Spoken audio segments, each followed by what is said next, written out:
Portugal, a country with nearly 900 years of history, whose population is well known for its generosity and ability to relate with others. A country that believes in the cooperation among people with a dimension that goes much beyond its territory. Through Lusophony, we are connected to 4 continents. Through the sea, we achieve an unparalleled dimension, and we are extending our continental shelf to a maritime area equivalent to 42 times the national territory. Additionally, Portugal is one of the safest countries in the world. However, we are aware that threats are increasingly uncertain and complex. Therefore, the defense cannot be left to improvisation. It must be planned and exercised daily. That is the mission of the General Staff of the Armed Forces, to define the strategy and to command all military operations at sea, on land, in the air, and in the cyberspace. In the continent, the Azores, and Madeira, we are always beside the Portuguese, coordinating the military support in civil emergencies.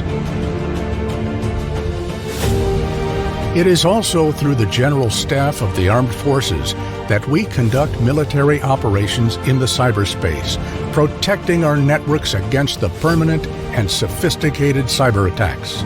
In the Joint Command for Military Operations, we lead our missions beyond borders, contributing to global security and stability.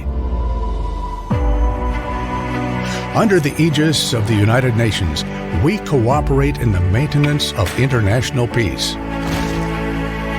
In NATO, we strive for the collective defense of our allies. In the European Union, we collaborate in the stabilization of the neighboring regions. And through the multilateral missions in Africa, particularly in the Gulf of Guinea, we support our partners in developing their own defense capabilities. In the last 10 years, the General Staff of the Armed Forces has led hundreds of missions all over the world, involving thousands of soldiers from the Navy, the Army, and the Air Force.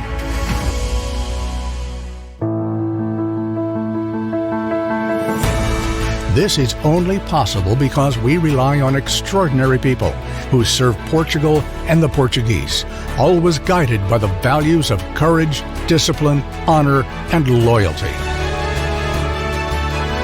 That is why, together, we help shaping the history of Portugal. General Staff of the Armed Forces, the force that unites us.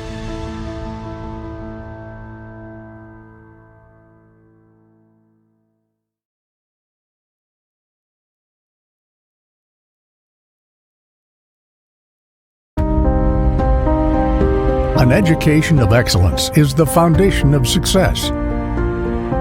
At the Military University Institute, our activity is based on experience accumulated over decades, yet always with a vision toward the future. Here, we educate future leaders from the Navy, Army, Air Force, and National Republican Guard, capable of succeeding in the most complex environments. The Military Polytechnic Unit allows future non-commissioned officers to gain the knowledge in military techniques. Fully aware that together we can go even above and beyond, we have opened our doors to the civil society, offering a wide range of defense and security courses, including a PhD in military sciences. We have also established strategic partnerships with the best civilian academic institutions. We are part of the Military Erasmus. We welcome students from allied and partner nations. And we are members of the International Society of Military Sciences. At the Military University Institute, we engage in R&D, as we do believe that knowledge is achieved through pure creativity and science. Our centers collaborate with academia and industry in innovation projects at national, NATO, and EU levels. Today, knowledge sharing is much more than a responsibility. It is the key to the prestige of research universities. As such, we organize and run seminars and conferences with renowned speakers, and we have internationally recognized editorial lines where we share our work, supported by a highly specialized library that is unique in the country. For all this, we are a top reference in military sciences education and in the development of strategic thinking in Portugal, building up our mission on the values of the military institution.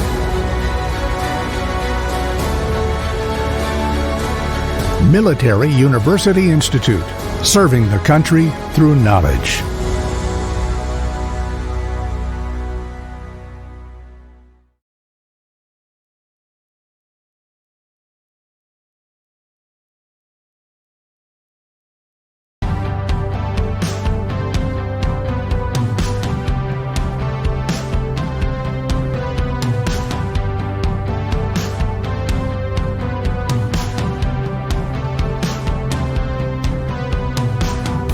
In the armed forces, there is a unique hospital. A hospital with great technological capacities, with highly skilled teams and services made available by the armed forces to the National Health Service and other partners.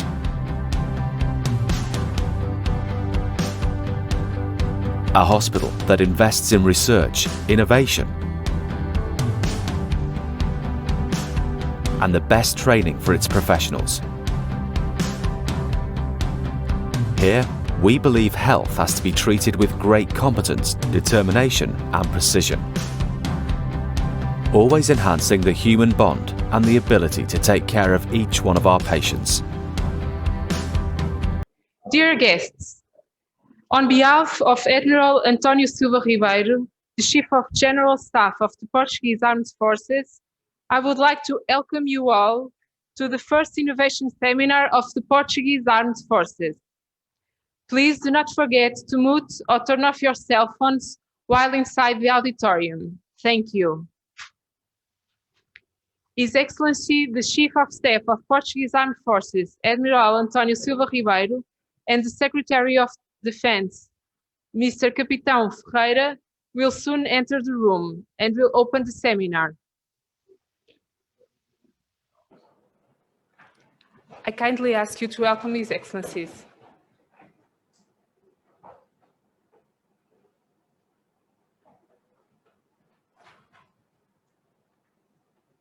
Sir, may I start the event? Sir, please. Okay. Good morning, ladies and gentlemen. This innovation seminar of the Portuguese Armed Forces is now open. And I would like to invite His Excellency, the Secretary of State for Defense, Mr. Marco Capitão Ferreira, to address the audience.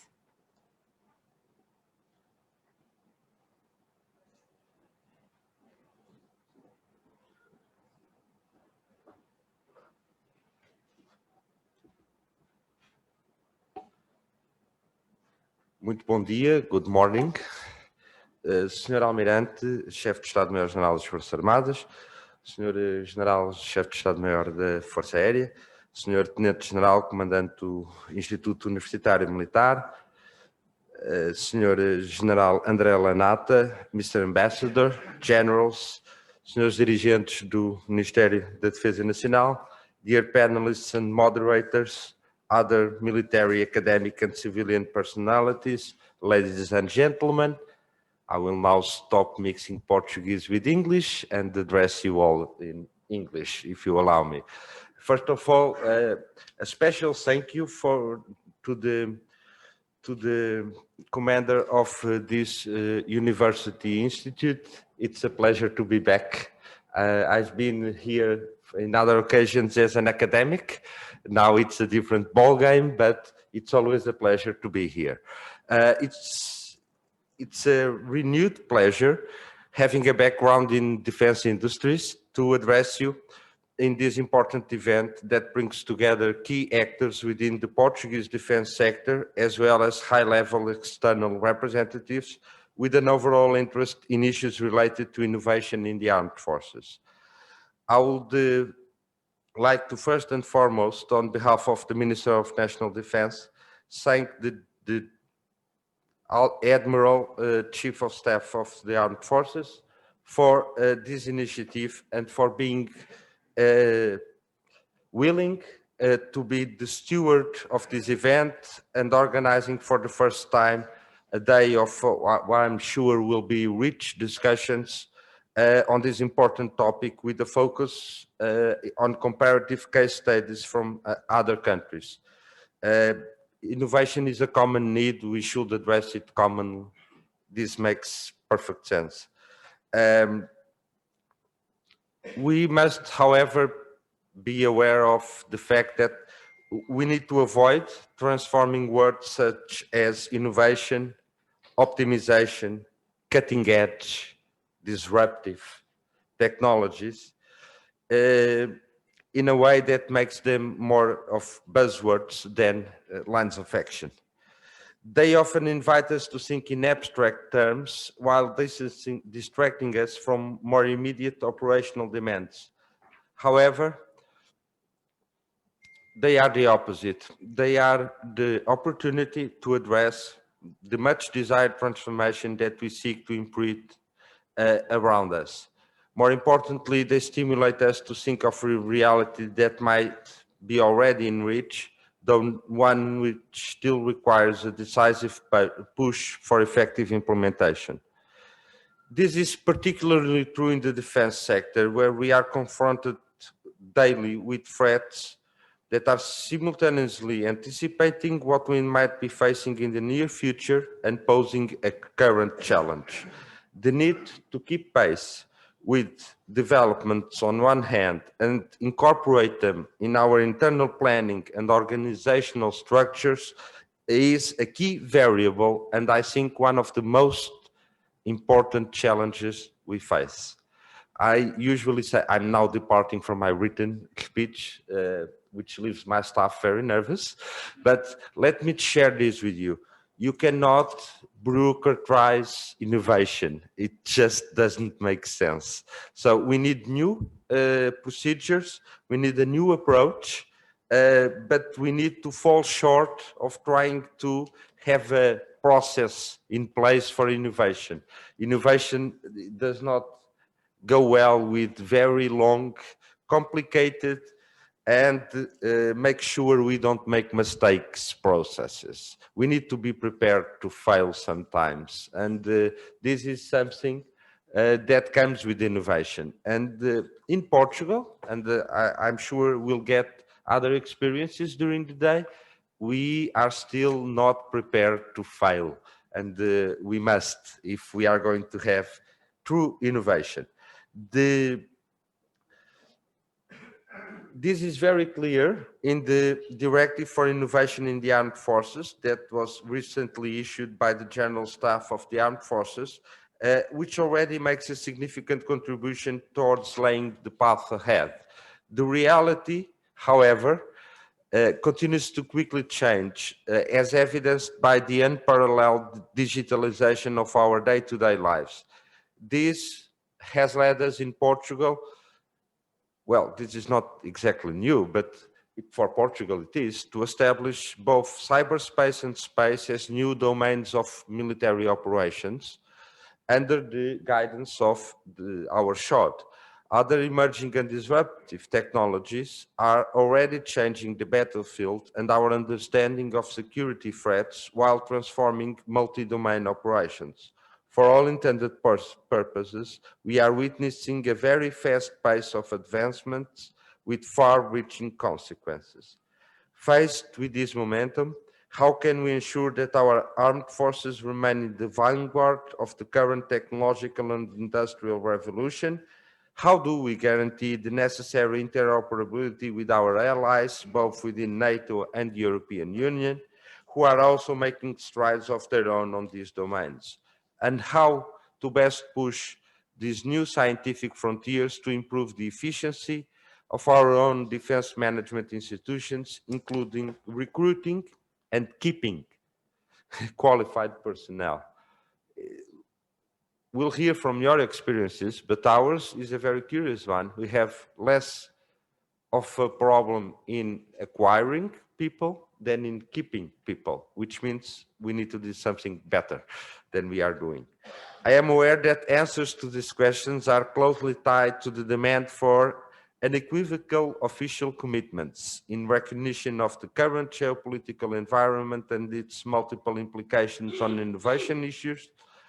We are already in Portugal, anticipating the new NATO strategic concept, taking into account also the European framework that was approved recently. And we hope to come out of the Madrid summit next week with a full and clear picture of where we are going to be heading in these matters. This will also inform our national process for reviewing our strategic concept in Portugal. Another core tool at our disposal, which we are currently working on, is our military programming law that is under review. We recently issued at the political level guidelines for its revision, and those guidelines include one priority, which is to develop the strategy to build military capabilities based on innovation with added value to our economy, while at the same time reinforcing qualified employment and leveraging the development of our technological and industrial defense sector. This law, I'm sure, will assign a considerable role to the pursuit of synergies as a means to an end. These synergies should continue to be perceived with particular care. Resources are invariably scarce. Their rationalization should serve to emphasize complementarity between different services, as well as better harmonization of existing standards and practices. Together, we can advance faster and better. Our Minister of Defense, IDD Portugal Defense, and the armed forces have been demonstrating that they recognize this reality, as well as the importance of unlocking knowledge and resources beyond the defense sector. I'm going to depart from the text again. I'm sorry, but we need also to be humble. Defense was on the forefront of technological development for many, many years, and then we dropped the ball. We underinvested for decades in defense, and this means that we need to come to terms with the fact that some of the technological edge will have to be something we take from other sectors. Instead of the usual way of thinking of dual use, the defense sector, were always ahead in everything. And then the civilian industry would come and collect the benefits of that investment. At this point, we need quick solutions, and we need also to change our mindset and understand that in some cases, we'll need to make the dual use a two-way street so we can fast and effectively recover the edge we are so used to having. This obviously falls on politicians that underfunded defense for years. Don't quote me on this, if you can. I hope this collaborative work will flourish and synergies between civil and military spheres can be further deepened by this understanding that we are working together on a more equal footing than we are used to with the civilian sector. We have already bear witness to examples that showcase what we can do in this regard. Portugal, and we are very proud of this, was recently selected to host 2 new NATO Technological Innovation Centers under DIANA, the Defense Innovation Accelerator for the North Atlantic, and a test center in the Navy Operational Experimentation Center and Accelerator Network site in Arsenal do Alfeite.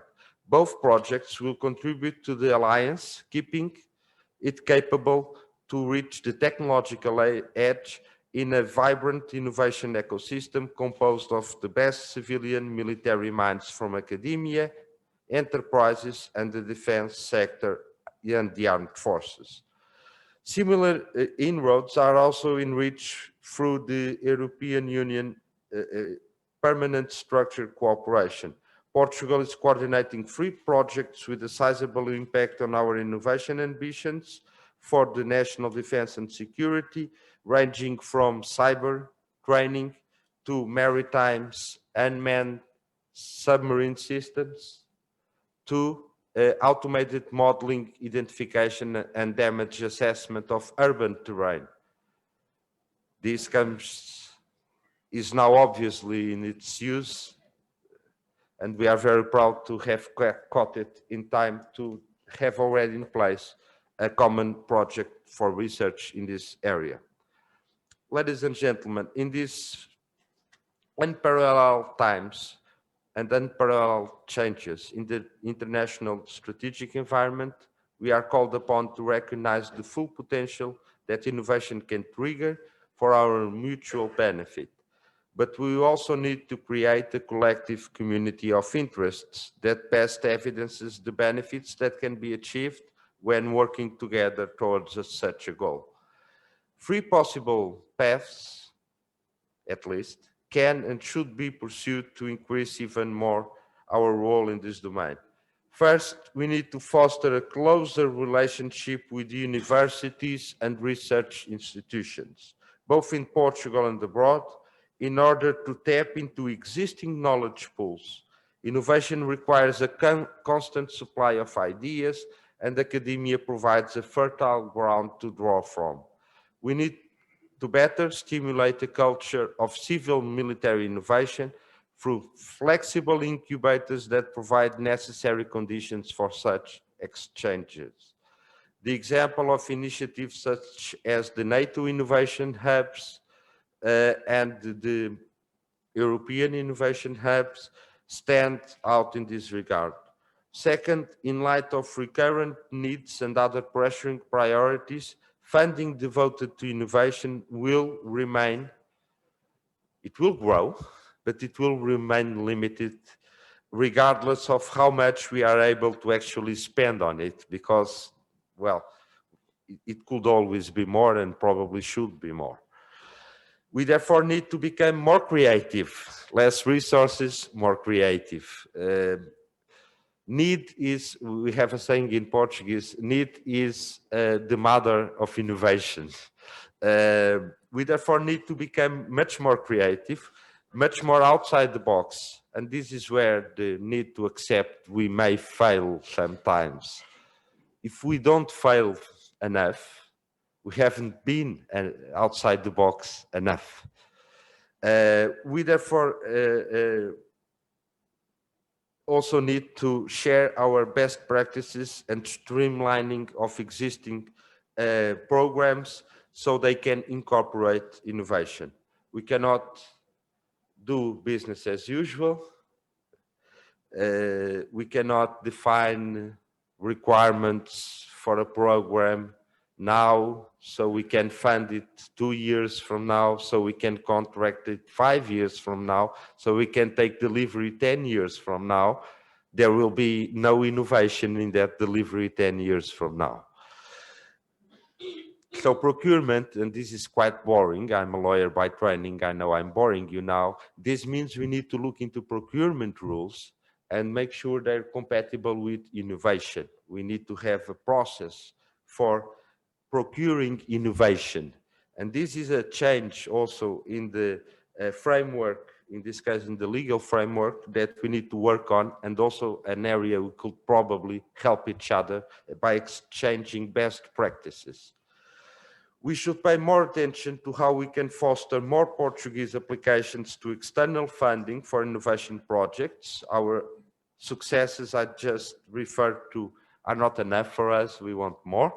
New opportunities arise, both from the European Defence Fund, and that's a decision that's literally within days, the opportunities that may arise under the NATO Innovation Fund should be carefully considered.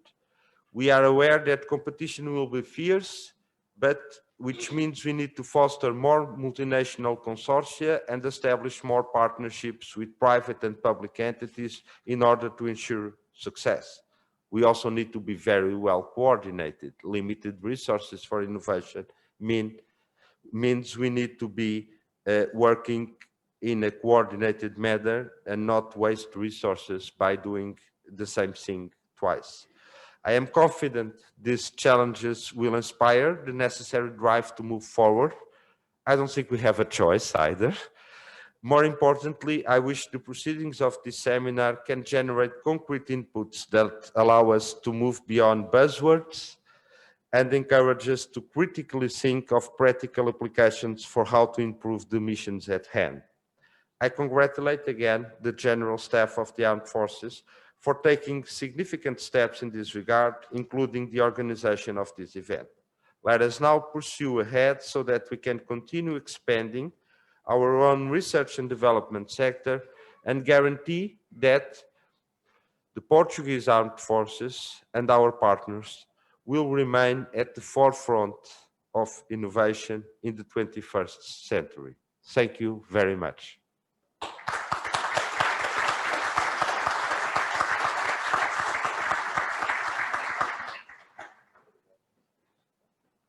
Thank you, Mr. Secretary. Now for the opening session, please allow me to introduce you our first speaker, General André Lanata, former Supreme Allied Commander Transformation, who will address the topic Innovation Strategy in Military Organizations, the Driver of Transformation. General Lanata joined the French Air Force Academy in 1981. Throughout his career, he acquired extensive experience as a fighter pilot, an operational commander, and a strategic leader. His operational experience is astonishing, considering that he participated in multiple operations in Sahel, Iraq Desert Storm, and Bosnia, when he started as a flight commander in 1919 and operations chief in 1992. Later, in 1996, he served as commander of Mirage 2000 Squadron at Nancy Air Force Base and actively participated in several operations, including NATO Operations Allied Force in Kosovo. From 2004 to 2006, he commanded not only the Air Force Base in Djibouti, but also all French and Air Forces in Djibouti. During this period, he also led several international cooperation efforts in the Horn of Africa. In 2006, General Lanata was appointed to the Secretary General of National Defense and Security, serving as the Deputy Director for International and Strategic Affairs until 2011. As Deputy Chief of Operation at the French Joint Staff in 2011, he contributed to launch the Operation Serval in Mali. As Deputy Chief of Defense for Plans and Policy since 2013, he was in particular responsible for preparing the future of all French armed forces, all military programs and financial planning, including space and nuclear affairs. General Lanata became Chief of Staff of the Air Force in September of 2015, in which he implemented an ambitious and innovative transformation plan for the French Air Force, while ensuring the participation at an unprecedented level of the French Air Force after the terrorist attacks France faced in 2015. General André Lanata was appointed by the North Atlantic Council as Supreme Allied Commander Transformation on 7 June of 2018. He left his demanding responsibilities in September of 2021. General André Lanata was awarded the rank of Grand Officer in the French Légion d'Honneur and Commander in the Ordre National du Mérite. He also earned 2 Croix de Guerre, 1 with Palme, and the Croix de Valor Militaire. Please, General, I hand you the floor.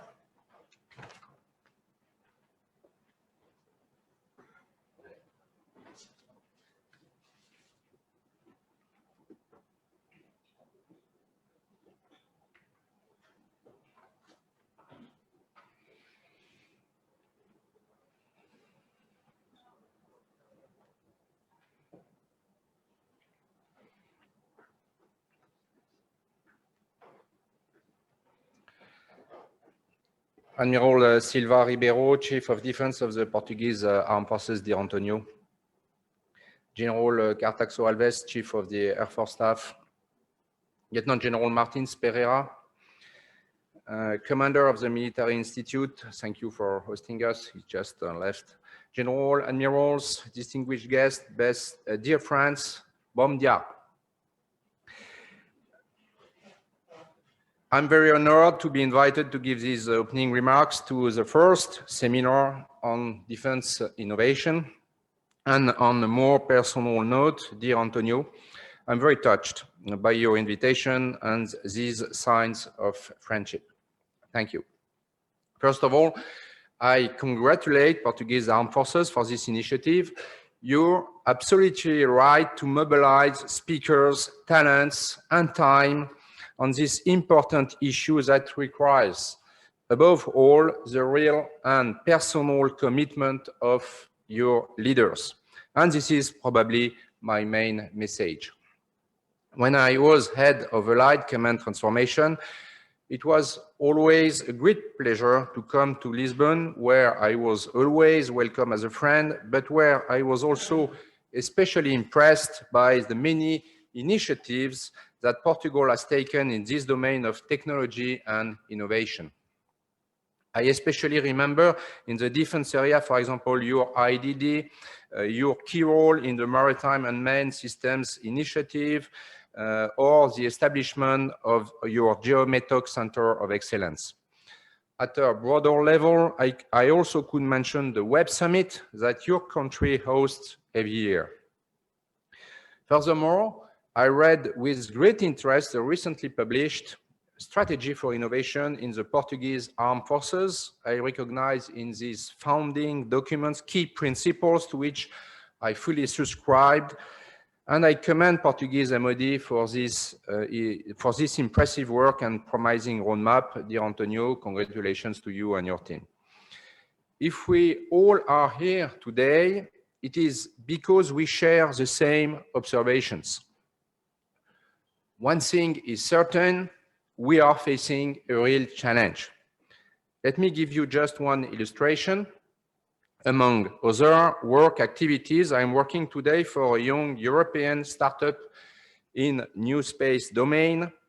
In less than a year and with a few hundred €, this company has succeeded in developing a space capsule demonstrator and taking it on board for the inaugural flight of Ariane 6. We will fly before the end of this year.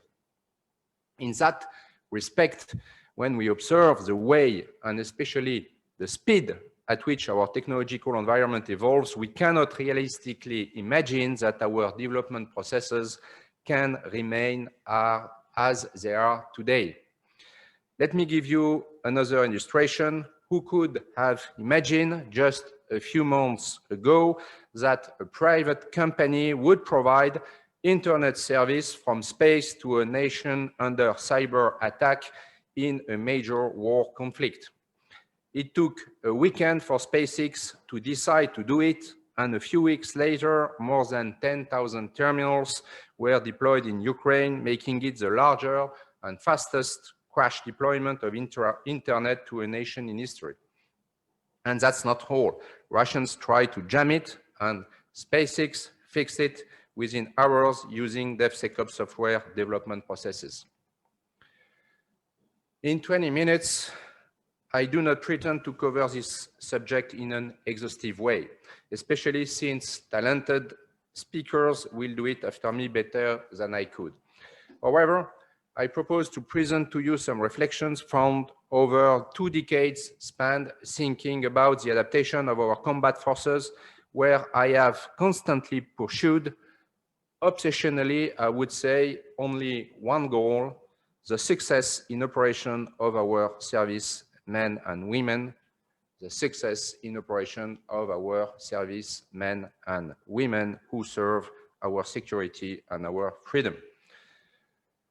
No doubt that technology with a capital T has been a key driver of our societies for decades, and especially since the pace has accelerated over the past few years. Obviously, technology is also a key driver of our governmental organizations. Without bragging nor comparing, the North Atlantic Alliance has been so far successfully fulfilling its missions thanks to its cohesion, of course, its deterrence, but also its technological edge. However, it is paramount to connect the way we perceive our strategic environment to the recent evolution of the technological landscape challenges in order to ensure the persistence of this technological superiority for our nations and our collective defense. On the one hand, traditional technological competition continues to rage. NATO and EU provide appropriate frameworks and venues to analyze collectively the pulp mill context and these issues. But in these matters, it is up to our nations to make the final decisions, and they know what it takes to make a sovereign decision on the appropriate response to their own investments in specific new military technologies based on discussions in multilateral forums, such as the EU or NATO, on topics such as hypersonics or fifth, sixth generation jet fighters, for example. Indeed, for decades, the technological superiority of our nations was ensured in a context where the technologies relevant for military applications were essentially driven by the defense investments. The alliance dominance in this domain was unmatched and uncontested. At the same time, the military budgets of most Western nations have steadily declined in the post-Cold War era, a trend that has been slow to reverse and will take years to have practical effects on the ground, while peer competitors have invested in their capabilities. Incidentally, it seems appropriate at this stage to differentiate between Russia, which has chosen a niche strategy exploiting our vulnerabilities and its strengths, for example, in the cyber domain, missiles, or submarines, and China, which seeks to impose itself in all domains. As a result, the ability of potential adversaries to challenge our nations politically, militarily, and technologically is growing. But even if I do not underestimate the strategic challenge and necessary investments associated with this traditional top-down competition, as well as the absolute need to stay deterrent in-house, I do not believe this is our primary challenge regarding capability development. I think that the challenge, on the other hand, lies primarily in technological developments that are not driven by the defense sector. The last few decades have seen an unprecedented growth and acceleration in technology development, largely driven by the commercial sector, especially in the digital domain, such as cyber or AI today, quantum technologies or cognitive warfare, and the combination of these different technologies tomorrow. These developments are being exploited by all sorts of potential adversaries, from terrorists to our peer or near-peer competitors, who use them to shift the field of conflict, with deterrence proving sufficiently effective. And it is easy to illustrate this idea with the changing character of warfare, which we illustrated in NATO's warfighting capstone concept delivered by ACT at the beginning of this year. The new technologies that have become widely available have provided a multiple of options for creating potential disruptions far beyond what was imaginable a few decades ago. The war in Ukraine, again, provides a stark illustration of this trend, and especially of how appropriate uses, and I do mean uses, words are important here, so appropriate uses of these technologies with limited resources can have dramatic and disproportionate effects on a powerful army. The use of civilians' drones against Russian units is another good illustration which should question us. These damages and disruptions can also be inflicted on the civilian population and critical infrastructures. The associated proliferation and availability of knowledge and technologies have provided a number of non-state actors and non-NATO nations with increasing opportunities, creating what I am used to call a battle of the users to turn these technologies into aggressive capabilities, a battle where speed, and I must say, speed and agility are key. This user-centric development is why the proximity between final users and capability developers working hand in hand in an integrated and incremental way is more critical than ever. Whereas until a few years ago, the usual capability development and procurement processes were deepening that distance, partly because of the risk-adverse tendency of our processes. Between these two trends, there is a whole spectrum of situation as the new space domain evolving today between these two development models gives us an interesting illustration. There is no doubt that this new tech ecosystem must be fully understood in order to adapt to it and to leverage it the best way. And this is one of the main challenge we face as a military or governmental organization, as well as the mission of my previous command, the Light Command Transformation. And I humbly believe that we have been successful in raising the level of understanding of this issue within NATO. In this new technological paradigm, it is imperative to embrace innovation in order to reverse this momentum and regain our military advantage by taking an upper hand on the ability to leverage new technology solutions through alternative means. It is also important to be clear on what I mean by innovation. If I define it as the implementation of new and different ideas, methods, or solutions that bring value to our nation or our alliance, I would like to distinguish two different approaches, each tailored to one of the technological development models that I mentioned earlier. First, directed innovation, pushing military technology development. We return here to the traditional strategic competition with peer competitors I developed before. Hypersonic is a perfect illustration of that type of development. Second, open innovation, pooling innovative solutions from the civilian world to explore possible uses, again, users and their adaptation for a military purpose. This is where the acceleration of civilian technical developments occurs and all players are present, including peer competitors through hybrid warfare. Artificial intelligence, cyber, data science, or new space services, for example, offer good examples of this second way of doing innovation. While I distinguished between these two approaches, that doesn't mean that we should oppose them. I think we need to combine them. With that framework in place, I'd like to move to the how. As you've probably noticed with my definition of innovation, I see it only meaningful if it aims to ultimately put a capability in the hands of our warfighters. The overall innovation cycle, therefore, goes from ideation to fielding at scale, with the latter probably being the most difficult. There are, however, very different mechanisms at stake in the upstream phase where potential solutions are explored, and the downstream phase where a successful tested innovation is deployed at scale. Let's look at these two phases separately.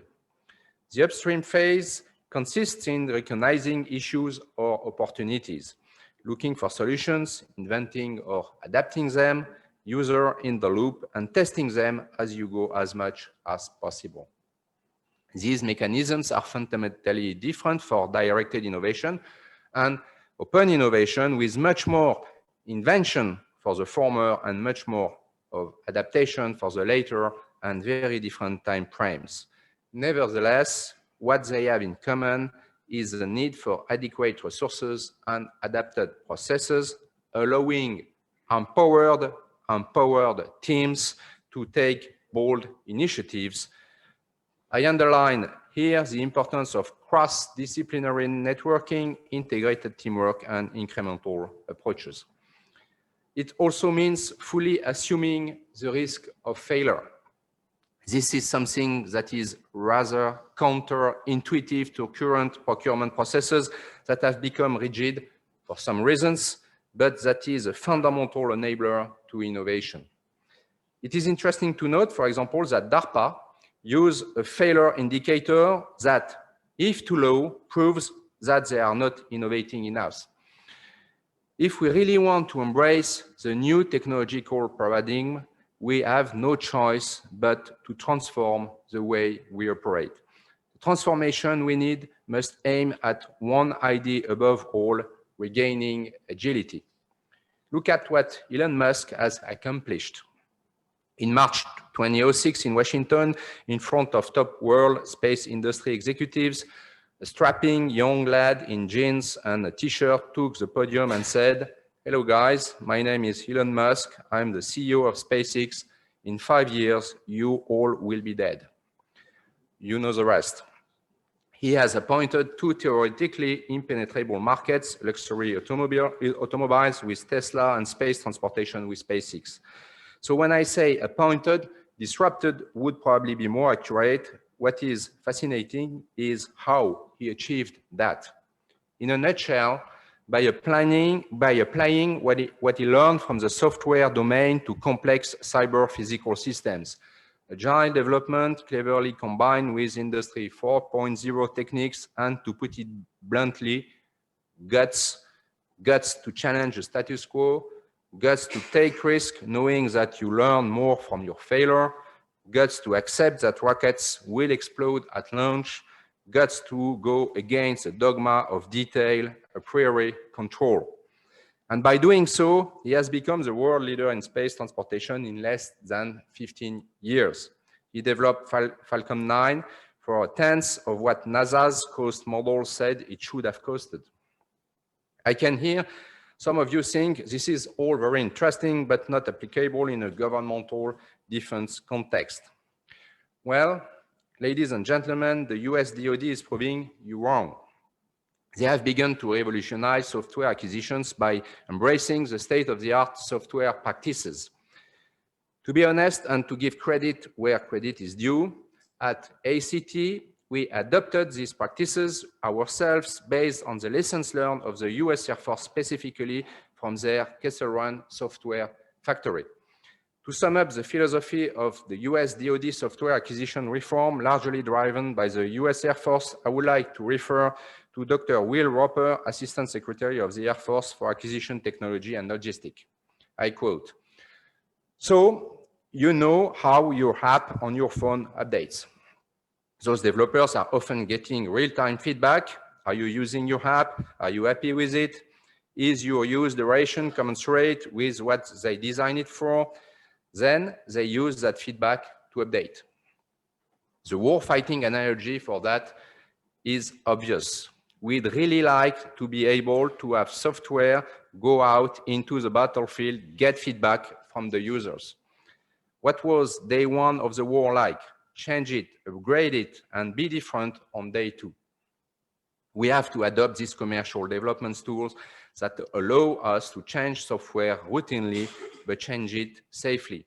End of quote. And I would add, change it fast. Nevertheless, they are not stopping here. They are now looking at how to apply this approach to complex cyber-physical systems such as fighter jets with the Digital Century Series acquisition strategy and vision for the next generation air dominance program, based on the combination of agile software development with digital engineering and open architecture. That's what I'm talking about when I talk of the need to embrace agility. In summary, if we really want to seize the opportunities to stay ahead and keep our technological edge, we need to make innovation more than just another buzzword. We need to fundamentally change the way we operate and think. Of course, we need resources above all. We need also leadership and a true cultural revolution. To conclude my remarks, I would like to offer you some key principles. Challenge the status quo, accept the risk of failure. Anyway, it's better to fail sooner. You already know the next principle: think big, start small, scale fast, and I would add iterate the design. It's a question of money, a little, of technology, of course, of people, but especially of users, because the technology are already available. Start to solve concrete operational problems. Because we are facing a battle of the users, our approach to innovation should be driven by its operational purpose. The starting point is not to fulfill a requirement. Consider prerequisites, data policy, cross-functional organization, broad network of different types of stakeholders, adaptation of acquisition processes to enable agility and encourage initiatives. Share the risks with the private sector. Investors are ready for that. Look at the example of the space domain. In a nutshell, it's about speed, leadership, and mindset more than money and technology. As you know, the strategic command for which I was responsible for a few months ago has invested heavily to push NATO to progress in this field of innovation because I was convinced of the need to make innovation a driving force for the transformation of our operational capabilities. Through very practical achievements, we took many initiatives to have a better understanding of the challenge we face within the Alliance. Our achievements, our experience, our network, our lessons learned, our products, our recommendations are now available for our nations.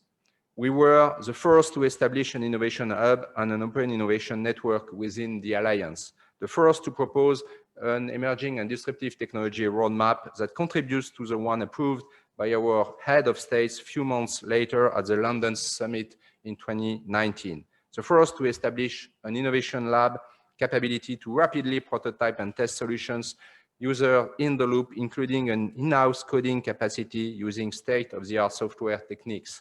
First to deliver practical operational capabilities in weeks when it usually took years, such as the Kessel-Run air domain operational suits, Jigsaw, or the cyber situation awareness system. Products are now updated continuously, sometimes even daily, to reflect users' feedback and evolving needs. First, to propose a strategic vision for open innovation, finally approved by the Military Committee a few weeks after I left. To be honest, it was not an easy journey. Obstacles were numerous to convince and progress against the headwinds of habits and conservatisms. That's why I have one more recommendation for you. We progress because when we start doing something, we learn. We would never have been able to identify the obstacles and problems to be solved if we had not started to do something. It was, above all, the goal of all these initiatives to start, try, learn, test, fail early, try again, and progress, understand, propose, convince, and start again. Thus, to meet the challenge we are facing, if I have only one message to deliver to you, I would say the worst would be to try nothing. Nelson Mandela once said, "I never lose, either I win, either I learn." For all these reasons, I'm very confident when I see this initiative taken by the Portuguese Armed Forces with this first seminar on defense innovation. Thank you and congratulations again. I wish you a very successful conference. Thank you for your attention.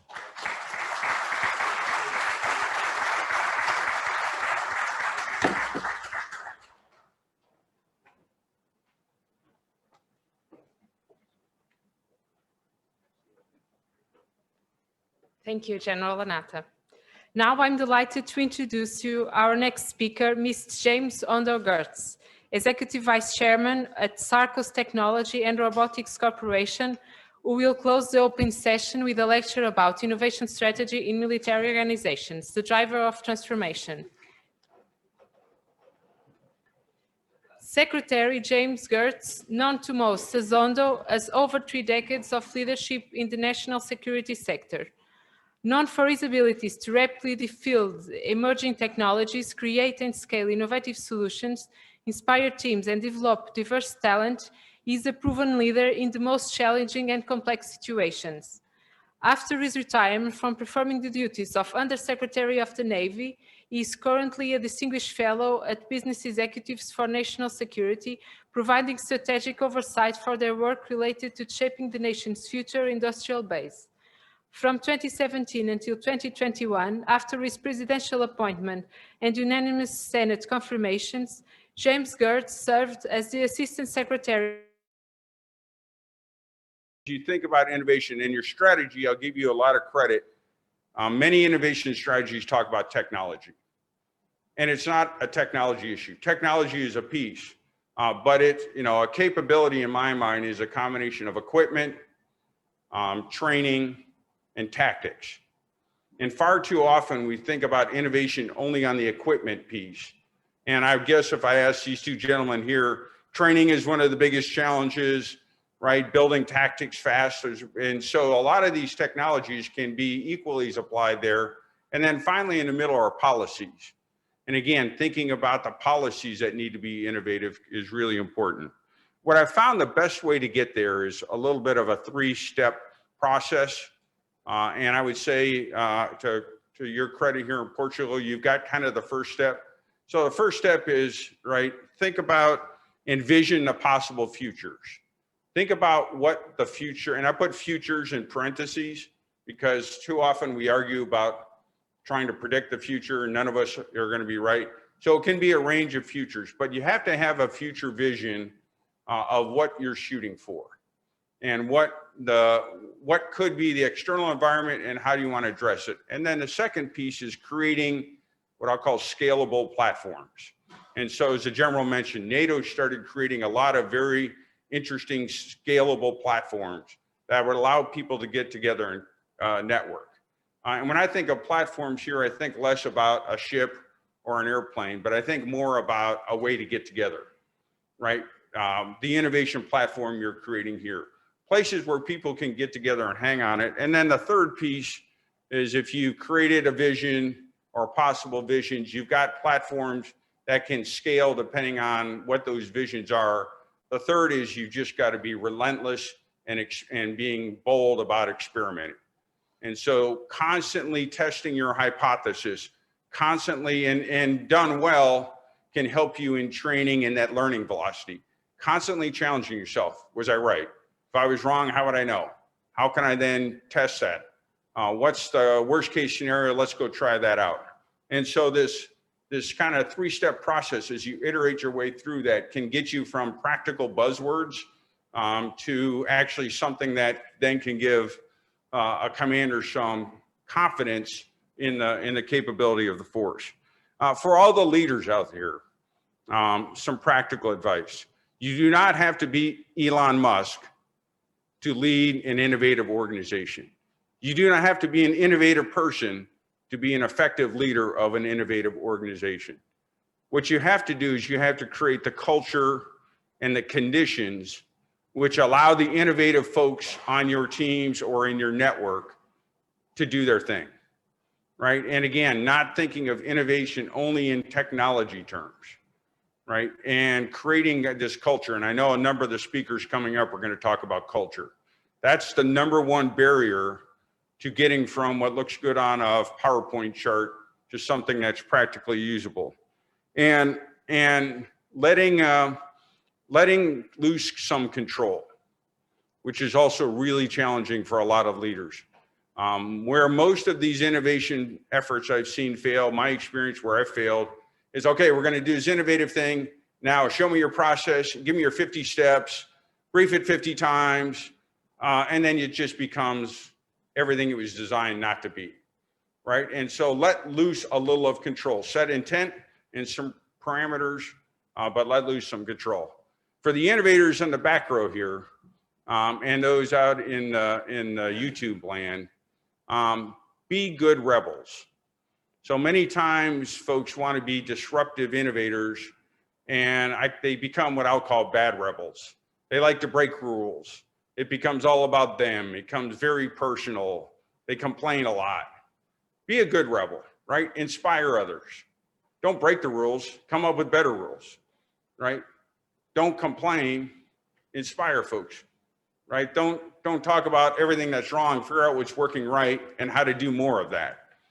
And if you can put together a set of leadership to create the conditions that allow innovation to occur, and then let the innovators out there be good rebels together, then that's when you can actually get sustained innovational change, which goes well beyond a buzzword or a conference or something like that.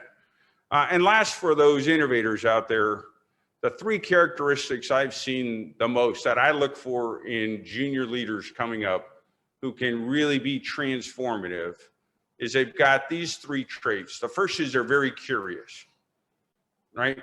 They're always asking questions. They're looking around. They're talking to folks who are in industry. They're talking to folks in other services. They're talking to folks in university.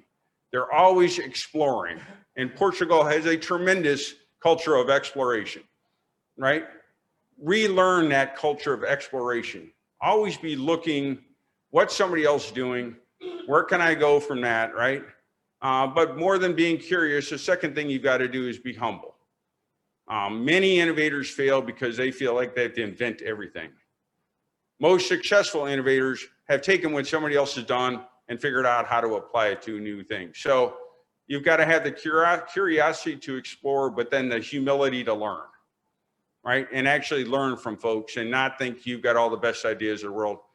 You know, I think I'm innovative sometimes. I have some of the worst ideas in the world, right? And so I have lots of folks in the network. Okay, good idea, boss.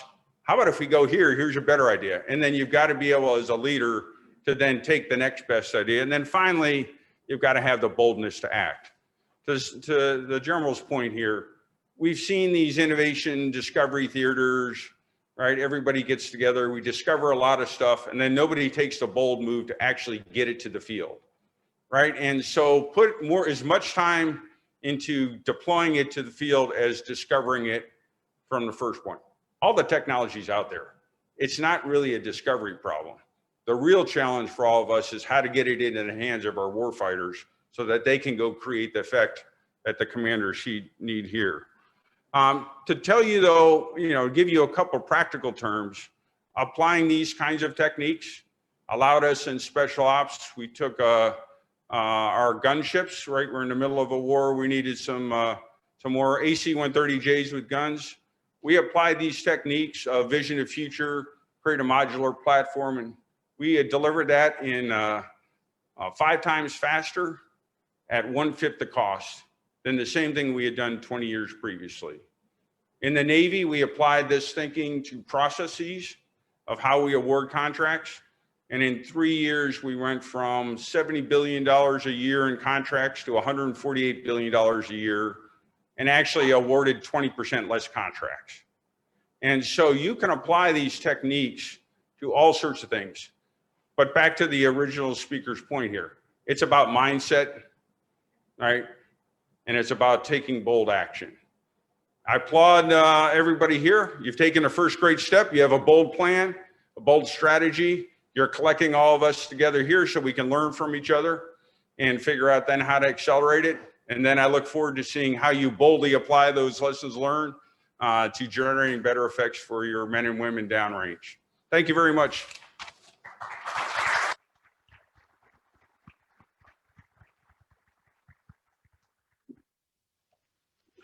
Thank you, Mr. Gertz.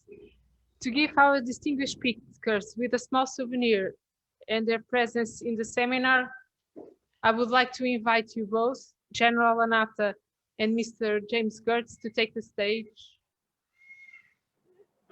And just a moment, I think.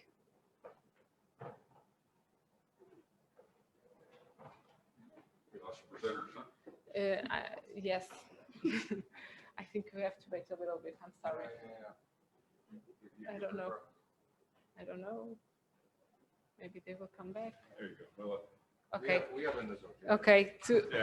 For it to leave, I kindly ask Brigadier General João Paulo de Almeida, our Chief of Innovative Department. Thank you. Thank you very much. Thank you.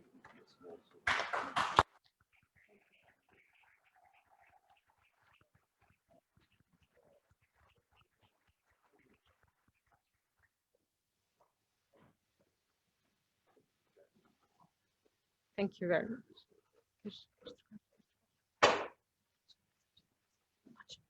We declare the opening ceremony closed. Now, the first panel, dedicated to cultivating innovation in stronger organizations and led by Ms. Kristina Sokupova, includes 2 sessions with 2 distinguished speakers, Major General Kevin Copsey and Mr. Eric Polikin. Allow me to introduce you the moderator for this session, Mrs. Kristina Sokupova. Mrs. Kristina Sokupova is currently the president at Czech Republic Defense and Innovation Hub. Kristina is a long-time defense consultant operating at the highest levels with the government and military, with a PhD from the Department of War Studies of the King College London. A primary area of expertise is advising major international corporates and government clients on defense and security innovations, procurement, as well as corporate strategies and their implementation. Kristina has a long history working with NATO, and her DevSec Innovation Hub is part of NATO Innovations Networks. She has conceived and led many innovative educational programs for both military and civilian audience, and contributed to strategic documents on both national and NATO level. Most recently, Kristina acquired a license to open a Czech chapter of Fight Club, a gaming experimentation group seeking to improve the efficacy of war fighting through civil and military cooperation. Mrs. Kristina, thank you very much for being here. And now I hand you the floor to you to lead this first panel. Thank you so much for having us. It is an immense pleasure and honor to be able and allowed to moderate the first panel of this conference. Allow me to thank the organizers and the hosts for this event, and I'm sure that all the blood and sweat devoted to this event will prove worth it at the end with the results. The first panel is titled "Cultivating Innovation in Robust Organizations," and as I was preparing for this panel, there are many things that came to my mind as soon as I said the title out loud. First of all, I think it is important to say that we don't really have a definition of innovation that we would all agree on. We heard the definition from General Lanata, and I have to say that I'd like to challenge it with my little one. I like to think about innovation as about something that starts with a small thing but has a huge, huge impact. Back when we started talking about innovation in the Czech Republic, I used to explain the difference between modernization of T-72 tank and innovation using artificial intelligence and emerging disruptive technologies. I think that we have moved away from that already.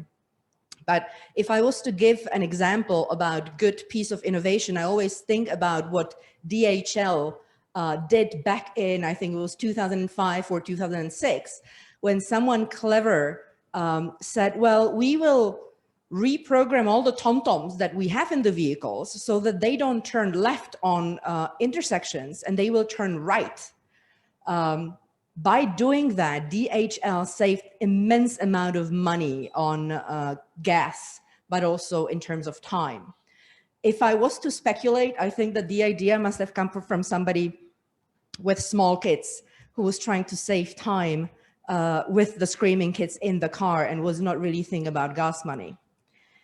The second thing I was going to say is that we very often in these arenas think that the military is alone in their approach to innovation, but that's not true.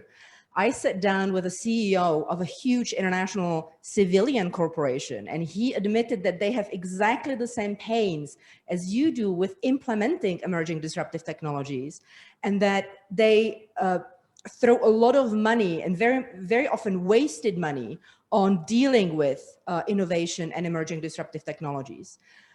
He also admitted that recently they had to restructure their entire HR system and also plan ahead conferences, workshops that would help to change mindset of people in the organization, and that it was not a problem that would be solvable by a single event or by a single motivational monetary motivation.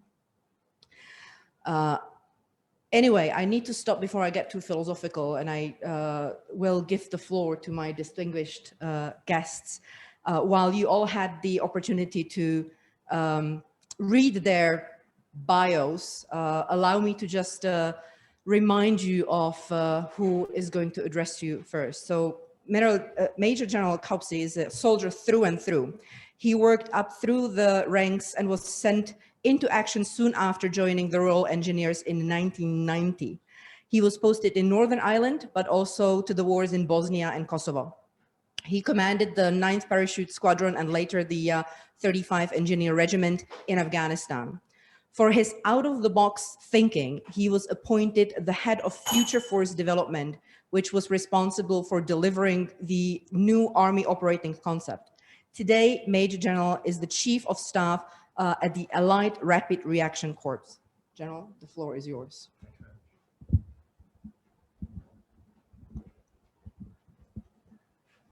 Admiral General, ladies and gentlemen, good morning and thank you very much. It's a huge honour to come and address such a distinguished audience as this, as Portugal grapples with this challenge of trying to become disruptive, innovative thinkers to take forward your development of your nation's defence.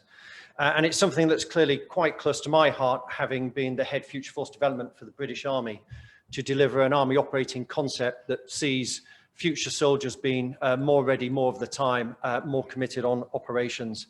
And clearly when you deploy soldiers forward to any form of operation, then it's going to be surrounded by a capability system of systems, which is where we, certainly in the UK, try to unlock our innovative thinking.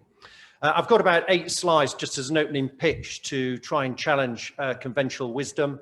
I'm going to talk about the license to operate that we have in the art that's allowed me to be able to change the way in which many people in the art think and how we lead in getting after new technologies, new tactics, a new way of doing things, and the way in which we've had to recalibrate our principles of leadership from being very Napoleonic to something that is more akin to Stan McChrystal's team of teams.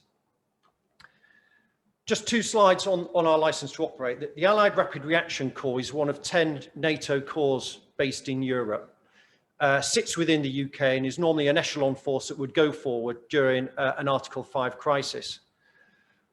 But unlike most of the other NATO corps, uniquely, the ARC is OPCOM MIC through our Chief of Defence, our CHOD, up to SACEUR. It's the only Corps HQ that has that honour. And that allows us to network among many organisations that you see on that slide. So on the top right, you see Allied Command Transformation, in which, upon their behalf, we do a lot of our experimentation. More of that in a moment. We also work with Headquarters Land Command within NATO, as well as the NATO Response Force, which is a role that we will become at the end of next year. Uniquely, we work to 2 joint force commands, both in Brunson and Naples.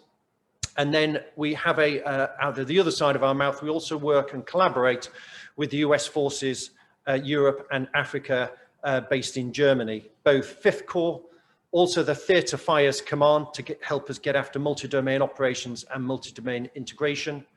And then within the UK explicitly, we have our Land Warfare Centre, the national equivalent of ACT, as well as the Field Army that resources the ARC to deploy, and our permanent joint headquarters whenever deploy on any discrete UK missions, such as the one in Ukraine until the middle of February. So quite a few organisations there, and that allows us to start operating rather than in a stovepipe going up in a hierarchical sense into more of a flat process to serve many different masters, and in doing so gets after many different national or international agendas. Also in the ARC, we have a series of roles that we go through as part of the long-term commitments plan, which under the new NATO strategic concept will probably end. And after that, I don't know the exact role in which the ARC will fulfill. But currently, we are a core warfighting headquarters at readiness. We also have the ability, and we will assume the mantle of the NATO Response Force for a land component, looking after a number of divisions and brigades at sub-Article 5 crisis management. We can also be a multi-corps land component command during Article 5, as well as a joint task force headquarters for a small joint operation, something similar to what NATO did in Libya back in the day. And then lastly, we also have the ability to decant and do a UK only operation if required. And again, with different roles, we need different capabilities and a different way of thinking. Now, in order to design an ecosystem and change the way in which we lead, we have to have a North Star, a series of priorities that we need to get after with our innovative staff. We've got 470 or so staff from 20 nations inside the headquarters. And those principles and those priorities are shown on that slide. So firstly, it's all about open architectures, fitted for but not with, because of those different roles that I've already described, from core warfighting through to a joint task force HQ, or indeed a UK-only national operation. Once you've designed an open architecture, of course, being a headquarters, we have to have decision support to make sure that we can outthink and outwit the enemy and outlast them, as well as part of the NATO capstone concept on warfighting. We then have to have a battle-winning edge, and that's a number of capabilities that the UK are desperately trying to seek: direct energy weapons, enhanced platform performance, enhanced human performance, to start dipping our toe into the arena of pharmacology and the whole ethical debate there. And then on critical enablers, and so many innovative thinking always gets after the more lethal end of capabilities without considering the enablers that support them. The power generation and management, how to actually sustain our expeditionary command and control, how to get after human-machine teaming through robotics and autonomous systems, and then position, navigation and timing to make sure that we can operate wherever we are on the globe without being interfered by a likely adversary or a non-government actor. Once you've set out those clear priorities, you can then get after how you actually innovate and experiment on the ground. And we've adopted a mantra of prototype warfare. What do I mean by this? Whenever we go on operations now, we experiment on those operations, because that is the ultimate crucible in which you can test any innovative thinking. Be it in Northeast Syria, in Iraq, on my previous job as Deputy Commander, Operation Inherent Resolve, where we tried to test against counter-UAS systems, both in Union 3 in the center of Baghdad, or in some of the smaller suggestive operating bases in Syria. You also can do experimentation whilst deployed on an enhanced forward presence with some of our battle groups up in Estonia, on the way in which you can survive to fight or have agile command and control. But either way, it's a forcing function to get industry, to get a data analyst and a soldier together into a unique environment to then do spiral development of whatever that technology is, that normally acts as an accelerant than what it would do if you're doing something in a sterile, programmatic approach somewhere within the United Kingdom or elsewhere. So it's all about integrating our soldiers as a platform with these new technologies to do experimentary and expeditionary experimentation. And in doing so, it actually radiates deterrence as a second order effect, as being a forward-leaning alliance partner. And then also ultimately, if you are having that better and more trustworthy relationship with industry, particularly the more younger startups, and getting that married up with larger industrial primes to actually produce their technology at mass, is that rapid acquisition. But we've already heard from two previous speakers that and its surrounding culture is always going to be the dogma and the anchor that will slow down anyone's approach to innovation. If I was just going to offer some thoughts to all those leaders out there as you try to think about how to actually lead an innovative organization, I offer them up here. And there are 10, all beginning with C for what it's worth. So firstly, as head future force development, I had to define a concept. What was the future force going to be for the British military going out from the 2025 to 2030 timeframe? It's branded as the future soldier, and it's been more ready, more deployed, more of the time, and been based out of a number of hubs wherever the UK foreign policy takes us. I had to use my own personality to sort of bring up a call to arms. You've got to act like a catalytic converter to try and bring your own personal energy down across those people, across a very diverse number of staff. And certainly within the ARC, we've got 20 different nations. That's 20 different cultures, 20 different appetites and approaches to risk. And to try and bring them all together so that they trust you in whatever you want to go, in whichever direction you want to go. You can also bring not just them, but their nations and the funding of those nations as well. You've got to cohere not just your staff, that's the easy bit. It's to actually cohere academia for your concepts and for industry for some of your experimentation. And to get really novel, is to actually start understanding where within the United Kingdom, from my own perspective, is the center of gravity for some of the startups, the garage startups that are producing technologies that hitherto had not thought about having a military application. And within the UK, that's based around Cambridge and Cambridge University to try and unlock that. Once you've done that, and you've got the buy-in from those unique organizations, you then need to empower your subordinates to get after pursuing ruthlessly those relationships of bringing that technology into that prototype warfare mantra that I mentioned in the earlier slide, and to form those unique groups. Now, within the UK, we have formed an experimentation task force to get after innovation. And it's based in 4 sandpits. The first is a battle lab. So we had a meeting of minds between the British Army and a local region that wanted defence investment in it. And that's an area northwest of Portsmouth. So historically had a lot of capability companies that were more maritime based. We took over a small airfield and an old disused military training area, and we built a laboratory in which we take the small startups that we find wherever they are in the UK. We gave them free tenancy on those business premises with access to IT, to dry sheds in which they can actually build their own technologies rather than the garage startup that they come from. We give that tenancy to them free for a year, in which they do spiral technology, sometimes deploy on operations with us to test that technology. And at the end of that year, we either part company or we marry that technology up to a prime in order to accelerate mass production into the hands of the user. We also have an experimentation battle group based on an infantry battalion of 550. And all that battle group now does is take those unique groups that I've mentioned on operations or on exercise and maneuvers within the UK or abroad and experiments them until they break and you accept failure. It needs huge investment. So although I had money from the British Army, we also had to go out to the United Kingdom's government and investment branch and also seek to start up venture capitals to try and act as an ISR platform to find those garage startups working on the novel technologies that we wish to harness. But in all this, it takes confidence to stay the course.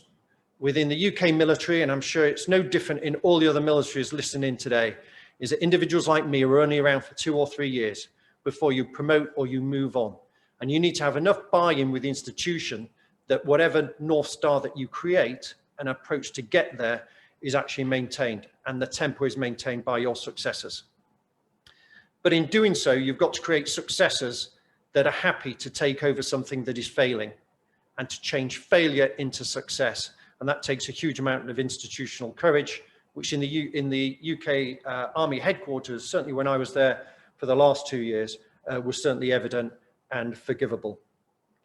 Got to seek opportunity in failure and capitalize on an exploitation pathway. So often new technologies are tested and then parked to one side, where you've got to actually have an exploitation pathway that will see a journey that will last not just on one deployment where it may fail, but on subsequent deployments to try and get after success. And you can see on the right-hand side there, just some of the thumbnails and pictures, but in particular, and the one that Christine has already mentioned is about the Fight Club. So that is a wargaming non-profit organization created by a number of officers in the art, led by Colonel Arnold David from the US Army. It's grown exponentially. It's now gone to Fight Club International, but previously there was Fight Club UK, Fight Club US, and Fight Club Europe.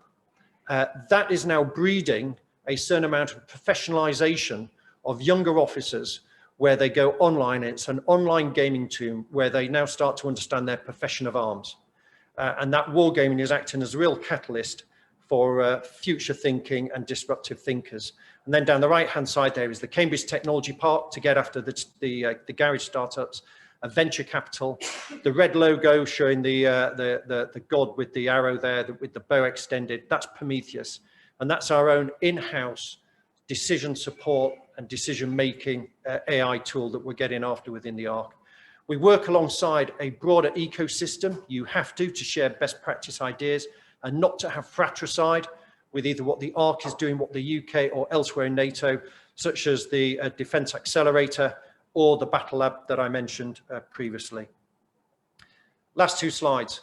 So within the ARC, we have a portfolio. You've got to have a portfolio that's bounded. It's so easy to stretch yourself over many decent ideas. People accuse me of being a popcorn machine. I pop out so much popcorn when I'm going good, and then so many of those ideas fall onto the floor. You've got to try and neck that down to literally 5 or 6 and have that exploitation pathway that I mentioned. Across the bottom, it's all about AI, from the sensor to shooter and having the right decision maker in the way, and then expeditionary command and control to make sure that you can offer assurance, agile and axis and anticipatory forces forward. And when you do deploy forward, to make sure you are resilient in the way in which you do your power management. You need data mining tools to outwit and outthink the enemy, air-land integration to work for multi-domains. And then in new concepts, it's all about, in my view, urban warfare, because we won't have a choice, the land implications of multi-domain operations, and human security, which goes way beyond civ-mil interaction. And then lastly, within the ARC, we're at the forefront of trying to define multinational field artillery brigades and engineer brigades, and using innovative technologies to make sure that the digital fires that you need for those, or for novel engineering when it comes to barrier planning, for example, in Europe, can be delivered on time. An example of how we do innovation in the ARC for multi-domain is one that we're running on the top floor of the Science Museum on the 5th of July, which sees having academia and industry, garage startups being brought together. It's on behalf of the ACT and LANCOM, and it's not getting after urban operations where every room is a battlefield.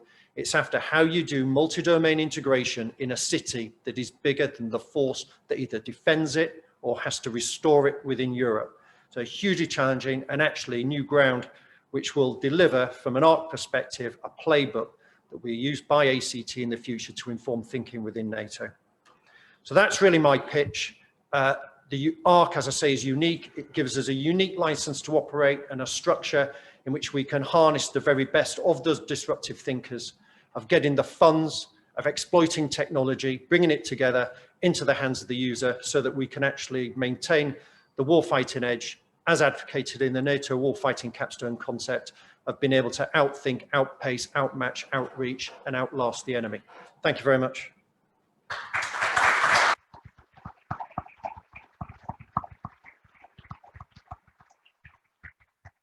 Thank you very much. Thank you very much,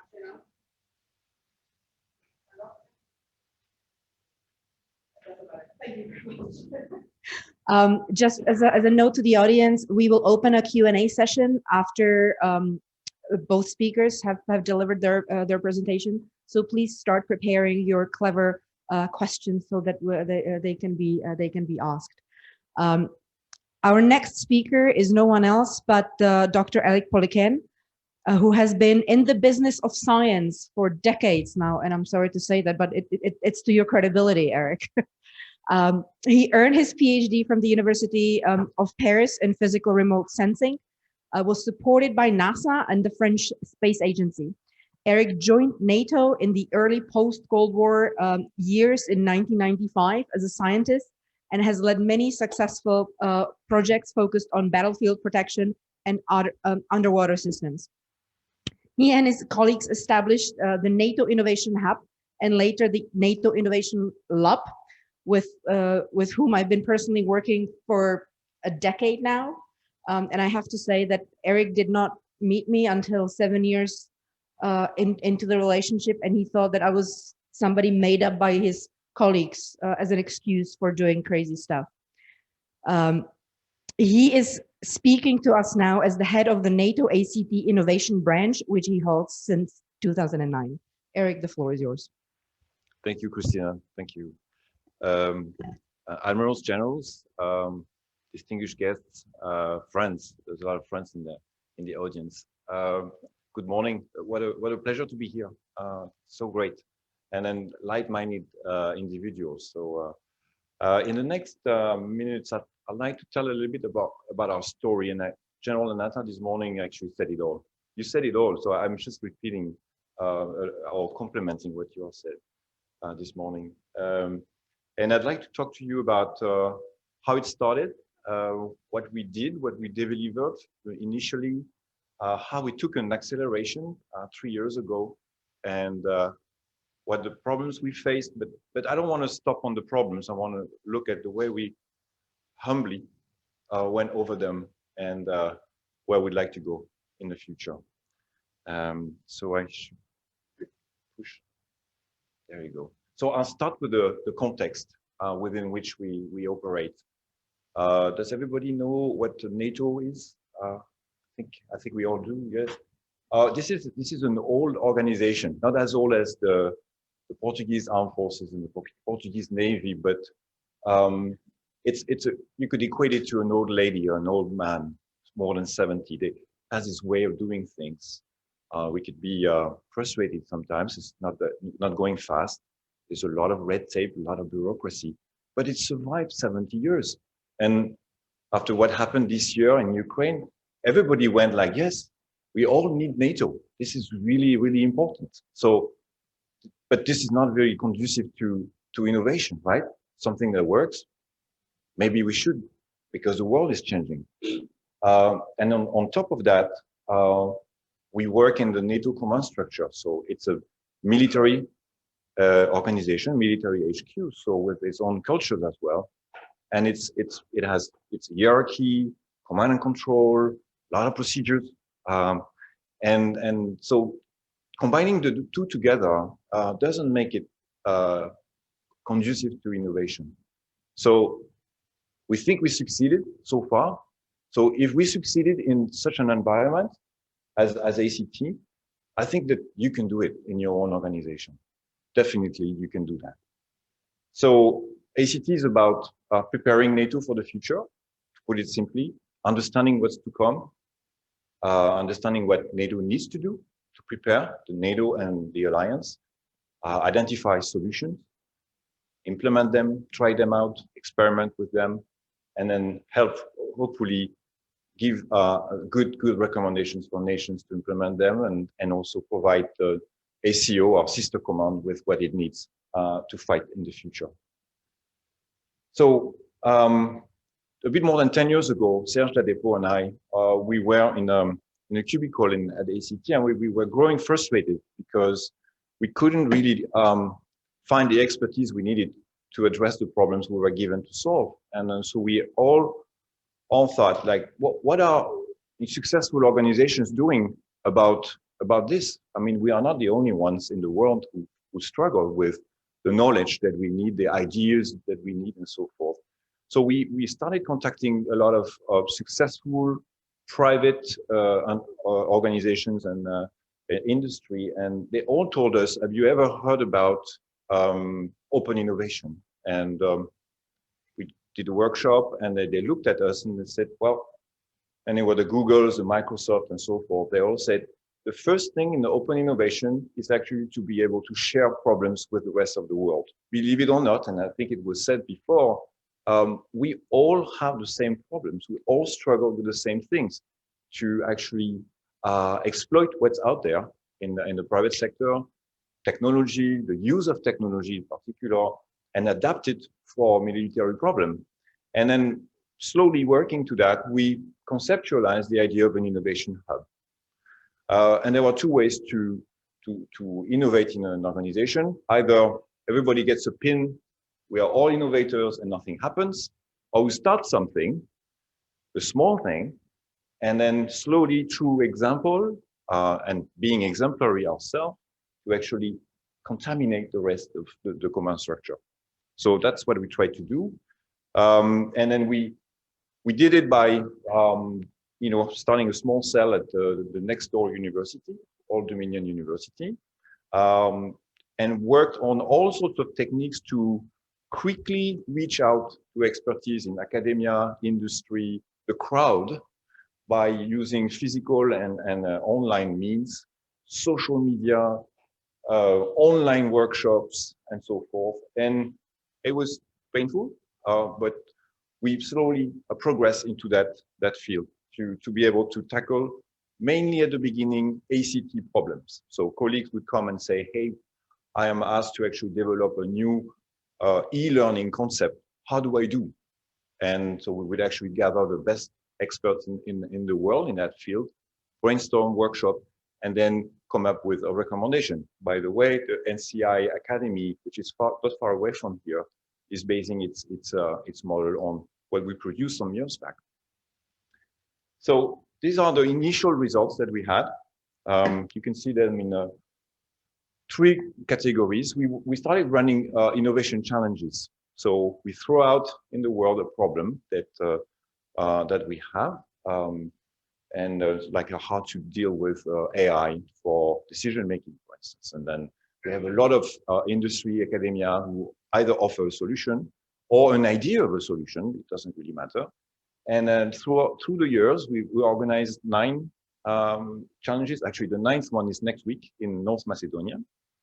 And then some of the solutions that were the winners of the challenge actually have their life of their own within the nations. Like Data IQ was bought up by Google for more than $1 billion. And we like to believe that it was thanks to the exposure that they had to this challenge that they did that.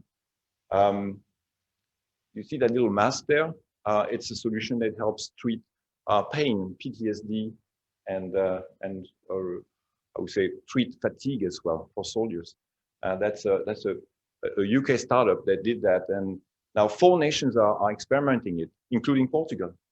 This is one of the examples of what came out of the challenges. The second aspect of the production that we did through that hub was more like conceptual work for the colleagues in ACT.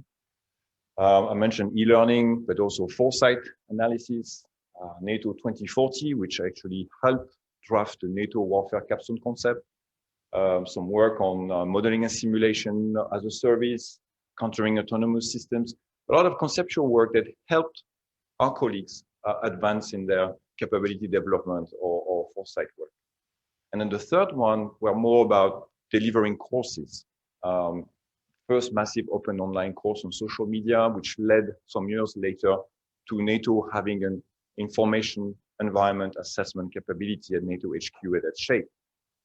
These were all, I would say, modest little products that we were able to deliver with a team of 3, team of 4. That was super modest.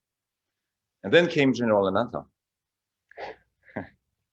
So, sorry. In the way, though, just before I talk about this, we started to connect, to meet folks. And we influenced some, we were influenced by others. And it's all about what you said, Ondo. It's all about connecting, networking, being humble and sharing our views. We like to believe that we helped through those challenges, some nations to get on board and then start practicing the open innovation. In the US as well, we influenced some of the colleagues, HalfWorks, for example, and SIN and so on. But a lot on the European side in some nations. The latest being Portugal. I think that we were influential with running the challenge last year in Lisbon, and then sharing our best practice, sharing good ideas with each other, tackling problems, came up the notion of a NATO Open Innovation Network. And it's growing. I think we have 14 institutes, 10 nations represented. 16 and growing, yes. And next year we can add North Macedonia, and then we have a few other nations who want to join us. So this is really a virtuous network to share and tackle problems of common interest and also share best practice. So you got here a bit about the timeline, and the reason why I mentioned the general is that when he came and took command of ACT, it was in 2018. He came to the hub and correct me, sir, if I'm wrong, but you were like, okay, that's good, but I want more, and I want more of this, and I want to, and like a pilot, I want to go faster and stronger. And so that was from 18 till now. I think we increased by 2 orders of magnitude the level of effort and our capacity to produce and influence. And that's thanks to you, sir. So in 2018, we kind of laid down the principles to the world In 18, we created a trial structure. I'll tell you about how complicated it was, called an innovation branch, bringing together directed innovation and open innovation. Then a lab capability in 2020. I'll tell you about this later. And today, we are able to produce about 10 minimum viable products every year. And I'll show you and give you some examples of that. And they are all experimented during NATO exercises. But as every initiative in an organization, you need to put things on paper, and you have to have it approved by the top decision makers. This is what Portugal did. This is what we did as well. And it was a struggle. It took 2 years to get this strategy approved by our leaders in Brussels. And I spare you the details, but there was a bit of a question: why do you need to do this? Why do you need to spend resources in innovating? And we succeeded. It was approved, and lives changed as soon as it was approved. So it's three objectives. I spare you the details of the objectives. Maybe the third one, we have a role in, I would say, an evangelical role to help nations also adopt those principles. This is really important for you. So how does it work? That's pretty simple. The Major General before explained that also very well. It starts with, on the left side there, with identifying pain points. I would stick to pain points. Pain points are what operators, particularly at the ACO, struggle with. Either they cannot do something, they do it, but it takes an awful amount of time, or it's super complicated, and all the like. And we can identify, we have a dedicated team that actually walks the corridors of ACO, Allied Command Operation. And also we work with nations who often share the same pain points to identify that, to capture them in a certain way, in a formalized way, to be able to then look for ideas, look for solutions that can address those pain points. And the ability to bring those ideas to life is happening in the middle there. So in the middle, it can be by inviting experts, by inviting the users, of course, and the users are always involved throughout the whole process, but also having the teams of developers. Earlier was mentioned the ability to quickly develop in-house pieces of software. We call them minimum viable products. We have perfected that within ACT. We can, in a matter of months, identify a pain point, conduct what we call UI UX design, so user interface, user experience design, and then develop it with teams of developers and test it during exercises with the users and by the users. And this works extremely well. And it doesn't cost a lot of money to do that. So I'm just maybe insisting on the fact that you need to have network. So you need to be able to connect with industry, with academia, with other folks in the outside. Look at what's out there in industry. Look at solutions, ideas that you can adapt rapidly, and also have developers in-house to be able to do that for you. And of course, we will not stop until we have a satisfied user. See on the right side, the little smiley face there. This is our goal. It's delivering something tangible to the operators. So this is the production in the last 3 years. You see there's quite of an increase of production. It's commensurate also with the increase in the resources that we were granted. I will not detail all of these minimum viable products, but you can see that some address Intel problems, the use of open source intelligence. Some address some, I would say, training issues, lessons learned issues. There's a couple one for maritime warfare, one about medical patient tracking, for instance, was one of our projects. One, it was an MVP to actually search data in a data cloud, and so many others. Optimization of intelligence assets for aircom. Lots of applications. There's always a user behind, a user that actually will benefit from what we develop. And we do this in a matter of weeks, sometimes months, but maximum a year.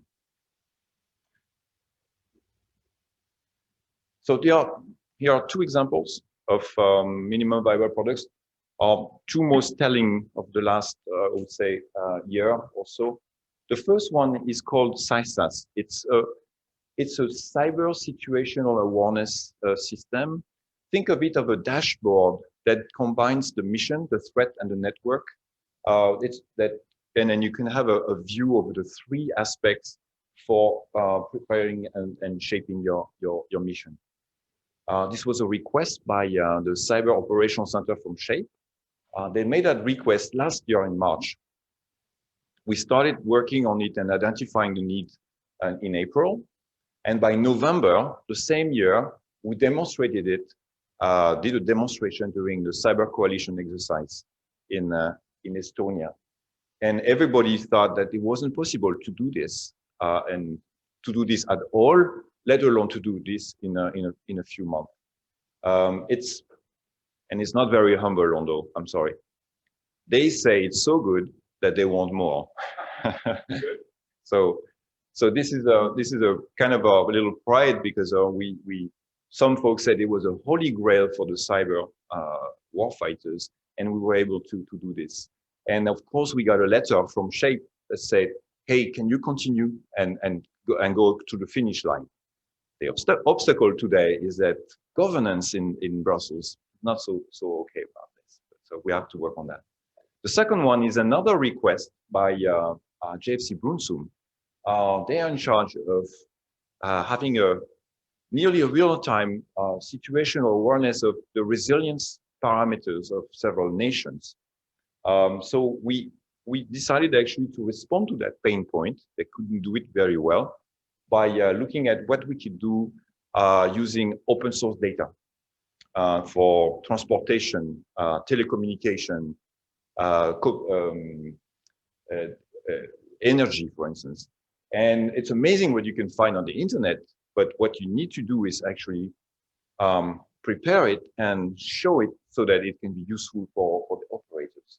So we did that also in a few months together with NCIA, and they loved it to the point that now we did it for the three Baltic states and Poland, and now with what happened in Ukraine, JFC Naples also wants us to do this for Slovakia, Romania, and Hungary. This is something that has tremendous potential. We proved the concept, and of course, this will influence and inform future NATO capabilities. In the meantime, we want to keep those MVPs alive, and this is a challenge in itself for all sorts of internal NATO reasons. So these were two examples of what we did.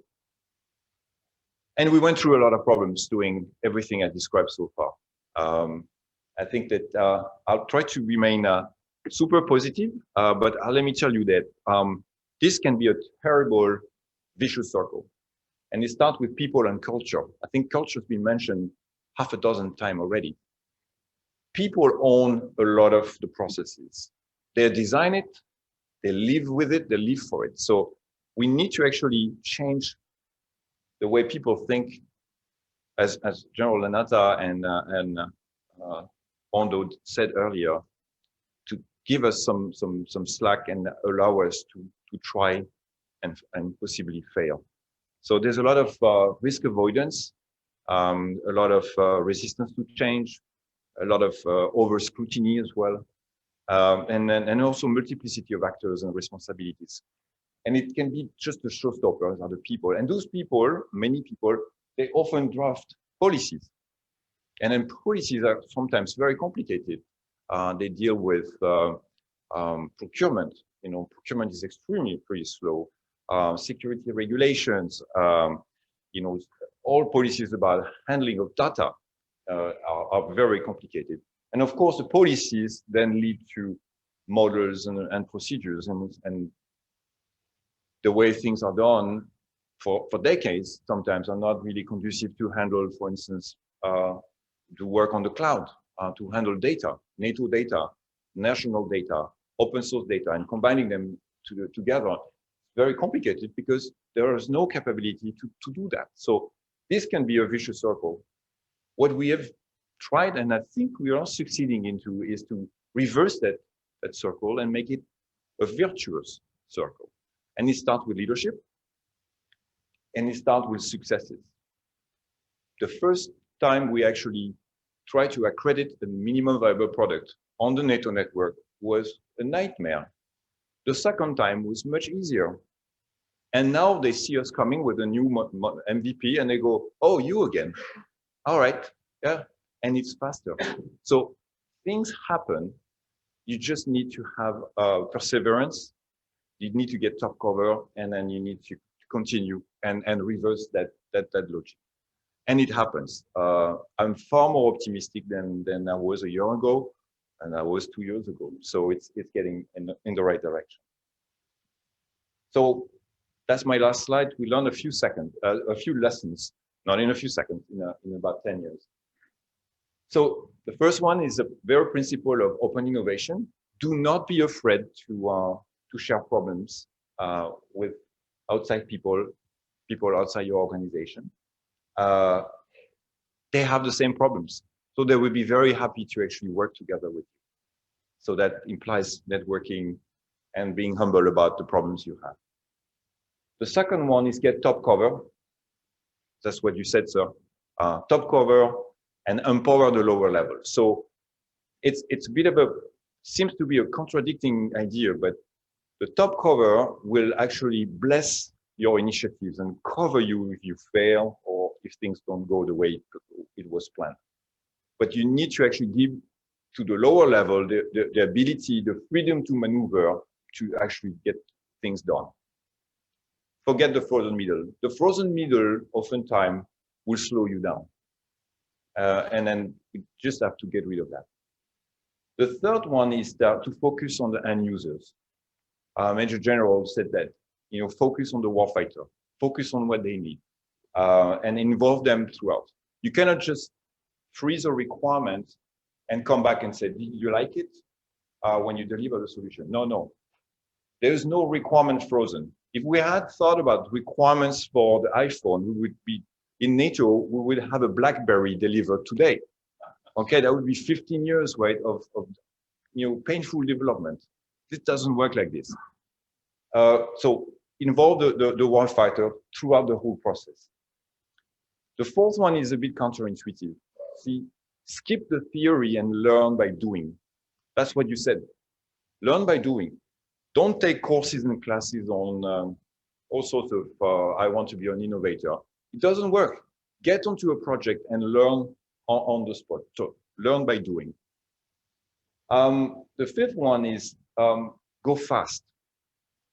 You can go super fast. It's amazing how today's technology principles can allow you to actually quickly identify a problem, build a community of interest, identify a solution, implement a solution, and test a solution. It can go super fast. We reason in terms of weeks, months, not years and decades. And you can do it. And we can help you do that. The one before last is success breeds success. The bean counters, the hierarchy will actually give you some slack if you have successes. And 1, 2, 3 successes will give you enough time to have more successes. And you need to communicate about the successes. It's really important because the success in its own is not a success. It's what you talk about with other people and to the world that will actually make you stronger to survive. And then the last one, it's think big, but start small. I think that we've seen some other organizations who start big and started big and then crashed. So it's better to start small, scale up and fast. And I think that's what we're trying to do. It's still difficult, but we work on that. And that, I think, with this, you can actually implement that in the nations, in any organization. That would get you somewhere. So that's the last slide. Just a little winkle at when the time I didn't have gray hair. That was 10 years ago and 1 week. That was the first online workshop at the Innovation Hub. It was a bit of a little bit of an improvised online, with some online on-site experts and actually folks joining in from far away. And you see Serge, moderator from this afternoon, with a pink shirt on my left there. It was a lot of fun, but we didn't know that 10 years later we would be telling this story and having a few slides with busy projects. Thank you for your time.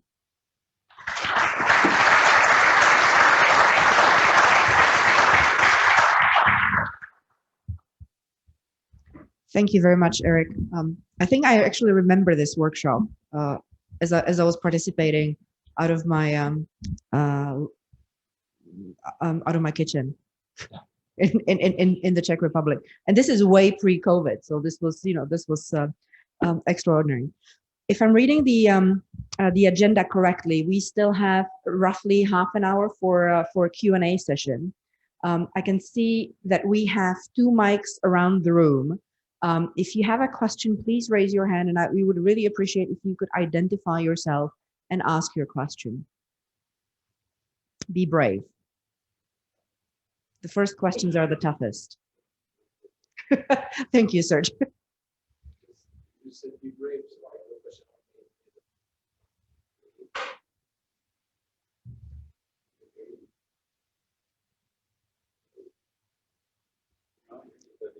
It would be great if we could turn the mics on. Yep, it's on. Okay, I need to speak louder. So you just said, Eric, forget the frozen middle, and so we have the operational community represented on your right side, and you have the strategic community represented by you. How do you make the wishes and the pain point from the operational community solved, applying what you have at the strategic level while you know that there is resistance in between? And that's not just a question for you, it's you both, because I guess there is something to be done on both sides. Well, if I kick off, I actually don't, we don't experience it in middle life organizations. So as I say, that license to operate, we have a strong relationship with ACT. And you saw there where some of the ecosystem that ACT forms part of NATO got the defense accelerate as well as the UK organization. So we tend to reach directly up into them, find the novel ways of getting funding, and then either doing the innovation and experimentation ourselves or allowing other organizations to actually do it on our behalf. There are probably elsewhere within the NATO force structure where they actually do experience a person in the middle, and it doesn't allow them to actually breathe in, I suppose, with an entrepreneurial mindset as much as others. So I don't know. Just never been hamstrung by it. Maybe because you are a Major General and I'm not. No, I think it's a battle of incentive. You need to provide your this so-called frozen middle, and forgive me for using maybe that expression, but the folks who need to be convinced that there is a reason to change, and there's a reason to say yes. We go at the speed of yes in NATO, but the yeses come faster if they see that you have a good reason for getting a yes from them. Some of the examples I showed has changed for the good, for the better, the mindset of a lot of the middle level decision makers, starting from those who manage and grant you money. The fact that we were able to do minimum viable products that that I described earlier, I had a few of those, follow my French, bean counters come to me and say like, how much did that cost? That only? Oh, because I remember this attempt years back, it cost 10, maybe 100,000 more, and it failed. So this is the kind of incentive for them to go like, wow, okay, maybe I will say yes this time. And then so can it do like global warming, you know, the permafrost is melting, and then you get more and more yeses. But this is an everyday battle, and I think it's a natural trait to be tempted to privilege the status quo to change. Thank you. Thank you very much. I put it down as a how do we win the hearts and minds of our own folk in the organization. Do we have another question? Yes, please.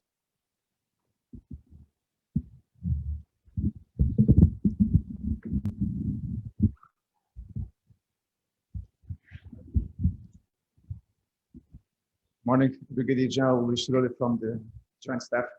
I had a very simple question, Olive. One of the key messages today is that don't be afraid to fail.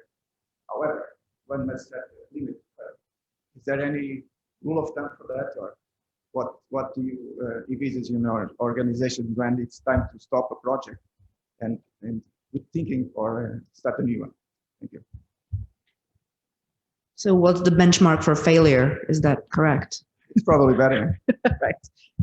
If I may start, there's not real a single rule for assessing when it's time to pull the plug for a project. I think it's a combination of different factors. One of them is the user's motivation. Because we have a touching point with the users nearly every week, we can sense if it's going in the right direction or not. And oftentimes it's a consensus between the user and the developers or the who try to innovate. That we come to a point where like maybe it's time to stop. And there is a concept about the idea of fail early. You can have some indicators fairly early that this is it's a bad project, or it's a badly defined project, or the pain point is not really either solvable in a reasonable amount of time or a reasonable amount of resources. And so I would answer unsatisfactorily to you that it depends on every project. There's not a golden rule that will allow you to say, hey, time to stop. I think the way in which we have got over that failure piece was forming this battle lab that I mentioned. So it's a technology park that sits in Dorset, just northwest of Bournemouth on the south coast. And rather than having sort of periodical or episodic events where technology is experimented by the military or a new innovative approach is adopted, but it's only adopted for a finite amount of time. And then if it fails, that it's the end of the exercise, there's a bit of exploitation, and everyone then goes home and disperses, and everyone actually forgets the lessons that they've learned. So by having this battle lab, that they're there, the technology innovators are actually there permanently, and you therefore have a bit more strategic patience with them. So you do an experiment with a novel, new, emerging technology, you let them develop it, you can still see the potential that it may have. And then, as I said, we got to the end of the year, and then depending on where you are after that period, we the park company, whatever. So I'd say it's a little bit of patience and courage that stays in there to create the conditions in which you can nurture those technologies as much as what you can, rather than just failing very early, and consistent engagement at different levels with that organization, with that technology as well. And the Battle Lab, I say, is an example that allows you to do that, but it's a year, I suppose. Thank you. Do we have another question? Yes.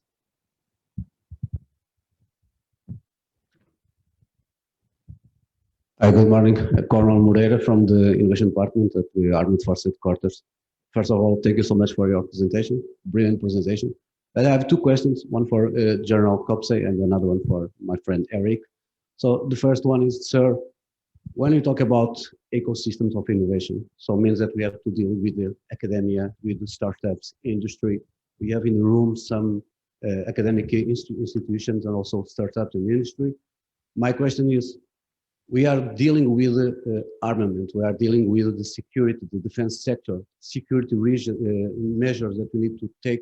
So how can we deal with them? How can we create or foster innovation with them, saving the need for security from our side, from the defense sector? It's a kind of policy to negotiate with them, or we can go and, I would say, openly building with them the capacity, and don't be afraid that if they are going to sell the product to the enemy or to the other armies or to the other armed forces. So this is a question of how we interact with the academia and the industry in order to keep our advantage related to the opponents. This is my question for you. And for Eric, you talk a lot about open innovation, of course. General Manlata talked about the other innovations, direct innovation. So my question is, how do you synchronize these two kind of innovations? Because we have the NDPP, so the NATO Development Planning process, that takes 5 years to deliver a capacity or capability. Then we have the open innovation, a short-term innovation. How do you think that can be synchronized, or the contribution from one kind of innovation to the another one? And if you go to the agile and waterfall methodology, we are talking about the same. So this is my two questions. Thanks so much. Thanks, Jose. It's a really good question. Yeah, the more you talk to people, the more you expose your thinking. So there are different levels. So if you're talking academia, you're talking concepts, you're talking futures. There's nothing really secret about that. It's just intellectual appetite of where you see yourselves in 10 years' time. You know, what is the future or a future? And that's relatively benign, as long as you understand that the academia that you are engaging with are transparent with who it is that, or the type of conversations that you want. And certainly from our perspective, we actually post military officers into academia. So we have fellowships within IISS, Chatham House and RUSI. So they're normally the think tanks that we engage with, and they act as a coherent function to make sure that we're getting after some of the capability questions that we're looking at into the future. When you then pick up a garage startup, we don't just look at UK, we look globally. And obviously some of these startups, they don't know where their business is going to be in 15 years' time. So they've still got a little bit of self-interest, but when they engage with certainly the British military, they have more national, they have a pride of the affiliation. They're desperate to get their business off the ground in whatever it is, concept or technology that they're delivering.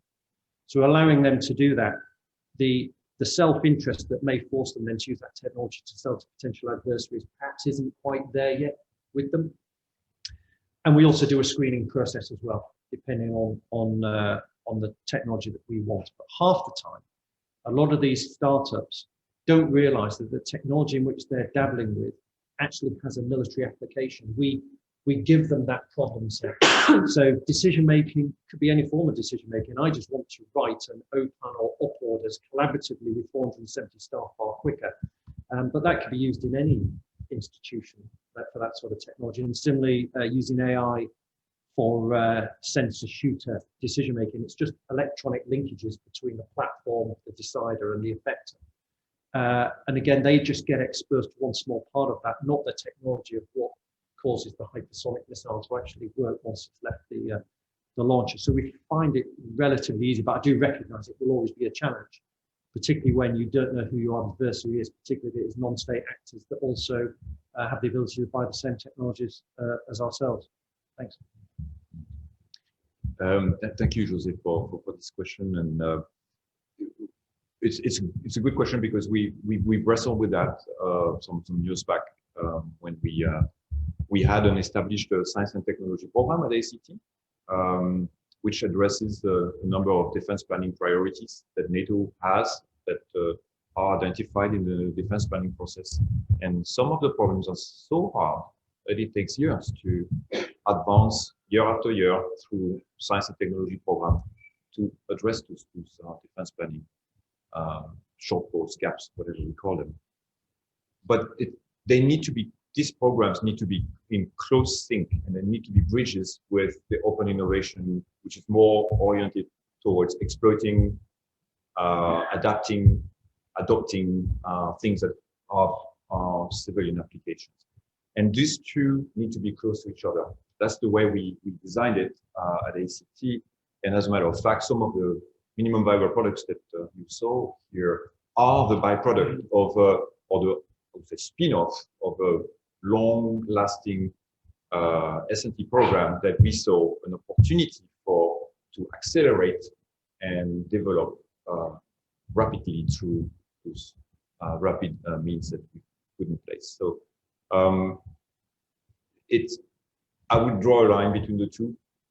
They are next to each other, and they should be in close sync with each other. This is really the approach.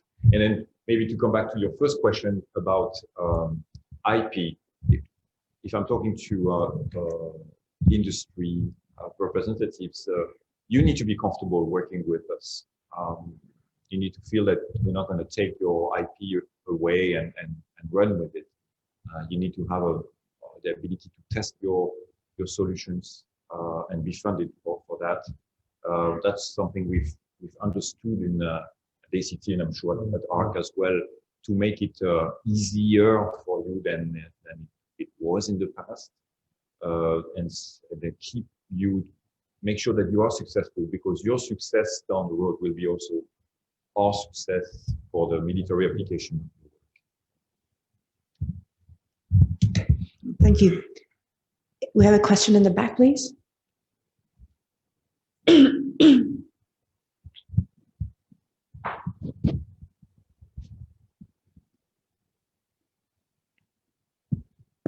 Hello, good morning.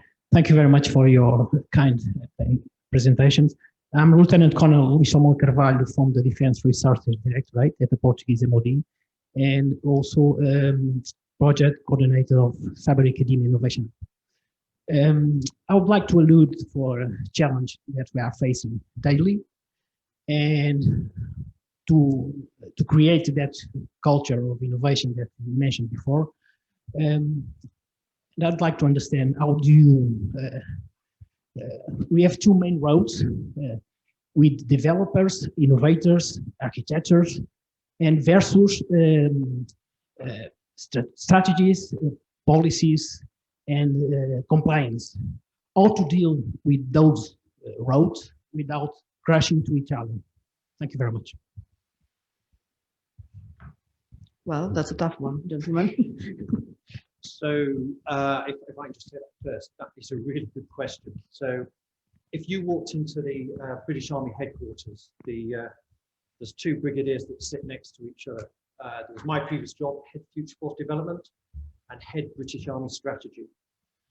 So that strategy, he defined the North Star, where we were going, and a broad roadmap of how to get there. And that included long-term equipment programs, you know, the new tank, the new artillery, the big five, as it were. Whereas I was looking at how we would fight in that North Star space. He would work out if it was affordable. I would then work out the concept of fighting there. But I was taking a more direct approach to get there through leapfrogging technology. So I was always looking at the next sort of 5 years or so of innovative technology that could change the nature of the platform that was long-term being developed. And it could be a different style of munition, a different style of gun system, a different way in which you connected into the digital backbone, which was the thing that I was trying to create. But ultimately, I had to be hand in glove with him. And we formed a thing called the Armed Forces Development Committee that we co-chaired, that had all the organizational representatives from across the Army in capability terms, to make sure that there were those that were thinking strategy, process and planning and resourcing, and those that were thinking speed, innovation and experimentation. Different gearing, but just to make sure that one was actually complementary to the other. slightly probably harder to describe in this forum, but I would like to think that it certainly helped us get to where we want to be in that 2030 timeframe. And certainly the more early fledgling ways in which we've actually adopted spiral technology into extant platform and capability development seems to work. But yeah, good question. Yeah. I think we all in every organization, and Portuguese armed forces are not the only ones who wrestle with that alignment, if you want, between the doers and those who, I would say, oversee and change policy accordingly. It's oftentimes through examples that policy gets changed. We like to believe that some of the examples, some of the concrete products that we've developed over the past years are challenging the orders of things and the level of policy. And by the way, maybe you couldn't read, but one of the 3 objectives of our strategy is actually to inform the policymakers on the need to change sometimes, to change the policy on data, the policy on how to apply AI, artificial intelligence, for military applications. And it's through examples, through evidence that the policymaker will go, maybe we need to actually get a group together and rethink the way we handle data, how we switch from being platform-based to being cloud-based. All of these are enablers to more innovation and down the road to keep the edge militarily. Not talking about technology, just delivering the capabilities that our warfighters need requires significant changes in policy with down the road, remember that circle, vicious circle or virtuous circle, change processes and change culture. If I may just add to this, I think it's about a delicate balance about having visionaries and the practical people who are there delivering on daily basis. My colleagues keep yelling at me for saying, well, how do I go to my general, telling him that I need a quantum computer when he's thinking about how to buy socks and boots for the armed forces, for the next 5 years. You're a headache. So I think this is something that we deal with, all of us. Do we have another question? Yes, gentleman in the back, please. And then one over there.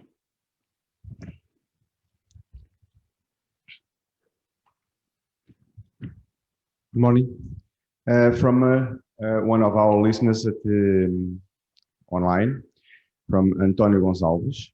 The question is, as it was said already several times in this meeting, innovation is hardly compatible with the normal timescales of usual projects and normally deal with failure and learning, which is generally not well seen by the funding organizations. How can we, from academia, surpass these points? Thank you.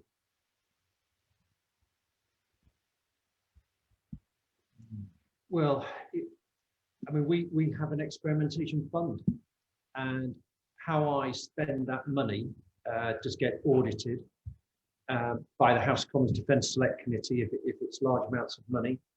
And we are fairly confident that what it is that we spend on are endeavours that are worth doing, because you've spent time, going back to an earlier question, of seed corning these ideas to then take the staff and all the stakeholders with you. But that is a separate fund that is exclusive to the funds that are allocated for programmatic capability recapitalisation projects of what it is that you're doing, because that is, from the UK perspective, National Audit Office and decisions that involve ministers, particularly if it's a really important capability. But in the innovation space, you saw some of the ACT examples. These are quite small, novel little capabilities that satisfy a large problem. It isn't redesigning a ship or a plane or something like that. It's actually something that's quite niche. So in monetary terms, relatively, it's quite small and therefore worth the gamble. But quite often, when the gamble doesn't pay off, you've actually ended up developing something that might be able to be exploited elsewhere, either in the defence industry or elsewhere within the other national institutions. So yeah, you just need to set up a separate fund and manage it accordingly. No, I think just to recall what you just said, you specific questions about academia. I think that you need to be able to break down pain points, problems, challenges that our armed forces have into reasonable size problems that a smaller team can handle, can tackle. As you said, not going to solve hypersonic velocity weapons by academia with the two guys in a garage. I mean, it's not going to work out. But there's so many problems, really hard problems that will make a difference, an impact for our armed forces that can be simplified to bite-sized problems. The second thing is to make it easy for industry and academia to test its solutions and make it easy. It's like reachable exercising facilities can be distance, distributed online. Also make it easy to come to participate to an exercise. I mean, by the way, dynamic messengers in September, hosted by the Portuguese Navy, is a wonderful example where, through your nation, academia industry can come and test out its autonomous systems. NATO provides I would say the whole infrastructure, and it's fairly easy. Yes, get costly, but fairly easy to do so. So make it simple, make it small, and make it, I would say, affordable for those small actors to participate in it. Thank you. We had another question. Gentleman over there, please. Thank you. Thank you. Hi, Hugo de Souza from Innovation by Kaizen. So recovering all of this innovation debt takes some radical changes, not just incremental, low-risk changes. From your experience, what do you recommend on that matter? Because usually established organizations avoid at all costs radical changes because there's risk, there's uncertainty. How do you change that from your experience? Thank you.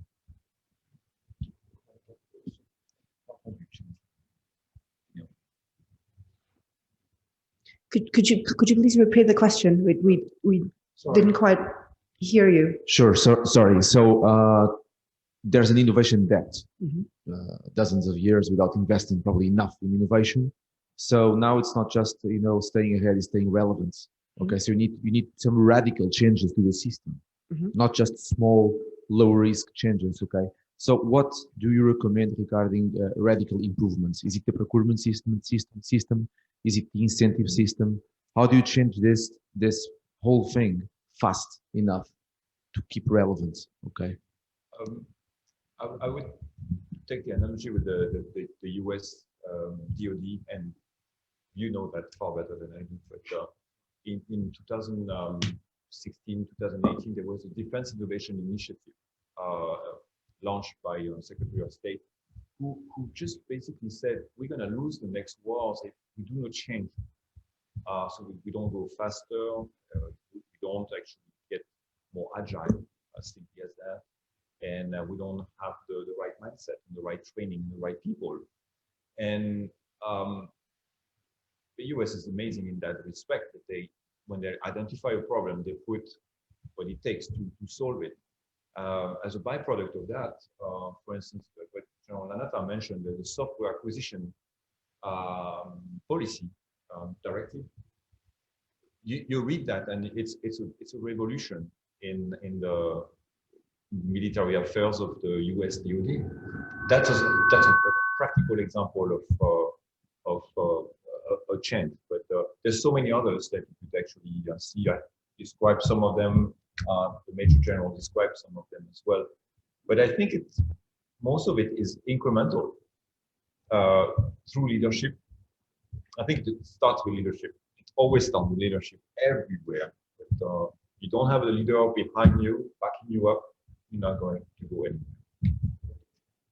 anywhere. I would say that I'll phrase it in 3 P's: policy, people, and practice. So policy, if you want to really make change, is again in the UK we've adopted a land industrial strategy to try and drive better behaviours, because the Ministry of Defence historically have not been good in the way we treated contractors. and civilians in harnessing capabilities. And I think that this has allowed us to force a better and more trustworthy and mutually beneficial relationship. The people, at our strategic level, our Minister of Armed Forces, James Heath, our Secretary of State for Defence, Ben Wallace, are hugely entrepreneurial, disruptive thinkers.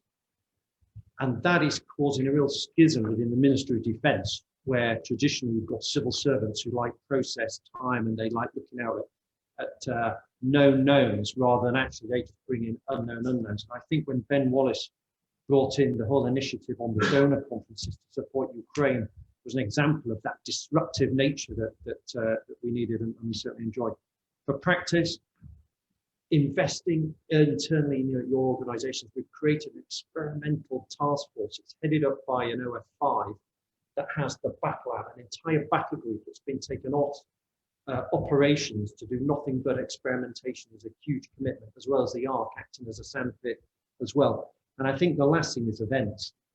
The Novichok attack in Salisbury by Russia against some previous KGB operatives, and the UAVs that were not attacking but were causing real issue at Gatwick Airport a couple of years ago, were some real catalysts into novel thinking on changing the processes to get after, certainly with Novichok, how you deal with agents of that nature in a domestic environment and homeland resilience, and then similarly counter UAVs as well that could be exported abroad on operations as well. So yeah, policy, people, practice, and a certain degree black swan events as well. Thank you very much. Ladies and gentlemen, because I fear to be punished by the organizers of keeping you away from your coffee break, I need to stop right here. Thank you so much. Thank you, gentlemen, for a wonderful panel. I think that we set the benchmark for the other panels to follow really high. I'm sure that we will be collectively hated, but great job. Thank you so much. Thank you.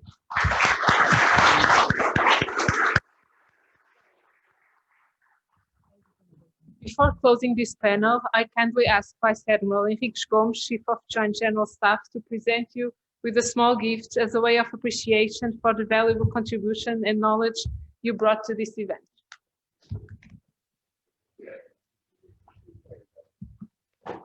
Thanks.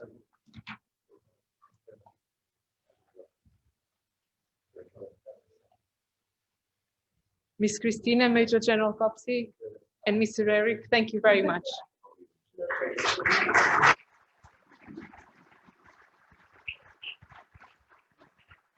Now it's time to have a short break so that our physical guests and our online ones can replenish their energies and come prepare themselves for the second session. So we'll see each other in 15 minutes at 11:45. See you soon. Welcome back, everyone. We hope you enjoyed the coffee break and took a chance to socialize and exchange ideas about innovation. We are moving now to the second panel dedicated to Defense Innovation Management's comprehensive approach and synergy of efforts.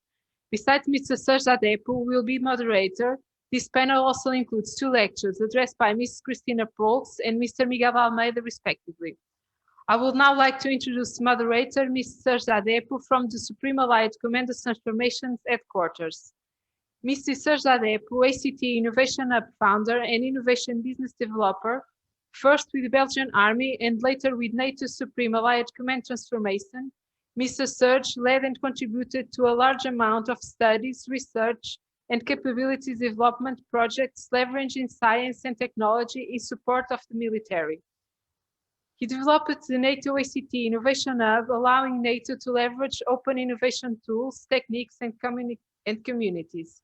He is now managing and expanding the Innovation Hub impacts worldwide through a global defense innovation ecosystem and the NATO Innovation Network. Mr. Serge, thank you so much for being here, and now I'll hand you the floor for you to lead this second panel.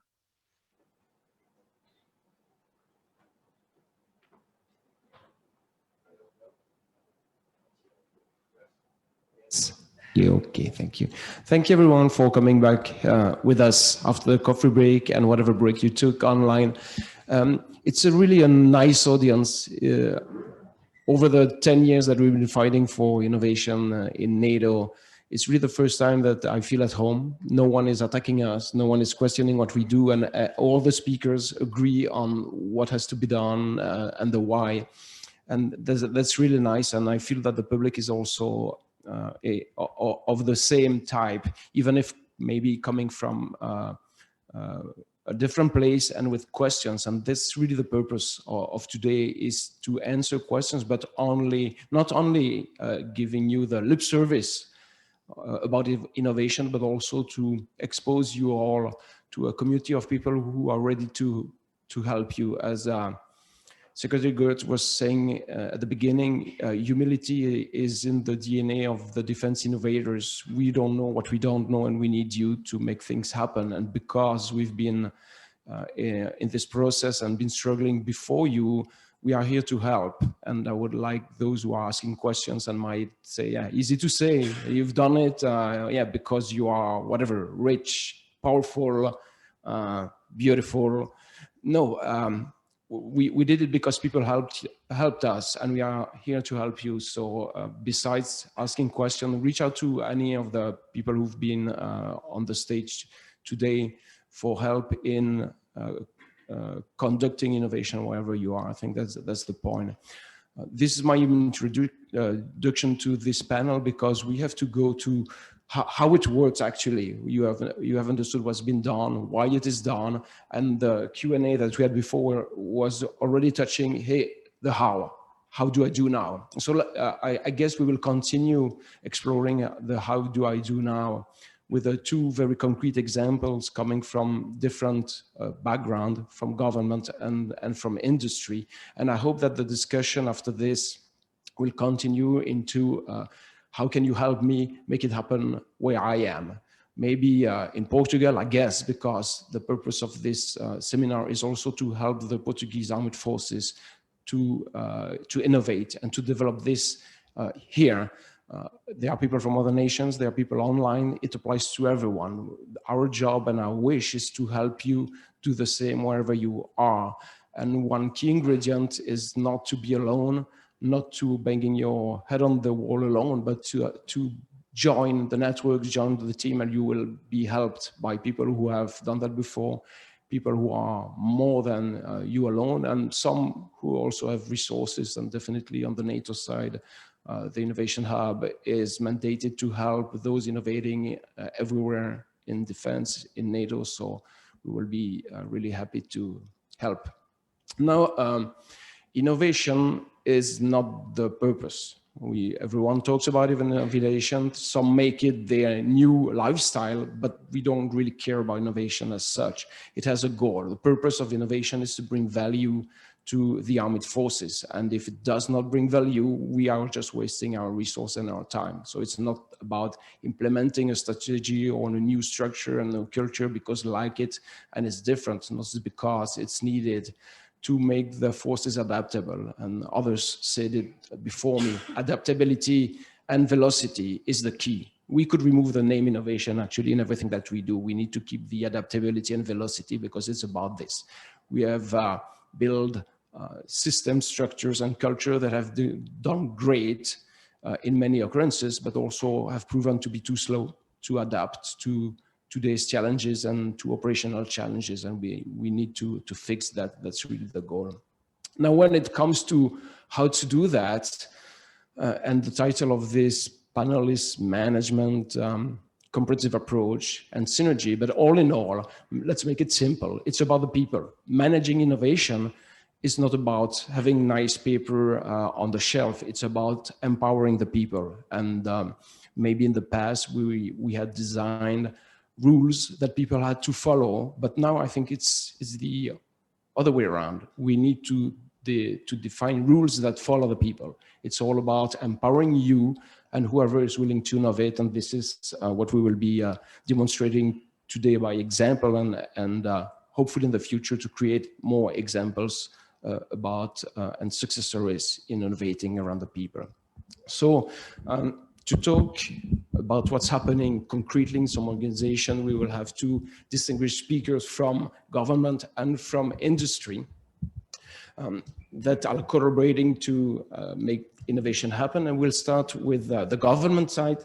So we are having as a first presenter, Mrs. Christina Prue, who is Director of Research and Development Innovation Operation from the Canadian innovation program called Innovation for Defense and Excellence Security Program, also known as IDEAS.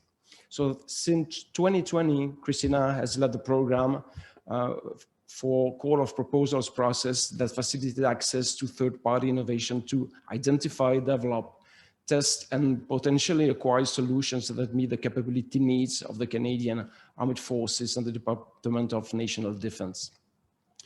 Christina is also responsible for program awareness, fostering growth within the innovation community, and continuous improvement of innovation program delivery. Christina has provided leadership to several Government of Canada programs in operations, communications, and service delivery. Christina, the microphone is yours.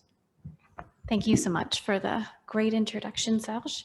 And good morning to everyone. It's my absolute privilege and pleasure to be here to give you an explanation about Canada's innovation program. And first, I'd like to congratulate the Portuguese Ministry of Defense as well as the Armed Forces on the delivery of their new innovation strategy. Strong, Secure, Engaged is the title of Canada's defense policy, and it's only about 5 years old.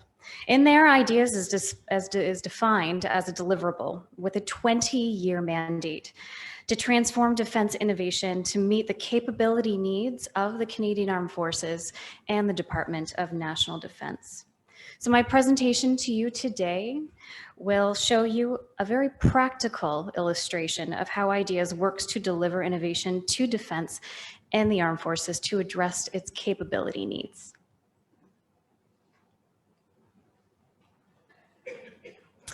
What is Canada's Access to Innovation program? So access to innovation, not just an innovation program. So we invest in research and development at many phases. It could be for solutions that are only in its infancy, in early stages, from early concept at a very low technical readiness level, all the way to advanced solutions that are almost ready to be adopted at the commercial level. And it all aligns with the priorities of the Canadian Armed Forces as well as the Department of Defense, because it's a program being run for them. It's not a science and tech organization. It is for the delivery of capabilities and knowledge to the department and the forces. Why does IDEAS exist? Historically, defense and innovation has been driven by government research labs. And in our department, we have Defense Research and Development Canada, which is a large organization focused on science and technology. But in today's climate, technological development and innovation are more often generated by non-traditional players, such as the private sector as well as academia. And as the nature of conflict evolves and threats also evolve, Canada's national defense and security system need to be more inclusive, needs to be more collaborative, and it needs to be more integrated to effectively respond to the threats, to ensure the department has access to the absolute best solutions it can. And it's also about volume. The bigger the ecosystem, which is one of the primary goals of the program, the more solutions that can be pushed forward to meet those capability needs. So we welcome non-traditional thinking for those in industry to put proposals forward, to provide creative solutions to meet our needs. And this means reaching out to mining industry, reaching out to agriculture, healthcare, to give us new solutions and breakthrough opportunities that could drive innovation forward. So those who can participate in Canada are certainly academic institutions, not-for-profit organizations, large organizations, small and medium enterprises, individuals, mom and pop shops often do submit proposals for many of our problem space challenges. And international organizations that are partnered with a Canadian counterpart can also participate as well. How is IDEAS being responsive to defense needs? So the IDEAS program was born from the need to be agile in responding to crisis and the impact of the globalization of science and technology. So we don't want to reach out to innovators and say, hey, this is what we need. No, we don't do that. We reach out to industry and innovators and actually explain the problem space that we have. And we then launch what we call a challenge to address that particular need. So it's a challenge that we want innovators to solve for us because, as Serge said, we don't know what we don't know, and we want to see the creative solutions being pushed forward. There's a significant knowledge and development aspect to innovation, and we want it to be as broad as possible. So here on the slide is a very, very short listing of some of the challenge areas that we focused on. So you can see drone technology, cyber attribution, AI, classification and detection of objects of interest, and corrosion, and many more.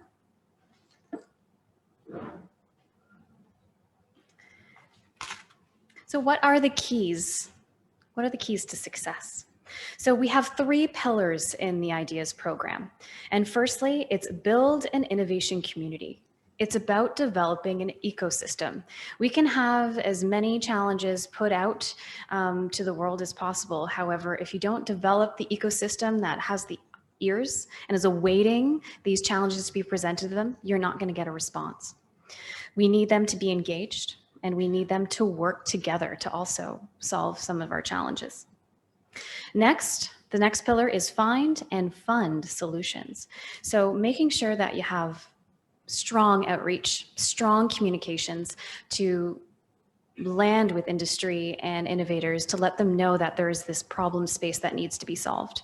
And secondly, funding the solutions. We know innovation does not come cheap, and there is a significant amount of upfront cost in developing your own innovation program to set up the resources necessary and also make sure that you have strong communications and outreach engaged from the very beginning, but also to facilitate the development of the research in a variety of different ways. Within the IDEAS program, we have 5 different funding elements. I'll do a short overview of them shortly, to be able to invest in the research development at many different phases of the solutions at different readiness levels. And last is pushing technology forward to a demonstrable level. And so this is experimentation and testing. So you want to bring the research and development to the end gate, the end phase, and then you want to be able to have a tangible solution, be able to provide it to the armed forces and to the Defense Department to touch it, to play with it, to see if it's practical for their own purposes, and also be able to provide feedback to that particular innovator or to the industry about what defense actually needs.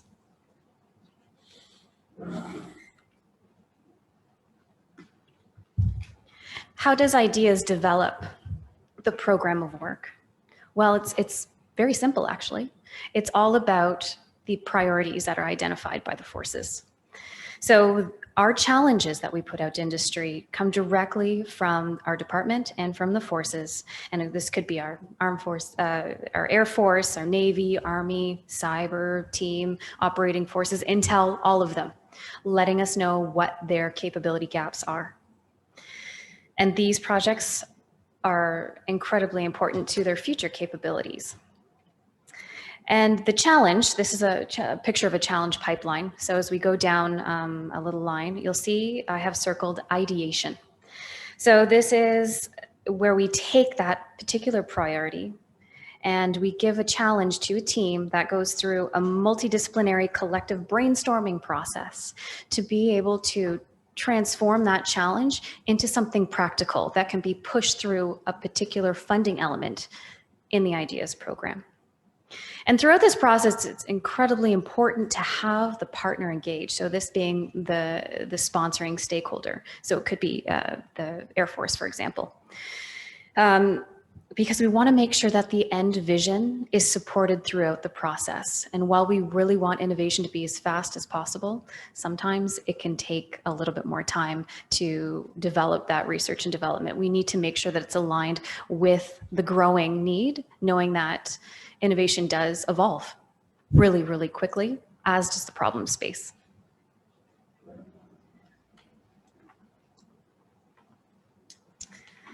So what are the essential requirements to develop the program of work? Well, three things. As I was mentioning, partnership, having strong relationships from the very beginning.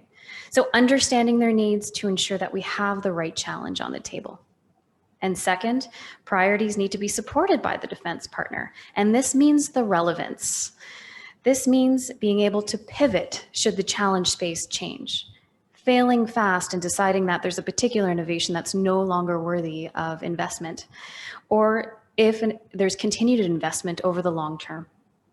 And last, alignment with force development. And this simply means acquisition. And full disclosure, the IDEAS program has fallen a little short in this domain, and we're currently trying to fix it. Procurement in Canada, as in many other countries, is imperfect. And we are now at the 5-year mark for the program. So the Strong, Secure, Engage, the defense policy, is now being reviewed after 5 years, even though our program has a 20-year mandate. And we're inserting this acquisition piece in there because the real question is it innovation if you're not able to bring that solution into the hands of those who need it the most?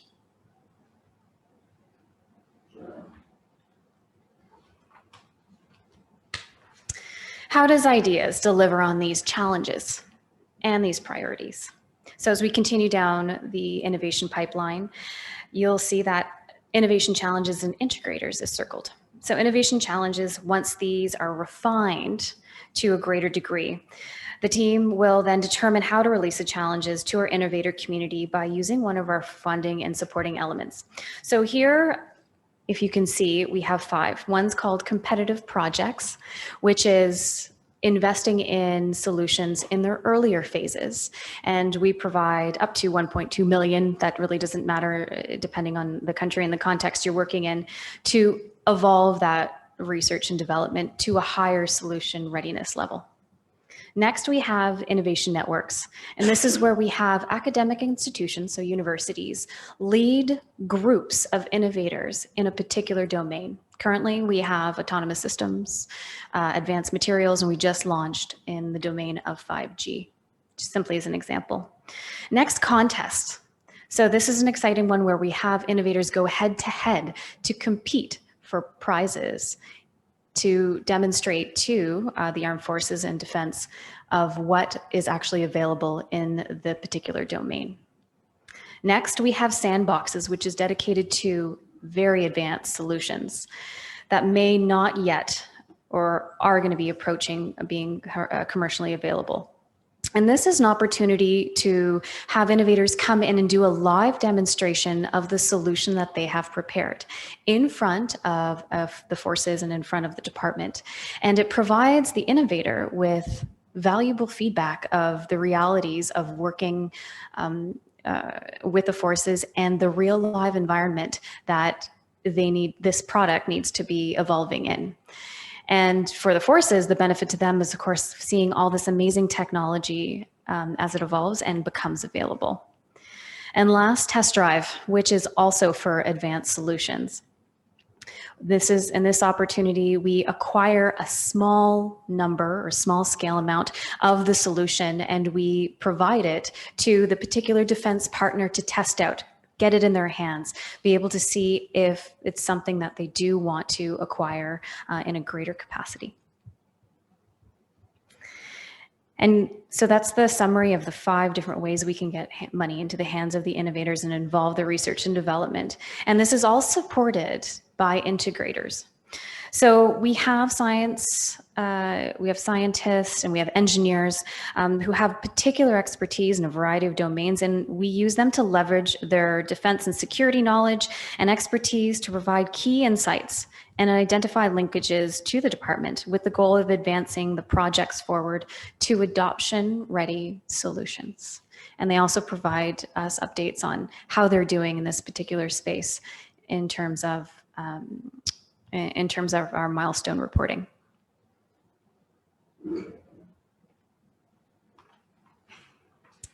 And what is the ultimate goal? So down the pipeline, you'll see that I have circled here the defense capability. So ultimately, IDEAS is success if we can actually deliver on a knowledge capability, knowledge integration, as well as capability integration. And so at the end of the day, it's not really about how many contracts we have signed or how much money we're actually able to get out the door, but are we delivering on the realities of the armed forces and the needs for their capabilities?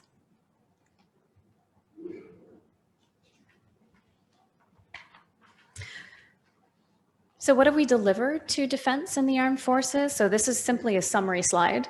I'll draw your attention to the middle where we have more than 6,200 innovators in our ecosystem. And so they might be receiving our messages by going on our website. They might be receiving our emails. We send out messages on a regular basis, not to necessarily inundate them, but to let them know what the progress is being made within the program and what challenges are coming up to make sure that they're ready to respond to what we're putting out. Next, we have more than 580 innovators that we've funded. It gives you an idea of how many projects are currently in our pipeline. We have 18 collaborative research networks. We've conducted 2 sandboxes. We've awarded 4 test drives. Again, these are solutions that we've been able to evolve over the past few years, and now they're being exploited to our defense partner. We've issued 69 defense challenges, and we've had to, as an innovation program, had to pivot to deliver on our mandate because of the pandemic, for example. So during the pandemic, a lot of our work had to stop. The ecosystem had to stop. A lot of people were working in labs at that during that time, and so we did release a new call for proposals specifically to address pandemic response. So we issued a total of 58 agreements to industry to evolve in this space. And also we had counter unmanned aerial systems. So we had drone technology. It was a demonstration that we put on in 2019, and our operating forces came back to us and said, it's not enough.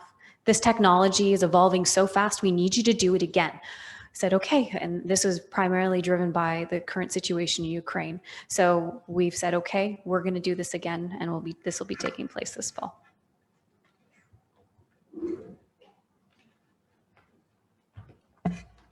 So further to that, I'll give you an example of some of our test drives. So in here, you can see some of the titles that illustrate kind of what has evolved. And so these are projects. These first 3 projects are ones that were at a very low solution readiness level. We looked at their proposals. The partner was very supportive of evolving these projects. We invested in them, and now they're at a much higher technical readiness level and almost ready for acquisition. So what is in full motion video, the detection and classification of objects of interest, as I referred to earlier, as well as cyber attribution. And last is green heat. So that wasn't something that we evolved, but it was a test drive that we wanted to launch to industry to see what was available to heat old buildings.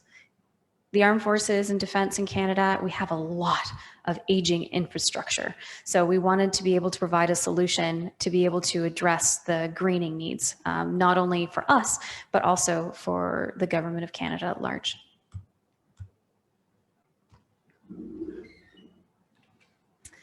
Next is Sandbox. I gave you a bit of an overview of counter unmanned aerial systems. So the first time that we did it, we wanted to evaluate the drone technology and the countering the drone technology. But this time, we've asked these innovators not only to come back and also find new ones who are have solutions in this particular space, but we need them to be integrated into a broader military command and control system. So it's the next phase to this drone technology that we really need insight into.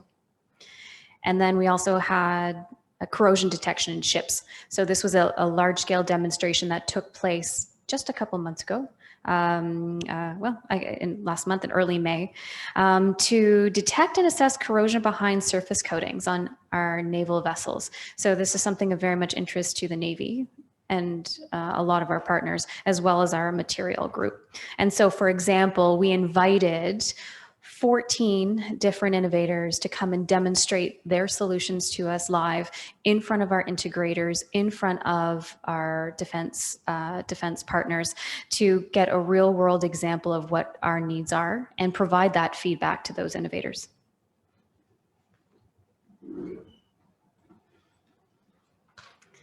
So what are the best practices? What are the lessons learned? What are the takeaways that we can offer to a new innovation program?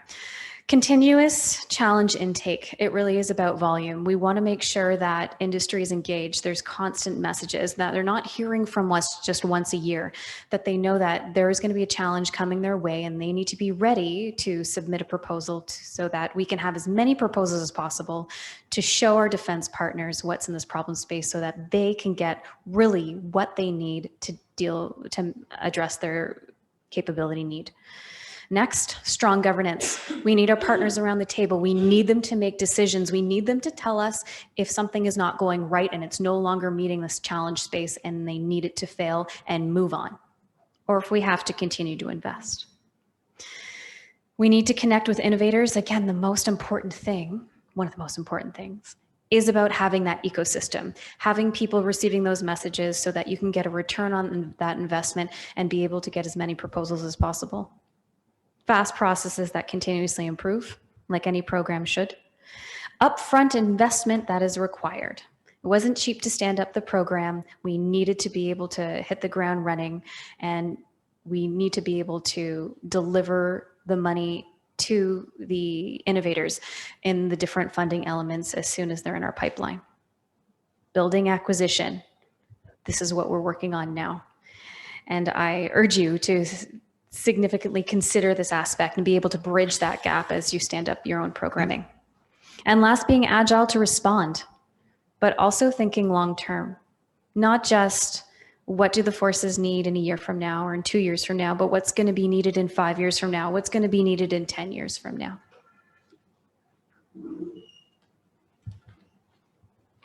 Great ideas have the potential to change the world. So with that, I thank you for this fantastic opportunity to share our lessons learned from Canada.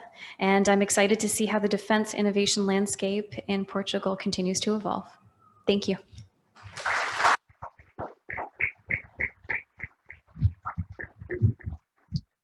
Thank you very much, Christina. For those who are online, don't hesitate to send your questions for Christina and for everyone here. So don't wait. It's very important that we get your feedback and your question and we can address them because we had no chance to have a coffee with you before. So take the floor. So next, as promised, we will go towards the industry side with Mr. Miguel Almeida, who is Cisco Portugal CEO since July of 2019. He graduated in marketing and public relations from the Institute of New Professions. Previously, Miguel Almeida acted as commercial and channel manager for Cisco in Portugal, also responsible for the mid-market, enterprise and public sector verticals in the country from 2005 to 2009. Before joining Cisco in 2005, he worked for McAfee Portugal and was co-founder of Asian in Portugal, later acquired by Tech Data. Currently, he also holds several positions, such as executive board member of the Portuguese Association for the Development of Communications, executive board member for the American Chamber of Commerce in Portugal, member of the executive committee Association for the Development of Engineering, instant traduction from Portuguese, sorry. Executive sponsor of Green Team Portugal, executive sponsor of Women in Science and Engineering, and executive sponsor of Esports Portugal. You have to tell me more about that. Miguel, the floor is yours. Thank you. Good morning to all. Let me start to thank you for this invitation. This is, I would say, a difficult stage for me because I'm not a military guy. I have to be honest on that. I'm not an expert like all of you, but I think that this really demonstrates the importance of the technology and the digital in the new markets that we have across all the segments across the globe. Okay. Today I'm here to share what is innovation in Cisco and what we do with innovation around our market. Okay. At Cisco, innovation is not only to build a product, okay? It's really to build new markets. It's really about the working for the net zero on the sustainability. It's really to improve the efficiency of the companies, okay? But the most important thing is to power an inclusive world for all the people. This is the most important thing of our innovation, okay? Today, I'm gonna share with you a program that we have, is the Country Digitalization Acceleration Program. It's a program where Cisco have money to fund innovations in countries, okay? And we are present in more than 45 countries with this program, okay? We work across all the verticals, including private and public entities, to improve the acceleration of the innovation, okay? This is key for us because, as you will probably know, if we accelerate innovation, of course, digitalization in countries will go much faster, okay? The type of project that we have here, and we are putting money on this, okay, are projects that we can copy these projects that we are doing in Portugal or in other countries and build the same projects in other countries, okay? And this means that we need to address a customer need or a business opportunity for all these verticals. Let me share with you a few videos around this. Can we have the sound?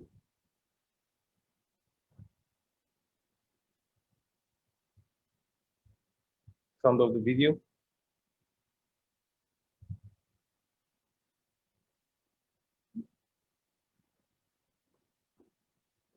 Yesterday was working, right? This is always like this. This is the typical thing, right? In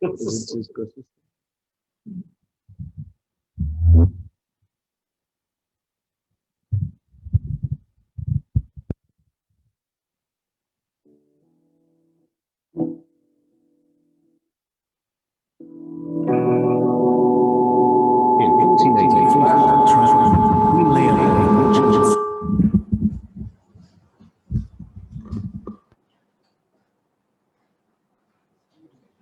There's no sound. Again, okay. The Portuguese city of Caldas da Rainha was then built around it. We want to improve the quality of life, create jobs, attract investments, make the people life easier.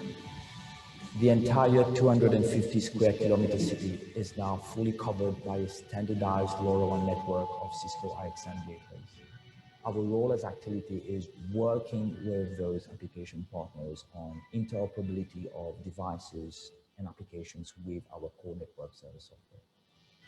We see this network as an investment, not as an expense. We are now monitoring how much water we drink and the quality of the water. The first weeks of testing, we detect a leak of 200,000 liters.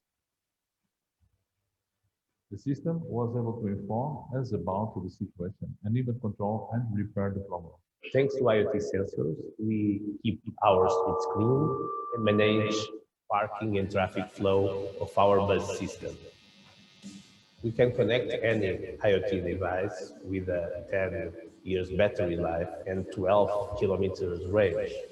In the future, we have smart street lamps, pollution indicators, and smart buildings with artificial intelligence.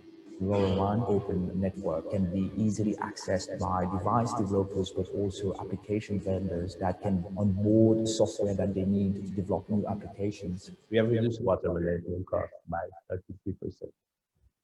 Reduced the cost of waste collection by 67%.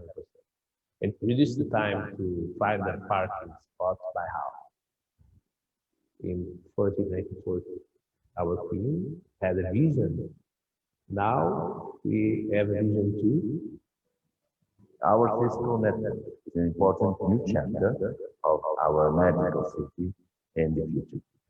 We need to understand that the future is now.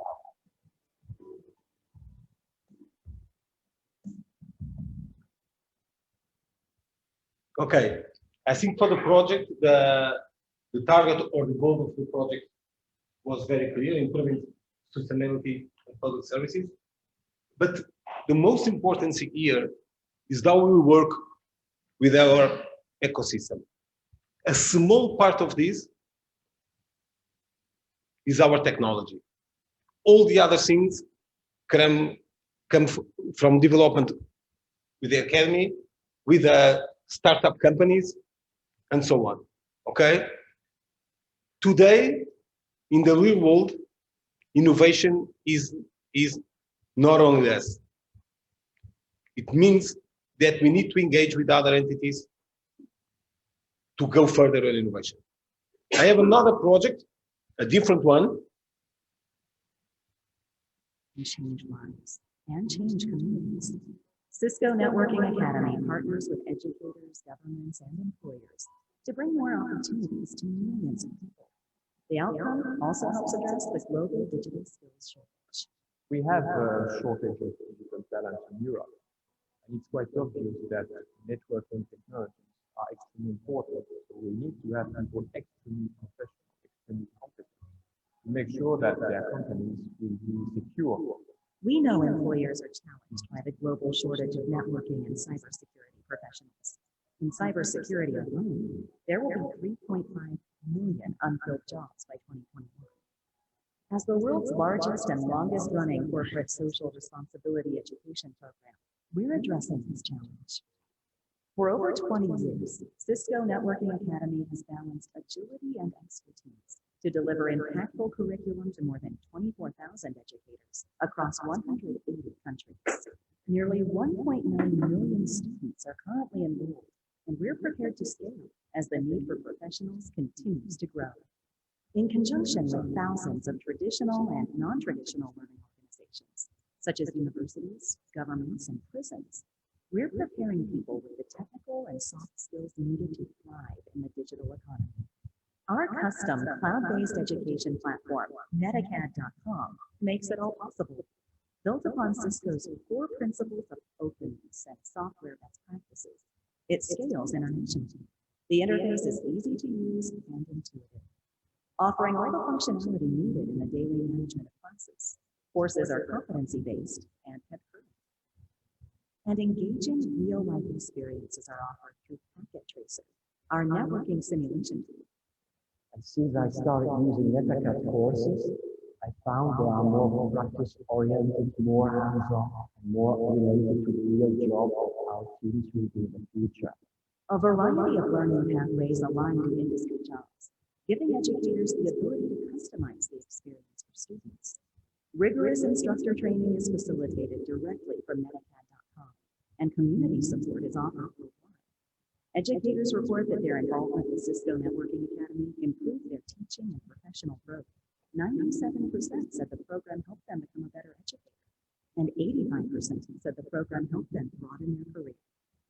Students benefit from over 30 courses in up to 25 languages, covering introductory to advanced networking, cybersecurity, IoT, digital literacy, and entrepreneurship. The breadth, quality, and access of our courses ensure every student, no matter their race, ethnicity, or accessibility needs, can participate, while formative assessments help drive learning outcomes and monitor student progress. What's most important is student success.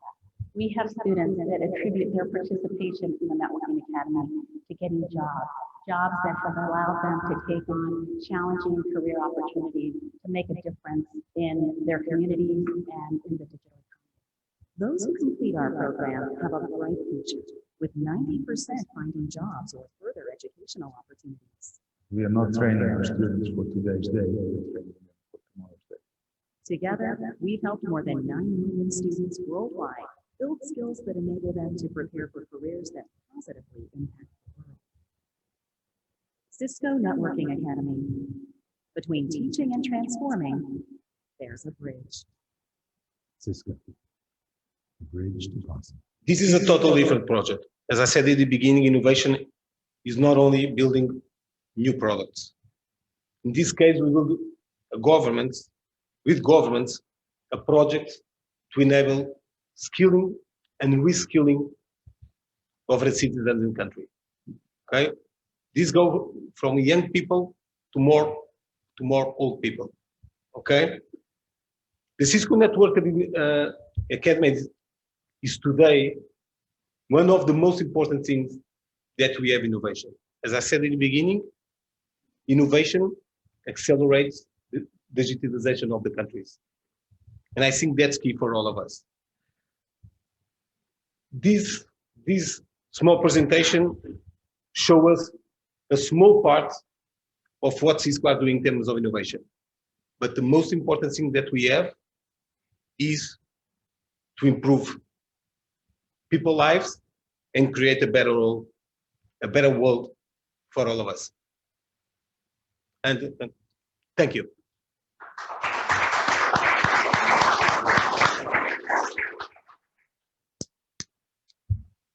Thank you, Miguel. Now it's question time. So would we already have questions online by chance? And of course, the people in the room, you are totally allowed to ask your questions. Just raise your hand.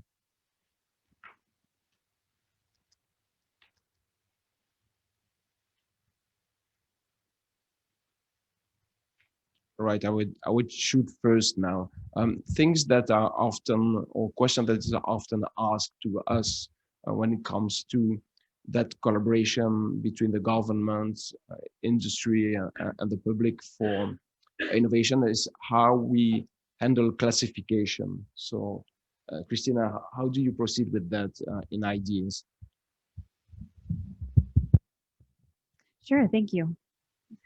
Is it working? I guess yes. Can you hear me? You good? Okay. Classified information, really interesting. We are now, because we have so many projects that have made their way through the innovation pipeline in Canada, we now have projects that are towing that line into a classified space. So we've had to work with our procurement department to find a way to be able to provide the proper security clearance to these particular projects so that we can actually have a proper classified briefing with them and an exchange of information.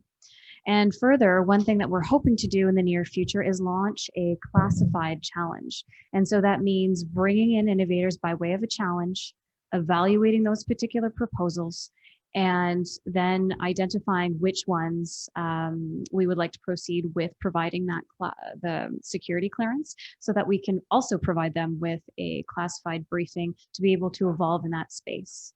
But it also means having access to the proper systems in place to be able to exchange that information, which isn't always very easy when it comes to industry. Thank you. And on your side, Miguel, do you have experience with working with classified, being military, or just sensitive content on your side? Okay. Of course, we have. It's not an easy thing for us because we are a provider of technology, so it's not easy for the people to share with us everything that they can. But of course, if we are working on a project that there is a great place of confidence, and if we know what is the goal, some things are checked. Okay, but I agree, the technology provider, sometimes it's not easy for the government or for the institutions to share the information with the vendors. Sorry. Okay. Thank you. One other point that is a bit related to classification, but it's very important to the startups and the inventors, the handling of their intellectual property. So do you have specific ways to address this question in ideas? Thank you. Yes. Innovators often ask this question: what happens to my IP? What happens to my intellectual property? And we don't want it. Even though we're investing in low technical readiness levels of projects, the IP remains with the innovator. Now, in some cases, we might ask for a license to be able to use it for our own purposes, but otherwise, no, we want the IP to remain with industry. Thank you. Anything about that? Yes, that's more or less the same what we do. Okay, our target is not to bring intellectual property inside Cisco. It's to work with partners to develop projects or products. And sometimes, and we have cases like this in Portugal and across the world, we work with small companies or with startups. We build a product and they included their product on our list price, okay? And we can sell this across the globe. So sometimes it's very good for small companies because the addressable market will grow a lot with Cisco. Thank you.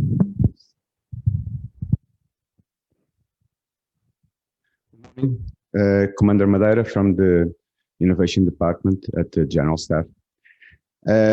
During today's sessions, we have heard of your testimonies regarding how innovation must rely on speed and error acceptance. However, these two characteristics, even if they are essential for seizing the opportunities and keeping the edge, they also may compromise the adequate and sustained development of a project, from what I might see. So, and even if you have enough error tolerance, you can still be misled to classify a project as an error when instead it actually might need some further development. Looking at innovation as a process that breaks rules, or at least bends them, how do you see the balance that we should take between the freedom to let the innovation process goes on and the need for a management system that controls the innovation process? Thank you. Thank you. That's a long one. Let's go on the industry. Sorry, that's fine. If we miss a point, you repeat later. Okay. But thank you. Let's go. Let me touch on the speed thing. Okay, I think speed depends a lot on the type of things that you want to do, right? Because there are projects that are on short term, mid term, or long term. Innovation is the same. Okay, there are things that you can build within an ecosystem in 6 months or 1 year, and unfortunately, there are other things that is not possible. The ecosystem is not ready to deliver it. So the most important thing that we see in Cisco is that we need to define the goal, okay? Where we want to be in 6 months, 1 year, whatever, okay? That's the most important. In terms of failure, to be honest, I don't think there is only an answer here, okay? I think it's difficult because the people they don't like to fail. And the management, they are always talking about failures, but I don't think they like to fail a lot. Okay, there must be in our organization, there always a person that is not inside the project that do the analysis of the roadmaps and for that project. And that person is the person that can decide if this is the moment to stop and not invest more, or if this is the moment to continue to invest. Okay. Thank you. It's your turn if you have something. Yes, Mhm. sure. You're right. So what do we do? What do we do about these innovators and these projects? Because there's still some value there. So firstly, it's about the governance. I want to have a conversation with the defense partner and find out why. This isn't going to suit their needs. We need to pull the plug on this particular project. We need to move in a different direction. That knowledge is valuable. Now, even if the innovator knows that the funding is going to stop, we want to be able to provide them with that feedback. But further, there's some more information that's being absorbed into the partner itself about what their needs are and why this was a fail. And further, we do have a lot of projects that get to the end state or near the end state, and still we don't invest any further. So what do? We can't currently acquire. That's our big issue. So in the meantime, we do have partnerships with venture capitalist groups who can learn more about these projects and decide for themselves if they're worthy of follow-on investment.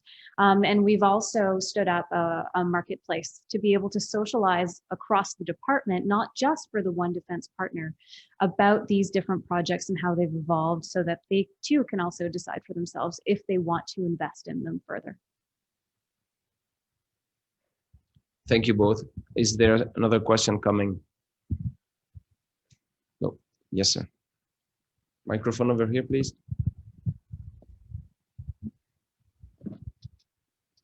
We need one down here also. Over here. Hello, good morning. My name is Joana Quaresma. We Yes. can hear you. I'm from University of Coimbra, and my research laboratory is LEDAP, Laboratory of Energetic and Detonic. So as a young researcher and starting my career, I hear many times that it's very important to have ecosystem, a network. And the thing is how to construct this network. We have here a CEO of a company, a representative from the Canadian government. So as your point of view that you are already established and you have your contacts and your partnerships, and for me as university, how to start a good network where we can also survive out of it, because in university, the life is more and more precarious. So the projects are 2 years, 4 years. It's very important to have this ecosystem. So what are your tips for young researchers to establish these networks? Because here is really good to be in such a conference, but many times we are shy in the coffee break to go forward or to know who are the people who interest us for our areas. So I would like to have your personal opinions, how to construct these networks, these ecosystems that you speak so much about. Thank you very much. Christina. So you're referring to one of the elements that we have called innovation networks. So we do have universities that lead in a particular research domain. And we put out a challenge in this particular space and define how a network is supposed to work. And we don't necessarily connect them together. You're right that you do have to lean forward and find different partners to be able to work together. So for example, a university would go to perhaps different conferences, find out within the university different projects that they've collaborated on together, simply do a search of which other university, which other research firms are dabbling in this particular domain. And in some cases, we will get some information and perhaps with an integrator make the suggestion to make those connections further. But when a proposal is coming into us, we actually do leave it leave it up to you, because we're not the experts. We don't know what we don't know. So that's why we rely on academia and the research networks to be able to kind of find their own partners and who they want to collaborate with, right? So there's a benefit to you as an institution to also figure out kind of where your own gaps are, and then reach out on your own terms to be able to kind of work together to advance that research over the course of 3 years. Thank you, Christina. Do you also develop ecosystems in Cisco? Yes. My thoughts are aligned with Christina's. I think we are here on the same stage. I think the most important thing in the ecosystems is building the bridges, okay? Because the ecosystems are different type of companies with different goals, okay? And our target in Cisco is to build the bridge between all these partners. There is an important thing on the beginning of building an ecosystem. Don't be shy. Define the goal that you want to do, okay? And you need to identify the companies that will help you to drive until the goal. This is the most important thing, okay? Define the right companies or the right industry or whatever that can help you to reach your goal, okay? Thank you both. Next question.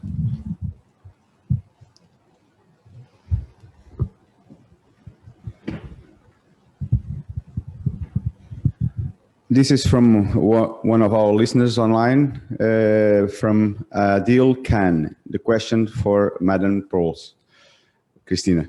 Are there relationship managers that the ideas team enables? This means individuals who work with innovators directly. And how does the ideas team support the overall well-being of the innovators? Thank you.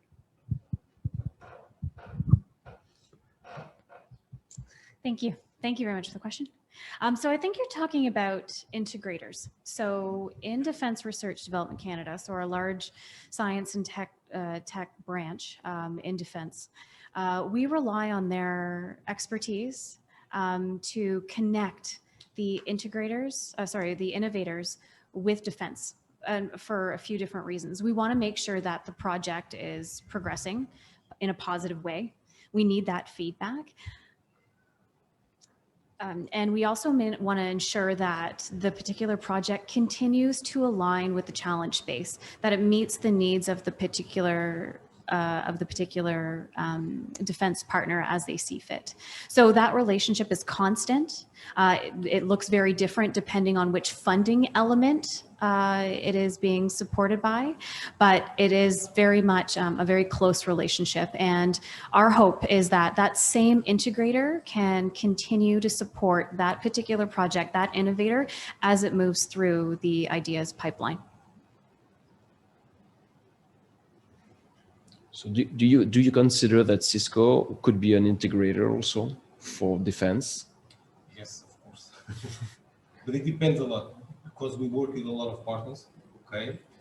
And we are a vendor, but as I said in one of these questions, it's important for us to integrate with other solutions to provide the best offer for the customer or whatever, okay? So sometimes yes, sometimes no.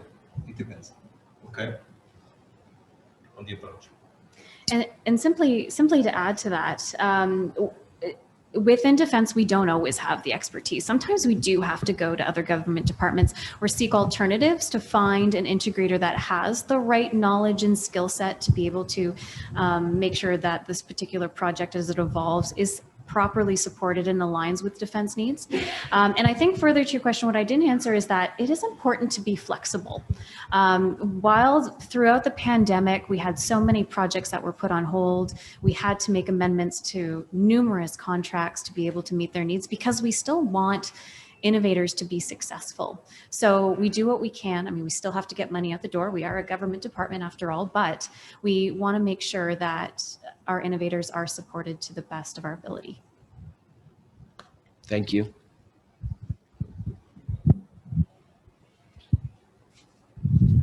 Good morning, Victor Conceição from the Naval Academy and Naval Research Center.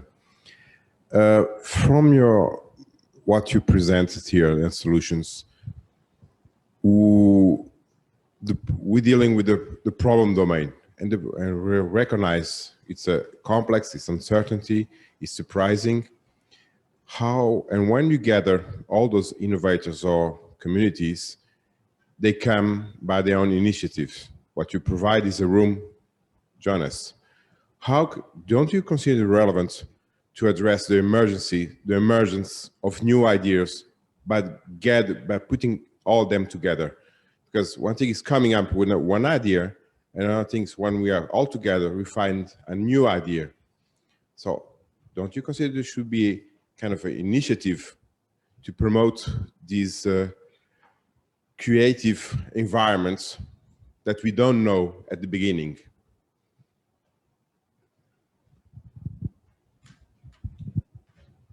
So please, Miguel. Of course, I think that's critical. Okay, I think the more diverse ideas that we have, more good things we will do in the future. Okay, so I think that's key. Okay, and Cisco, every 2 times a year, okay, we build a network of companies and people that are ready for innovation, and we put them working together with our engineers to develop ideas and products and so on. So, in our opinion, bringing different people will add value to the discussion. So depending on within ideas, depending on the element that is actually being used, I think we do facilitate some integration. So in our research networks, we do want to make sure that we're investing in a particular knowledge space so that we can acquire that knowledge and advance awareness within our armed forces and the department. And further, I can give you a practical example, our contest element. So this is where we do have innovators going head to head against each other to get prizes. So one of the contests that we launched was actually successive in several phases. So we had a whole bunch of innovators in different domains, whether it be energy, water, or waste management systems. And we had them put forward proposals for an integrated relocatable temporary camp.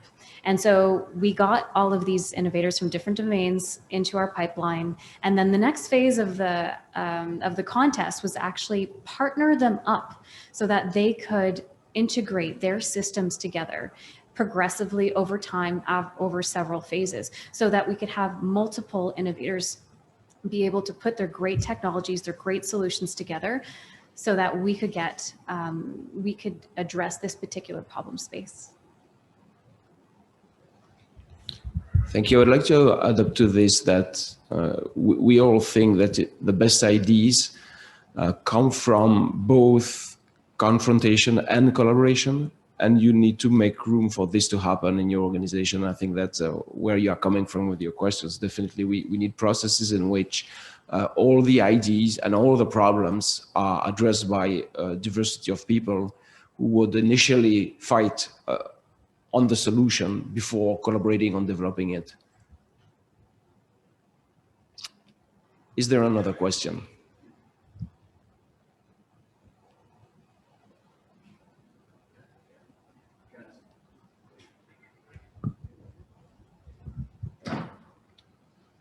So, Christina, you work at the MOD level, right?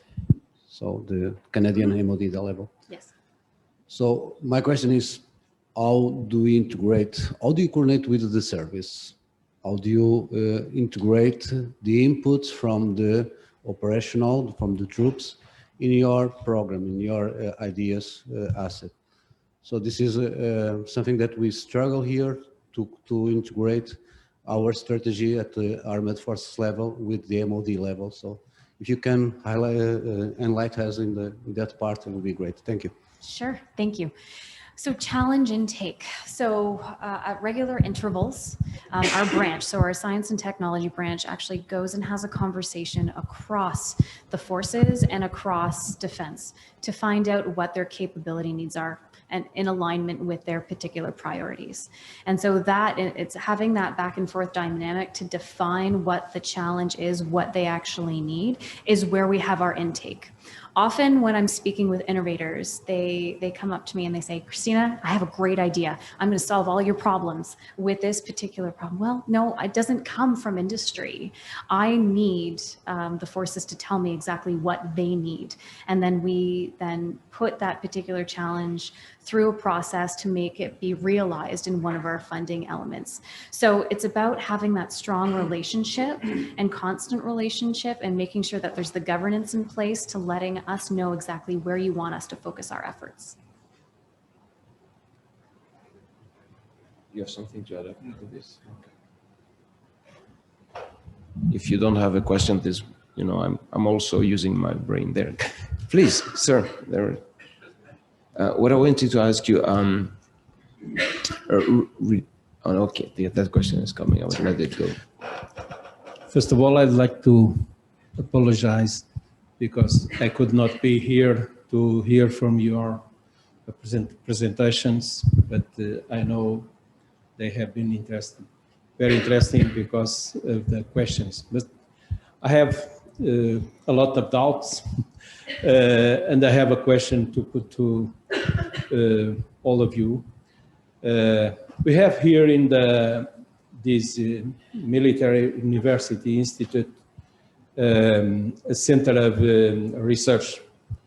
And also we are trying to coordinate also from our autonomous unities that are the academies from the branch, the Navy Academy or Navy School, the Military Academy from the Army, and the Air Force Academy.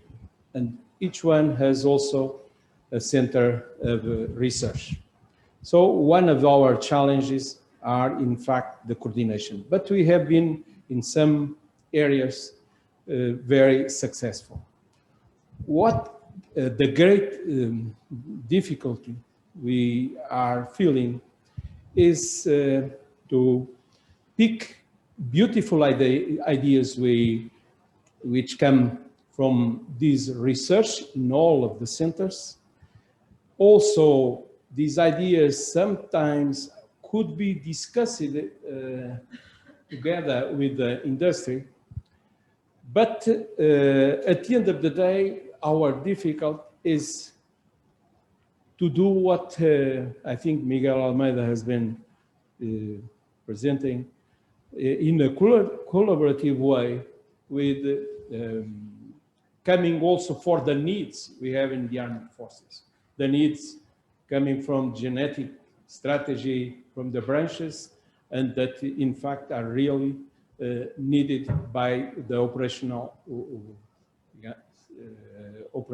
area coming from the shore. And this is our difficulty. And I think maybe between Christina and Miguel Almeida, you can give us some lessons learned by your experience that we can go a little bit farther than the phase of prototyping with our brainstorming and so on. How we can ameliorate, we can say, this collaborative way between the three legs, research, industry, and also the real needs that we have coming from the customers we have in the armed forces. For sure, for this we need the resources also, but normally, as I think our Secretary of State, you have heard also, we have a procurement law is our main resource product, but not only this procurement law, we have other resources, and sometimes for good ideas we can expedite these good ideas. If we have in a good way this collaborative work. So my question is exactly this. What you can offer to us as a lesson learned for this collaborative work? Thank you. Just yeah. Okay. So how to ensure the collaboration? So we do struggle with that to a certain degree because the IDEAS program, we're so reliant on our science and tech branch. So the question often is, how come all of the money that gets pushed through the IDEAS program can't simply just be invested into the branch itself? Well, they have their particular domains and particular priorities that they need to focus on from an operational perspective. So we really encourage them to let them know that this is a benefit to them. Our continued investment in industry actually does have a significant return to them because we really need to rely on their expertise. They're also learning when they're integrating a particular project and sharing the knowledge and the information and the project between what is happening between the innovator and also with the department. And our branch, our science and technology branch, does have its own mandate. It has its own priorities that it needs to contribute as well. So there have been projects where we said, oh, you know what, this is actually best suited under that particular umbrella, whereas we have to keep certain projects separate by way of some of our challenges through the IDEAS program. So it can be tricky. But we can certainly ask ourselves the question, and where does the knowledge need to go? Making sure that we have the right people supporting those projects. Just a quick thing. Of course, I would say that collaboration, it's the most difficult thing, right? Because we have different departments, the funding, exactly, the funding is different. But I think here, as you said, the research is already done, right? Because you have internal people for that and smart people from different angles that can bring the innovation. I think the main challenge here is to go to, or from a prototype to a really product to sell in the market, right?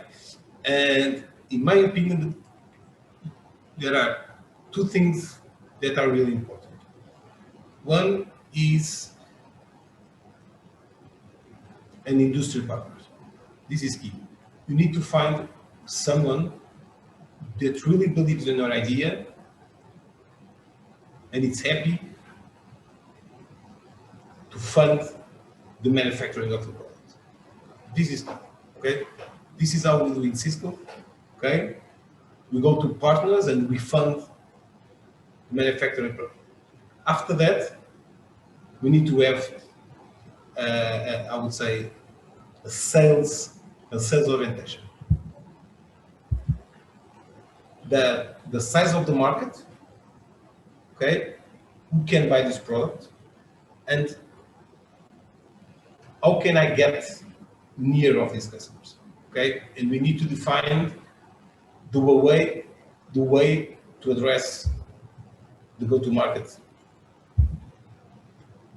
that we need to sell these products. This is how we do it in Cisco. I don't know if this is possible here, okay? But this is how we do it, okay? Thank you. Another question back there. There is a question at the last row. Hello, good morning to you all. First of all, it was a nice presentation. My question is to Christina. In your presentation, you mentioned the non-traditional thinking. So, what bridges do you think that need to be built between the non-traditional thinking and the traditional / conservative thinking? Thank you. Thanks for that question. I think it depends on how we define the problem space and craft the challenge. Right, so we want it to be broad enough that it might speak to different industries who have a particular technology that might address that particular problem. So my presentation, I referred to mining, agriculture, healthcare, a non-traditional in the way that they might have some sort of technology that can be adapted to the particular problem space, but it's more about the crafting, right? So we have a large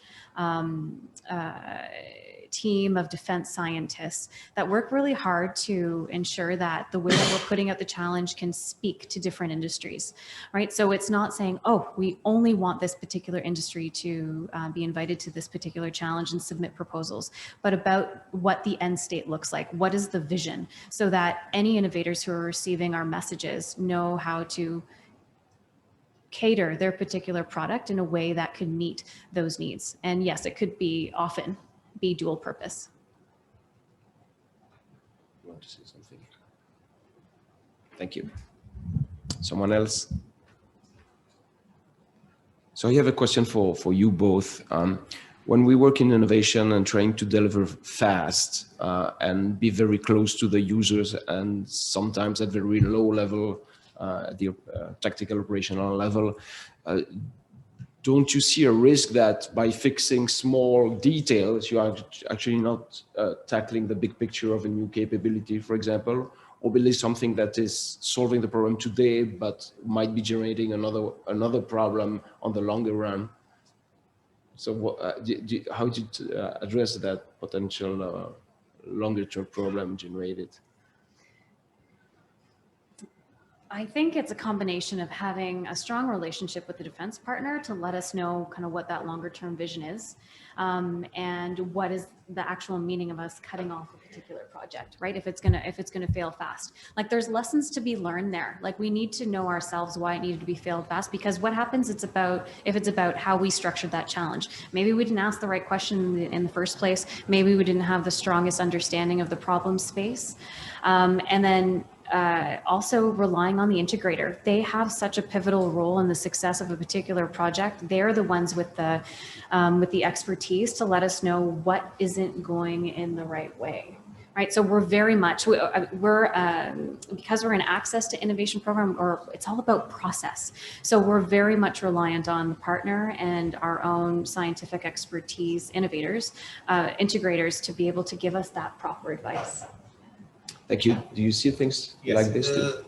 For us, innovation is not a tactical thing. Okay, we are not bringing innovation to solve a small issue or a small problem that we have in front of us.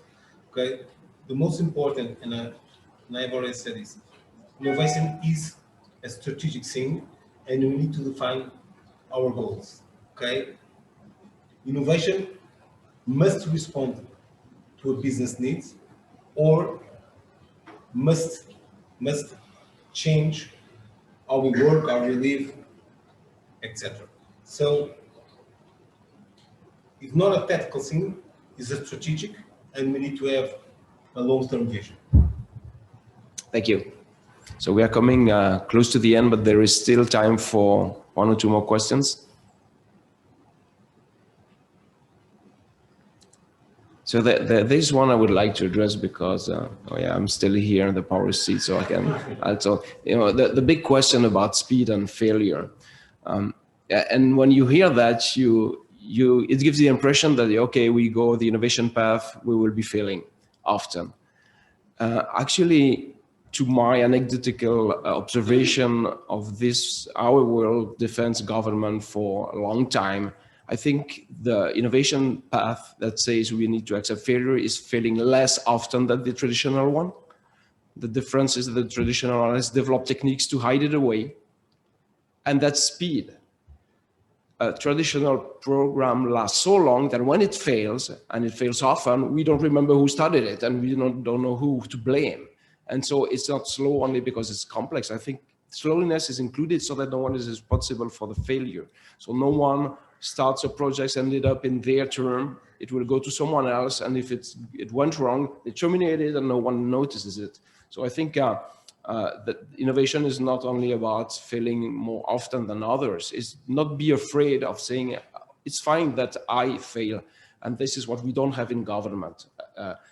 And I think on the leadership side, on the nice way, saying, no, you need to deliver before you leave. And if it fails, it's not a big deal, but you have to deliver. You cannot sweep it under the carpet or piss it over to the next one. We'll say, yeah, that's crap, I get rid of it, which is what we see most of the time, actually. So speed and failure is related in the new innovation and the traditional system, and we just need to face them for what they are. And that's a cultural thing. Projects do fail and make believe that we don't fail. It's just a political stuff. We fail all the time and we just need to face it. That's fine. So I eat up the time for the last question maybe. And if this is all, for those who are in the room, we're still around for a while, so you can still ask questions about this to the panelists and myself. And for those who are online, we are not just closing down, so you can hunt us down online and throw questions to us, to everyone. So we would be really happy that this debate is continuing later on. So thank you very much for the audience. Thank you very much to the two panelists. It was a pleasure to be with you today. Thank you.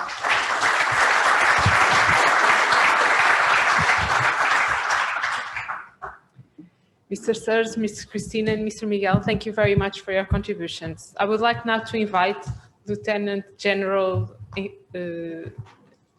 Martins Pereira and Vice Admiral Henriques Gomes to present with a small souvenir as a way of appreciation for the valuable contribution and knowledge that you brought to this event.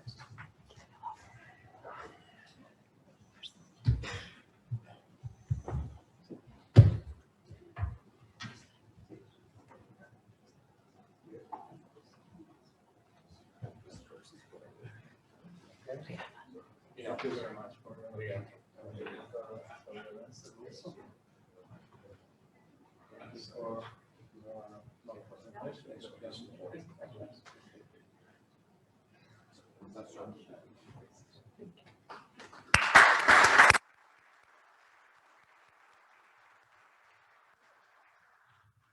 It is now time to have lunch. I hope you enjoyed our Portuguese food and get the opportunity to network. I would also like to thank you, all the online participants.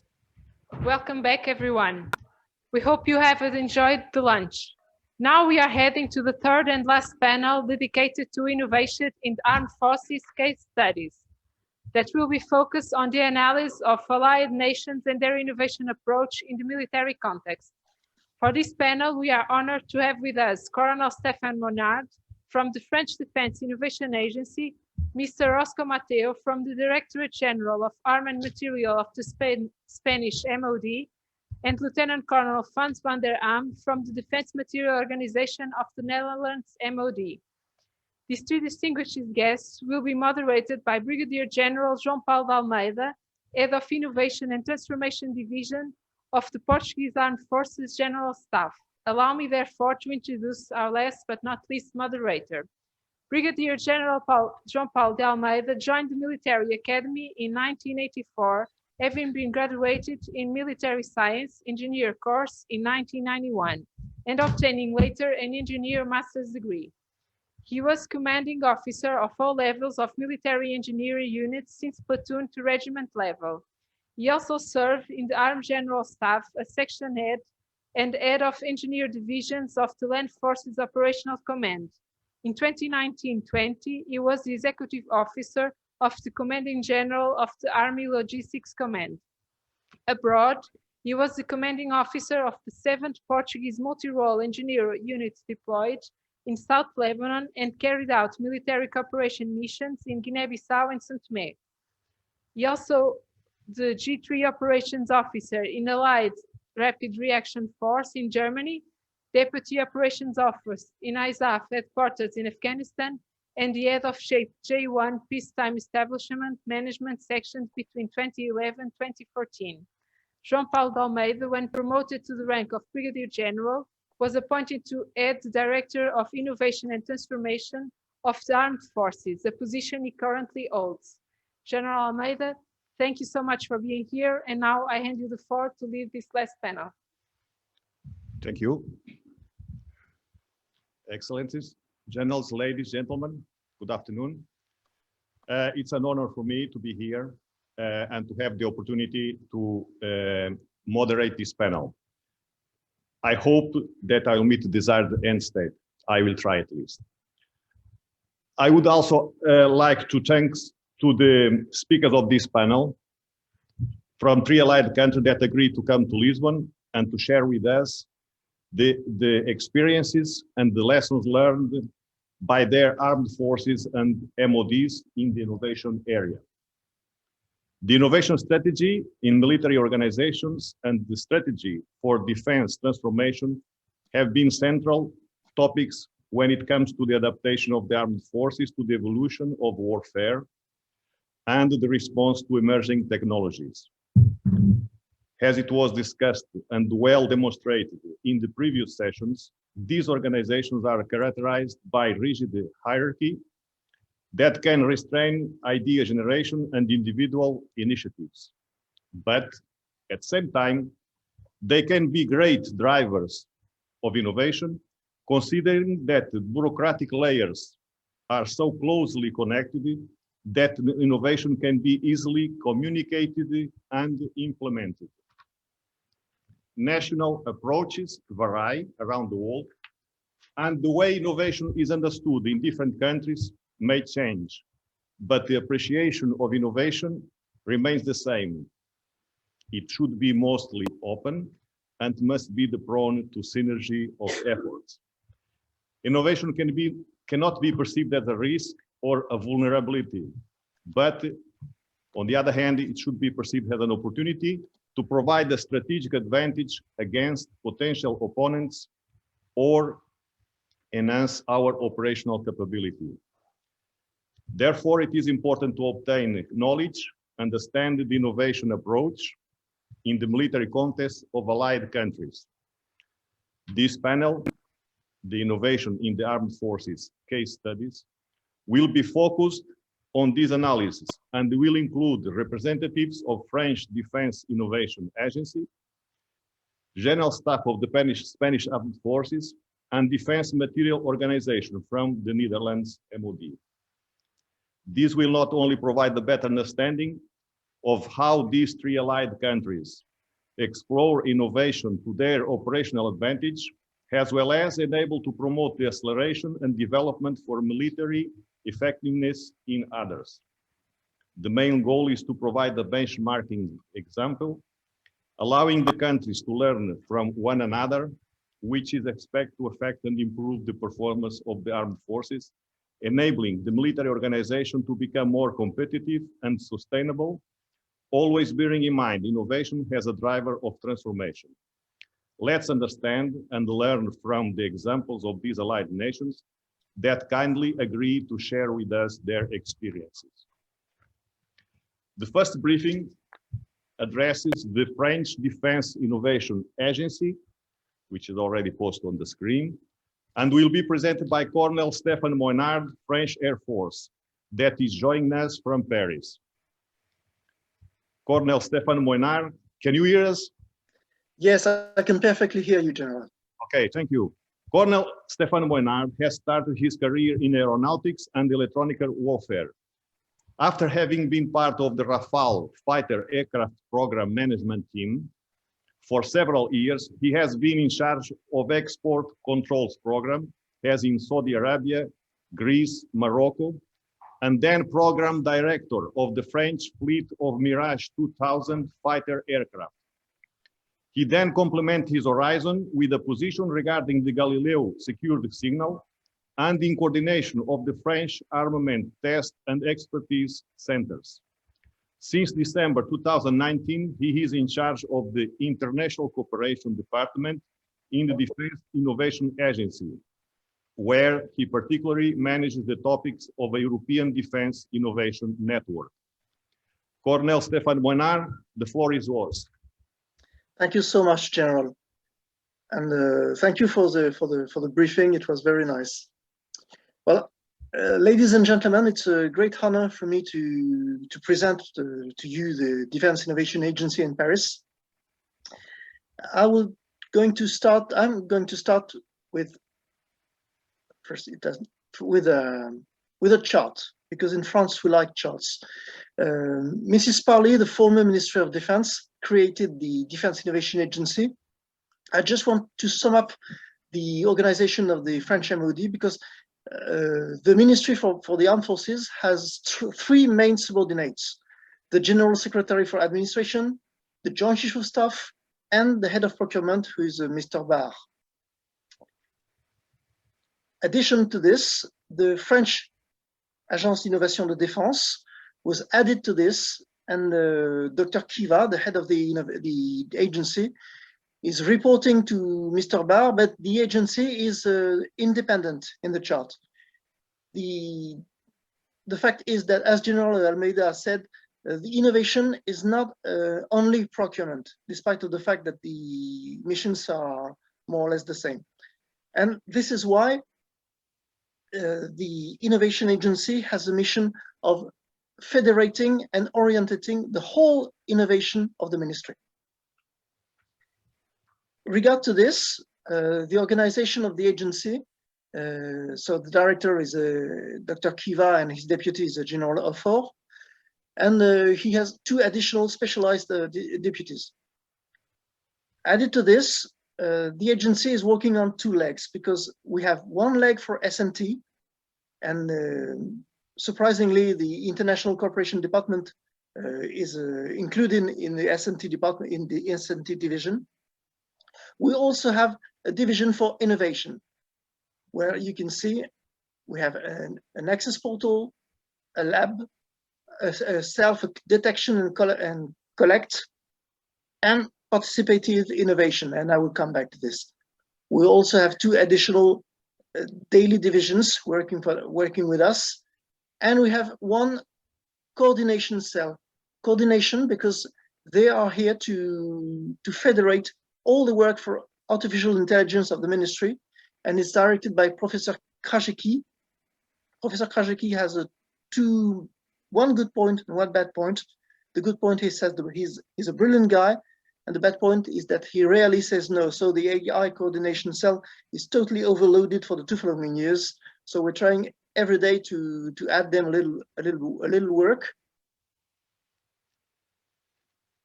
Despite of our mission, well, sorry, I'm just forgetting the main. We are 100 people, more or less. When you consider the French MOD, which is about 300,000 people, you see that 100 people all located in Paris cannot do everything they want. So federating a 1 billion euro budget is a huge job, and we are here just to connect with all the bodies of the Ministry of Defense and to orientate the main works for innovation. Our most visible production is the release every year of a reference document of the Defense Innovation Orientation, which in fact, which in France makes the acronym DROID. It's easier to say. This document has two versions, one in French, for French, classified, describing all the projects that we are going to follow and the allocated budgets for each of them. We also have a public version and translated in English that you can download on our website if you like. I know the Chinese made it very frequently, but in fact, they can do as much as they can because it's just a presentation document. We are 100 people. We are all located in Paris, and logically, the innovation in France is not only in Paris, and it's made by people who do not know us. This is why we are relying on a technical network made by the technical and expertise centers all along France. You can see these people are working with us, despite of the fact that they are not belonging to the agency. We are also working with civilian structures, with the National Research Agency, the Artificial Intelligence Research National Institute, and the National Scientific Research Center. And so this is a very important part of our job, in fact, to coordinate and to federate all the energies and in fact to make a coherent approach for all the ministry. In order to be performant, we have proceeded by splitting the Warfield world into 17 innovation areas. Each area has one manager. Sometimes you have the same manager for two innovation areas, but these managers are responsible for planning a roadmap for innovation in their domain. You can see that we have maintenance and overhaul. We also have space.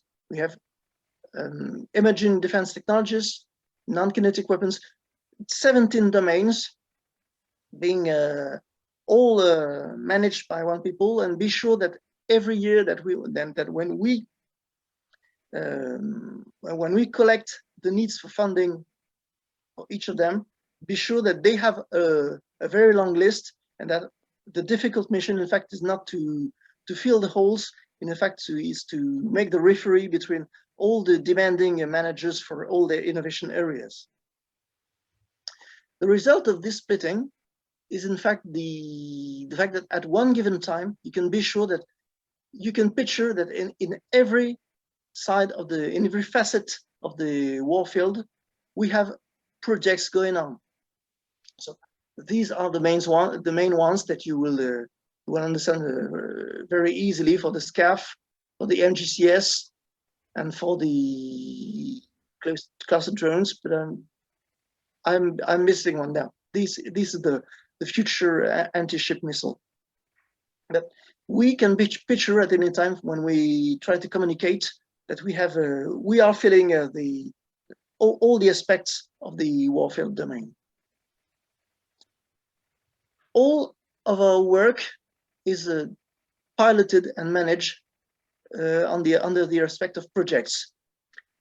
The most easily one to understand is the research projects. We are funding some PhDs and some post-PhDs projects. And when we mature enough some defense technologies, we put them into defense technology projects. These are the last steps before making huge armament operations for procurement.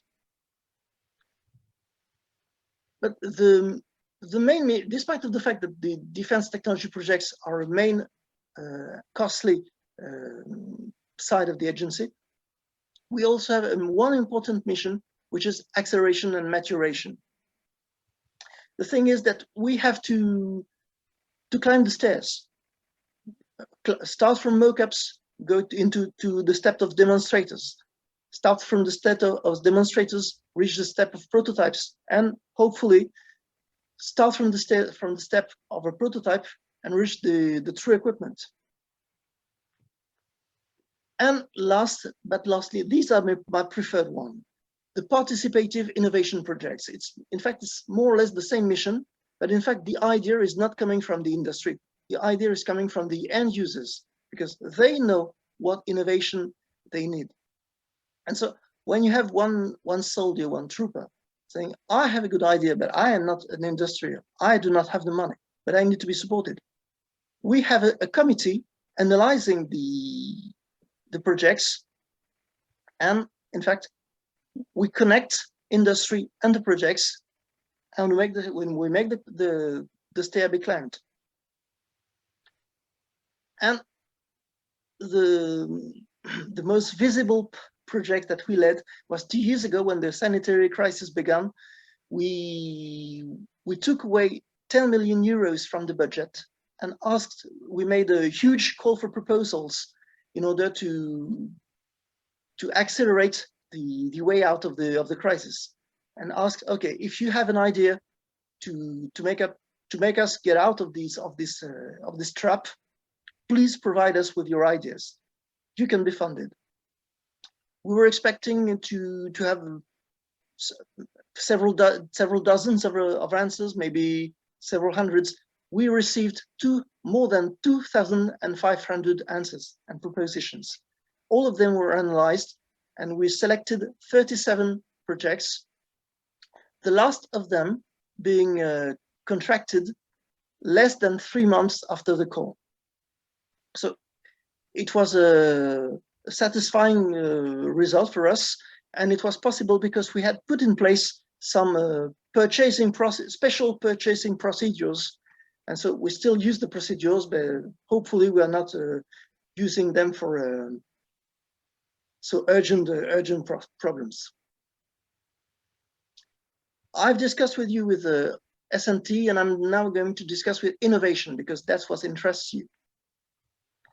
Innovation is generally the matter of detecting. So when you detect and track an interesting society, and we have the mock-up, the interest is, in fact, is to connect the idea for a project, the maturity of the society on a commercial way, and the maturity of the end users. In order, if you ask to if you ask a soldier, what do you need?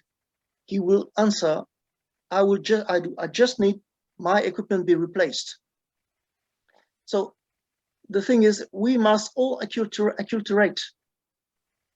If you receive one project, can you work differently with the same efficiency? Because the equipment is different.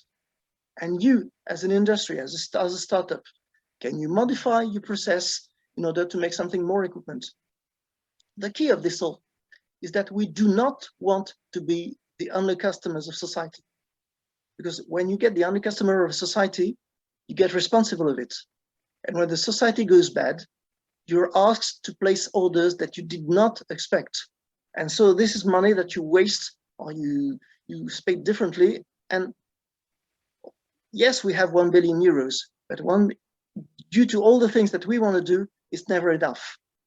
So we try to analyze societies and startups and understand the path that they are going to follow and understand, okay, what will this society be doing in 1 year, in 2 years? When can we be customers? The result of this all is a database. We feel we have a database with the name of the societies, the project, the direction they are going to follow, etc., and so on. And some of them are beginning to be contractors. In order to work efficiently with these societies, we have made a lab. I like the lab because it's a name which means nothing. It's just a place. You see the place on this photograph. Despite the only interest of this place is that it's simple to access to because it's not you do not have the security conditions that we have in our headquarters, and you can make people meet people from the army and people from the industry. And despite of all the prejudices that people can have, the military towards the industry and the industry towards the militaries, we make people discuss and ask questions, and people understand that each other is here to work. And this is a very, very, very interesting result. So we can make calls, and the most visible call I will discuss. There was one call saying the military trouble, sorry, was to have a solution against UAVs. I have problems with UAV. What can you do for me? And there was a dozen of societies coming and presenting us on a slideshow, presenting us with the solutions that they suggested. Some said, okay, I can automatically shoot the UAV. That was not a solution that we wanted to have. Some were suggesting to have nets and capture the UAV. Some were proposing to jam the link between the ground and the UAV. Many of the societies were invited to pursue the discussion later. Well, just one slide back, I was just discussing a couple of minutes ago of the stairs that we are trying to climb. See the mockup? When you accelerate, you can go to a demonstrator. When you accelerate, you can go to a prototype, and hopefully transform the prototype into a 3,000 unit equipment able to work in the hot, in the cold, with the same level of performance. And so this is why we label the products that we are having. In fact, in all the proposals that we receive, some of them are not very serious, and we are having a committee in order to be efficient and to analyze the true interest for defense of the projects. And see that when you see detect and track, idea, mature, experiment, and deploy, see, of course, the number of projects become fewer and fewer, and logically you have less energy. But in fact, that's the 2020 graph, and this year we had many projects for maturation than for the mockup. So that was the surprise, but the job was made. One mission of the Defense Innovation Agency is also to place a Defense Innovation Investment Fund. We've been putting it in place last year, and that was a problem because in the same time the NATO was asking for support for the NATO Investment Fund, and we could not join because we were fighting with our own Ministry of Budget in order to have our own fund. And so we are progressively putting in place 200 million euros, which hopefully will grow into 400 million.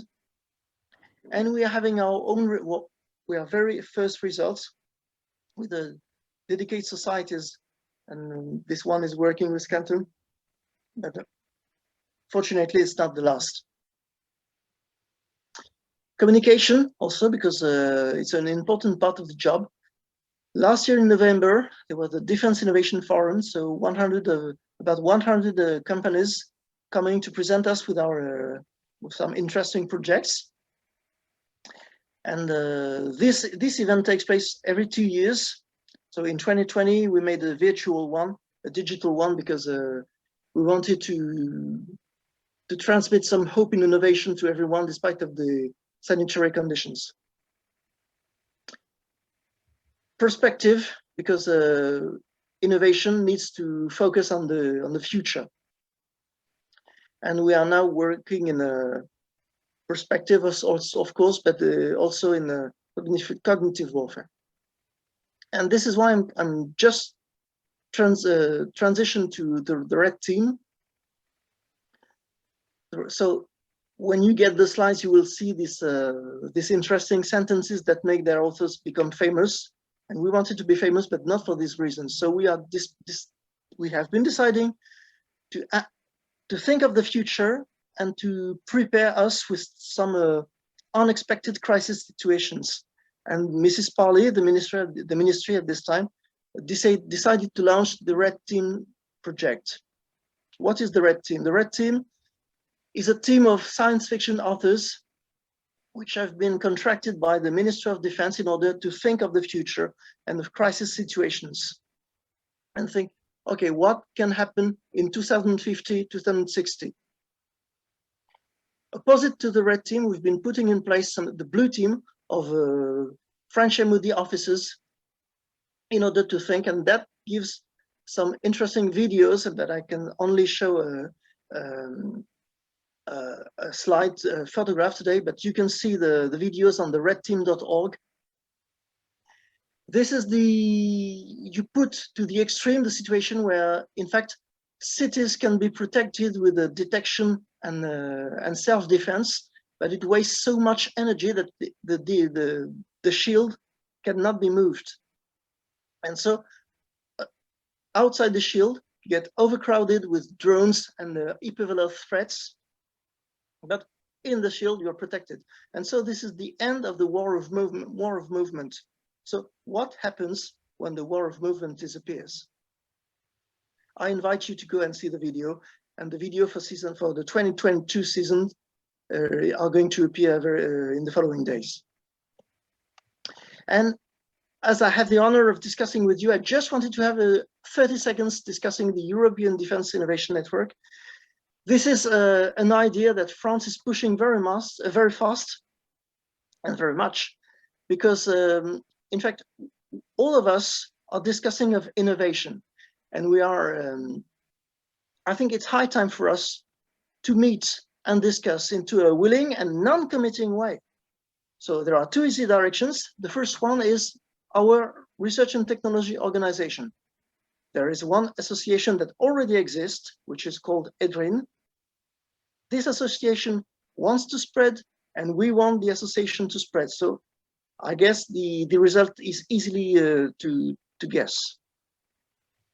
On the other way, I think it's very important now to have us meeting for all the innovation managers from the European countries to take the benefit of the parallel EDA's effort, because EDA has created the AD, which is more focused on detection, but EDA, the HEDI, has also the mission of exchanging the results and the lessons learned. This is exactly what we want to do. So I hope that in September, most of the people, most of the innovation managers wanting to meet will be able to join some of my colleagues, because I'm trying to discuss, and I know some of the in the room have already heard my saying. So this is the end of my speech, and I hope we'll be able to meet in live in September. I'm ready to give the floor to anyone who wants.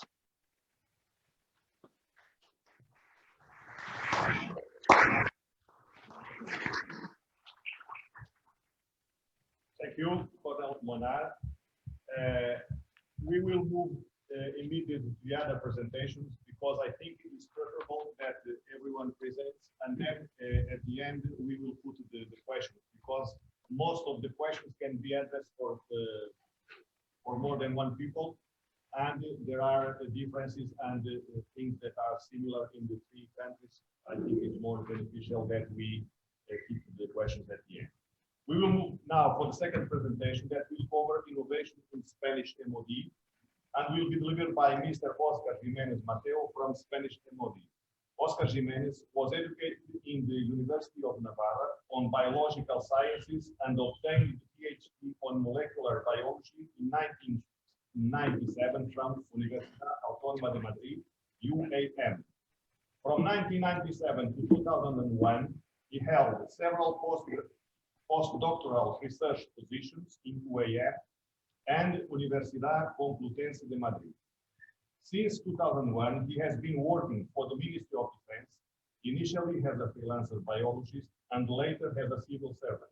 With a great experience in the chemical, biological, radiological, and nuclear CBRN area, he worked in 2001 and 2008 in the Technological Institute of La Marañosa. From 2008, he has been working for the Under-Directorate of Planning, Technology and Innovation at General Directorate of Armament and Material, holding several positions related to research and technology planning, as well as to the CBRN defense. He is the Spanish representative at European Defense Agency Joint Investment Program of CBRN Management Committee and Capability Technological CAPTEC National Coordinator for EDA, CBRN and Human Factor, as well as National Contact Point for EDA Ad Hoc Working Group Space. He has been recently appointed as the head of the Research and Development Planning area. Mr. Oscar Jimenez, the floor is yours. Thank you very much for the kind introduction. First of all, I would like to thank you to the organizers for inviting us to this very interesting seminar. So on behalf of my Deputy Director, General Murga, and on behalf of my National Armaments Director, thank you so much. Muito obrigado. Well, in the next 20 minutes, I will try to give, one moment, because it seems not to work. So in the next 20 minutes, I will try to give brief presentation of how we tackle with innovation in the Spanish Ministry of Defense. I will introduce briefly my organization. Then I will present the Defense Technology and Innovation Strategy. I will highlight two initiatives that have too much to do with innovation in which we are involved. The Coincidente program, which is currently running with funding of our MOD. And also I'll introduce some strategic projects for economic recovery and transformation that are taking place in Spain. Finally, I will introduce one slide for international cooperation, the importance of international cooperation when we are talking about innovation. And I will briefly introduce also our technology watch and foresight system. So regarding my organization, you can see in the slide who is who in the Spanish MOD. You can see in the center of the slide which are the policy and management bodies. The policy of R&D and innovation is under the lead of the Secretary of State for Defense. Below this Secretary of State, we have the National Armaments Directorate. Here's where I'm working for. And regarding R&D and innovation, the main actions are on the side of the Deputy Directorate for Planning, Technology and Innovation. But you can also see in the left side of the slide that we have to take into account the end user. One of the lessons learned in our MOD is that we have to take into account the end users since the very beginning when we are talking about research, development and innovation. Otherwise, if we do not engage the end users, they lack interest in the solutions that we're going to provide. And you also can see in the slide on the right side of the slide that we have one executive body for research and development activities, which is the National Institute for Space Technology. In spite of its name, this institute has four different deputy directorates which deal with each of the domains in the defense sector, one for aerospace, one for naval platforms, also land systems, and another for aeronautical systems.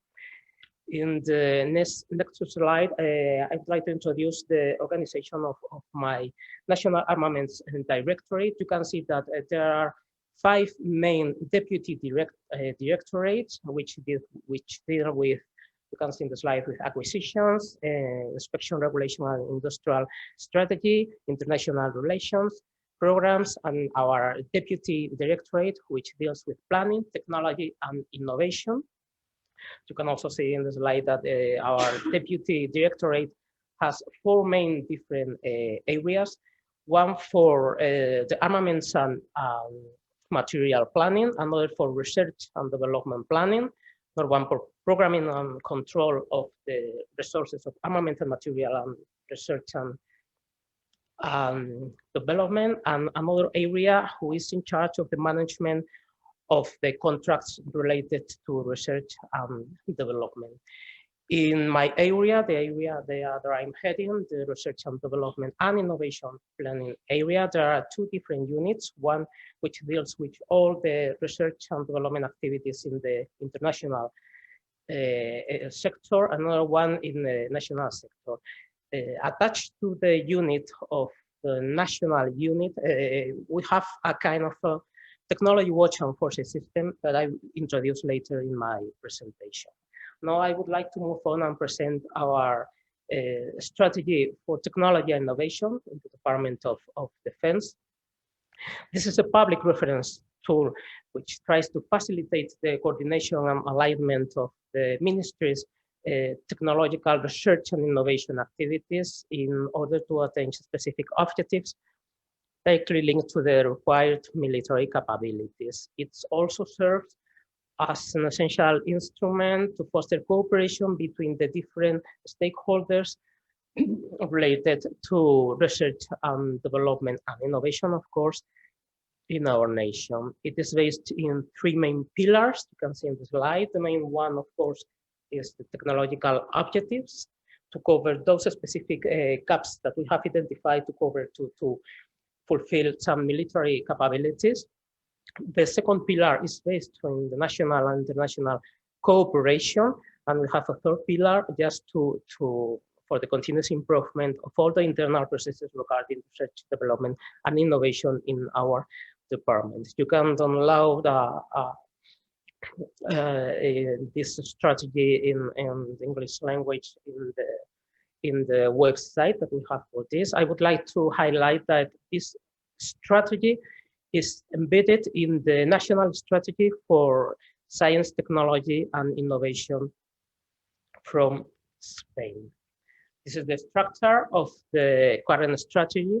I forgot to mention, this is the third edition of the strategy. The first one was published in 2010, the second one in 2015, and this is the third edition. Its structure is divided into 11 technological areas. This is the first time I would like to highlight that this is the first time that our strategy has a specific area devoted to space systems, just to achieve that this domain has been identified as the fourth domain in the defense sector.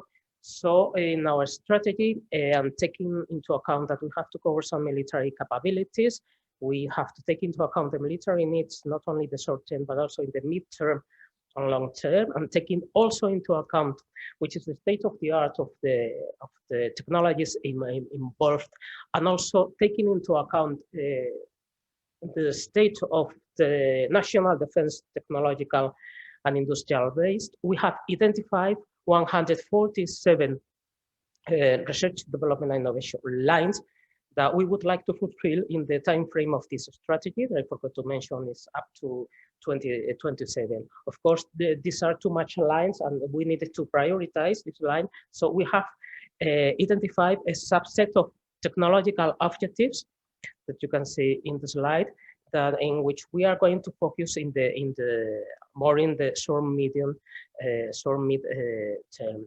These technological objectives have been identified in 3 different levels. Those objectives which we need or are associated to large platforms and weapon systems. Then we have also, you can see the bottom of the slide, some objectives that we have identified related to the emerging and disruptive technologies, like quantum computing, hypersonic, and so on. In the middle, in the center of the slide, you can see that we have identified a subset of 27 technological objectives related to the main defense challenge. Here's where we are going to deal mainly with innovation. In the next slide, you can see which are the 27 technological objectives that we have identified in different specific areas of action.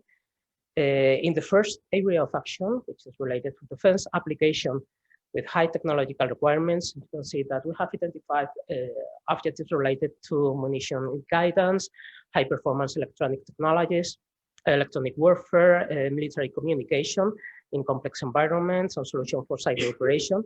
We have identified 3 technological objectives in the second main area of action, which has to do with defense against asymmetric threats. You can see the objectives, which are, of course, counter-IED, counter-RPAS, and of course, CBRN defense. We have a subset of different objectives also related with with implementation of artificial intelligence in different subsystems. Also robotics, the implementation of robotics, either in unmanned platforms in support of the dismounted soldier and so on. We also have identified some subset of objectives related to materials for passive protection, mainly, and also for the reduction of platform signatures. And we have also identified one specific objective within this area of action related to space, which deals with the use of small satellites. So this is something to do with new space, the use of small satellites for defense applications. And in the fourth area of action, which is related to enhancement of human capabilities, you can see that we have identified also some objectives related to the use of technologies for the dismounted soldier, exoskeletons, and also advanced training through simulation. Well, we have 3 more specific areas of action: energy sustainability, digital transformation, And we also have the last one, which has to do with initial technology capability development. I won't go into the detail of the rest of the technological objectives. In this slide, I would like to stress or to highlight the importance of innovation, which is stated as it is in our current edition of the strategy. In light of this, we signed in 2019 a specific general action protocol between the Ministry of Defense, the Ministry of Science and Innovation, the Center for the Development of Industrial Technology, CDTI in Spain, and the Research State Agency, which was the aim of this general action protocol was supporting and promoting the development and inclusion of technology and innovation in defense, in the field of defense and security. One of the most important things that we wanted to promote innovation through the different stakeholders in the Spanish network of research, development, and innovation. So the importance of innovation is clearly stated in our strategy, and it has a specific mandate of coordination with other public bodies responsible for dual use and civil research development initiative policies and investment. We understand that when we are talking on when we have to deal with activities of lower TRL, we have to take advantage of an external financial tools of another ministry, not those from the Ministry of Defense, that we prefer to reserve for activities with lower maturity regarding TRLs. I would also like to stress that our National Defense Directive and the Defense Policy Directive stress the importance of innovation in our armed forces. Well, now I would like to move on to one of these initiatives that we have in our ministry to promote innovation. It is called the Coincidente program. Coincidente in Spanish stands for Cooperation in Scientific Research and Development of Strategic Technologies. One of the main goals of this program is to apply technologies which have been developed in the civil sector, apply them to military uses. The main goal of this program is the development of technology demonstrators with a military functionality, in order to, of course, to fulfill some military needs and requirements. This program has been active for more than 3 decades, although it has been evolving. Initially, there were open calls. Now we are focused more on certain topics. There is a call for proposal yearly. The best proposals are selected in an open competition.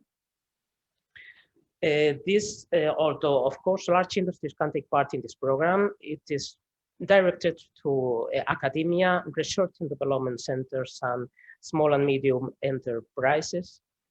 The expected outcome, as I mentioned before, is technological demonstrators and hopefully some kind of prototypes with military functionality. Ideas can come from the civil sector, and of course they might have been funded by private or public national international bodies. Usually the Spanish Ministry of Defense, our department, co-finance from 30 to 80% of the project, depending on the type of the leading entity. If it's a research center, we may co-fund even up to 80% of the project. If it's a large industry, which is the main leading entity, we only fund 30% of the project. The average funding of co-funding from the MOD is 0.5 million euros, so it's, per project. And the average duration of this project is 24 months, 24 to 30 months. In this slide, I just wanted to present which were the topics for the last 2 calls. The call of 2021 was devoted to high energy and pulse power storage, CBRN decontamination, counter IED detection, and robotics in support of the dismounted soldiers. You can see the projects which have been selected for contracting under the different topics. These projects are currently being under the process of being contracted. Hopefully, they will contract it before the end of the year. You can see also in the right side of the slide which are the topics of the call of this year. which is still, I think it's still open. RF directed energy system technologies for defense application, navigation and positioning technologies for unmanned aerial platform in the sense of GNSS, and fuel cell technologies for the use in military land vehicles. Well, in this slide, I wanted to present some success cases of this program from the last calls. We have a set of projects in a very widely set of technologies. You can see that we have some projects related with precision guidance systems for ammunition. We also have one project related to the detection of sarin gas in contaminated areas. Also, another project deals with development of a system proof of concept to integrate predictive maintenance of military ground platforms. Also, the ARCO project deals with robotization of a fleet of trucks.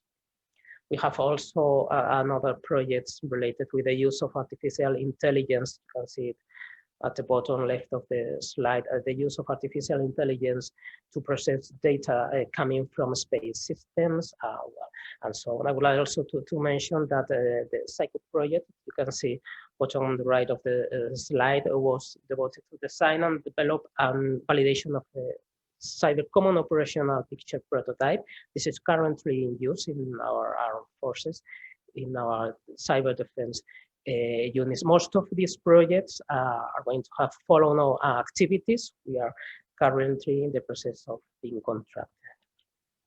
Well, now I would like to move on to another initiative. In this case, it is not funded by the Ministry of Defense, which is the Strategic Projects for Economy, Recovery and Transformation, what we call in Spanish PERTE, is the acronym in Spanish. This is a kind of implementation tools, just in order for the implementation of the mechanisms of resilience and recovery of the European Union.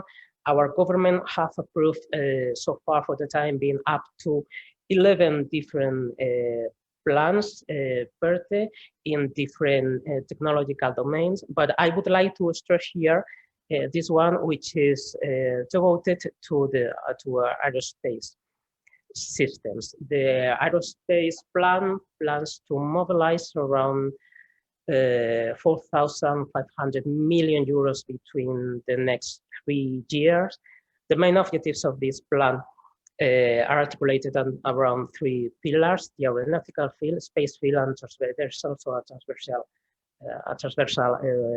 field. And I would like to stress that this plan, this aerospace PERTE, includes some specific actions related to the development of experimentation center for UAVs, which is involved our Institute for Defense Technology and Research, INTA. Also for the development of an aerial platform for research. Of course, it includes the creation of the Spanish Space Agency, and last but not least, because we have been actively involved in the definition of the last one. It includes also some actions regarding space system, Earth observation systems for defense and security. This action has been coordinated between the Ministry of Science and Innovation and the Ministry of Defense. It takes funds from the Ministry of Innovation, but the Ministry of Defense has been involved in the definition of this call and preparing the request for information to industry. And it says specifically that the actions under this point must include at least 50% of innovation. I mean, it is directed for the use of dual-use technologies. Well, I don't like to finish this part of my presentation without mentioning, although it's not specific for defense, but in addition, in this plan, it's included the Atlantic Earth Observation Constellation, which will be created in collaboration with Portugal. This is an Earth observation satellite program in which Spain and Portugal will monitor phenomena such as climate change, although in principle it does not have nothing to do with defense. Of course, at the end of the day, we know that space systems are quite dual use. And the aim of the project is to define, develop, manufacture, and launch into space 16 small optical satellites dedicated to monitoring the biodiversity of seas and land. I would like to highlight that this is the first time that there is financing for a recovery plan in Spain with another country. So Spain and Portugal agreed last year to cooperate in this domain. Well, now I have also included just one slide to stress, to highlight the importance of international cooperation for innovation. Of course, we have the European Defence Fund. One of the main objectives of this fund is to promote innovation in the European industrial base on academia. And we also have the permanent structural cooperation projects, and I would like to highlight one of the projects, and it was mentioned at the very beginning of this seminar by your Secretary of State, is a project, EU Cyber Academy Innovation Hub, which is being led by Portugal, and which we are taking part also Spain and Romania, as far as I know. And the main objective of this PESCO project is the creation of an innovative web of knowledge for cyber defense and cybersecurity education and training. We are trying to promote the participation of our Spanish national entities, academia, and industry in this innovation hub.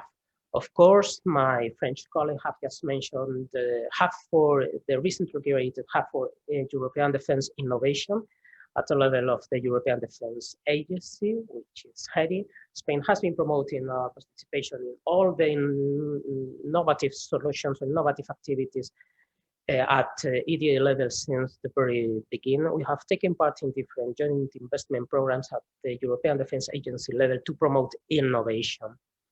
And of course, we also have to talk about the Defence Innovation Accelerator for the North Atlantic, Triana. We have been successful to include one of the centers in Spain, which deals with the maritime domain. Well, and last but not least, I would like to introduce our technology watch and foresight system, which has too much to do with innovation. This is a supporting body that we have in the Ministry of Defense to provide advice on strategic planning of research, development, and procurement.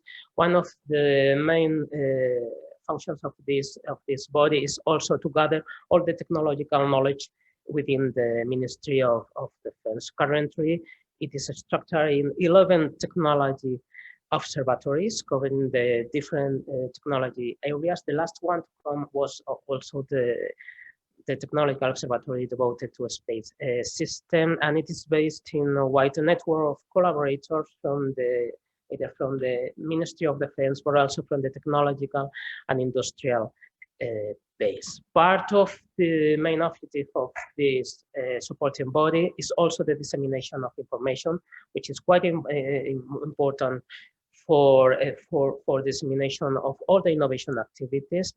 We have a website that you can see in the slide, and there also we are publishing quarterly technology watch bulletin, and we also publish some monographic studies.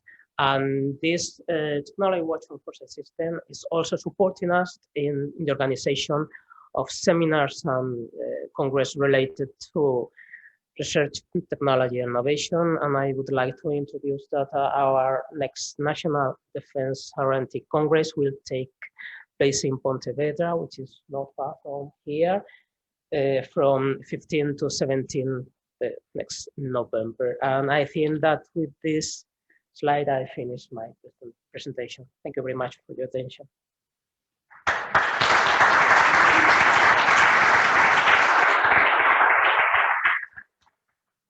Thank you for your now we will move to the third presentation, which will be guided by Senator van der Haag and the group Military Innovation by Senator van der Haag, the manager of International Innovation Corporation for the Defense Organization. He has a background of over 30 years in innovation and internationalization. Connecting people and ideas to achieve innovative goals, his core mission. Throughout his career, he has been developing and leading new initiatives to convert ideas into new and better solutions for business and society. Furthermore, he has been successfully operating this role in corporate, small and medium enterprises, public and startup environments, and in diverse sectors, both in the Netherlands and abroad. Lieutenant Colonel van der Ham, the floor is yours. Thank you. Can you hear me with this thing? Yes, so if you want to know more about me, become friends on LinkedIn. Just do it. Find my name, Fons van der Ham, and just ask for linking, and I'll do that. And then you see that I rolled out Big Brother, the television program all over the world, probably also here in Portugal, when I worked for Sony.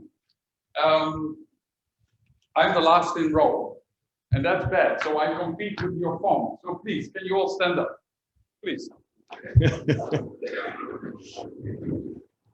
So this is very good for your blood circulation. So you wake up a little bit, and because I'm last in row, I need to get your attention. So I have some questions. Please stay up. You will be sitting at the moment, but I have to stand also. That's fair. So who of you feels that he's a real innovator? Hands, please. There's one with your hand. Come on. Who feels that he is an innovator? I'm not going to ask you a question, so don't be. Who wants to become an innovator? I want to see more hands. Yeah, please do. Yeah, that's already better. Who wants to help and support innovators? Okay. And the rest is just curious. Okay, please sit down. All right. Well, thank you very much. A lot has been said already, so I'm done. Thank you very much. A lot has been said, and I fully agree. There was nothing what I heard, Jim and Serge and whoever talked, it was correct. And I believe it, and I think it's also something I will probably emphasize a couple of times in what I'm saying. I will tell a little bit about policy, not really my ideal topic, but I have to tell a bit about that. And then I'll just tell you about, in practice, what do we do? So what can you do tomorrow or the day after tomorrow and start off with it? And finally, I'll talk a bit about international cooperation, because if it is not for that, I wouldn't have been here. If I would not believe in international cooperation, I would not have been here. Okay, let's see now whether this piece of technique is working or whether it needs a stone or something like that. Okay, I'll just use this one. Policy. I saw the document from Spain, probably a similar thing here. Strategische kennis en innovatie agenda. Try this one, you know. So we're very good in that. It means a strategic knowledge and innovation agenda. 2 years ago, we wrote the Defense Vision 2035. And last year, we made the Strategic Knowledge and Innovation Agenda. We made that every 5 years. It is the third one, I believe, already, which is there. Now, what is the key in the defense? This is the overview of the Defense Vision of 2034. You can start reading everything now, but many of the things you will find back in your own defense vision, I agree. But this one is really an important one. Strong innovative capability. So it's in the defense vision. It means that we have to do something with it. And one of the things which came out of this is that we dedicate 2% of our budget to knowledge and innovation. And with the new plans, we just moved a week ago to 2% of GDP, which means that we're spending about 17, 18 billion a year now on the defense organization. So it's about moving to 350 million euros a year in S&T and in innovation. And that's committed.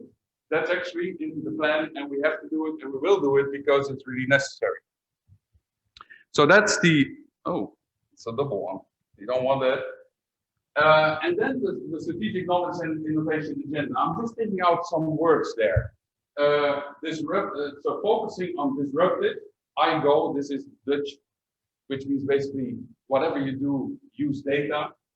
labor extensive, we have 9,000 vacancies.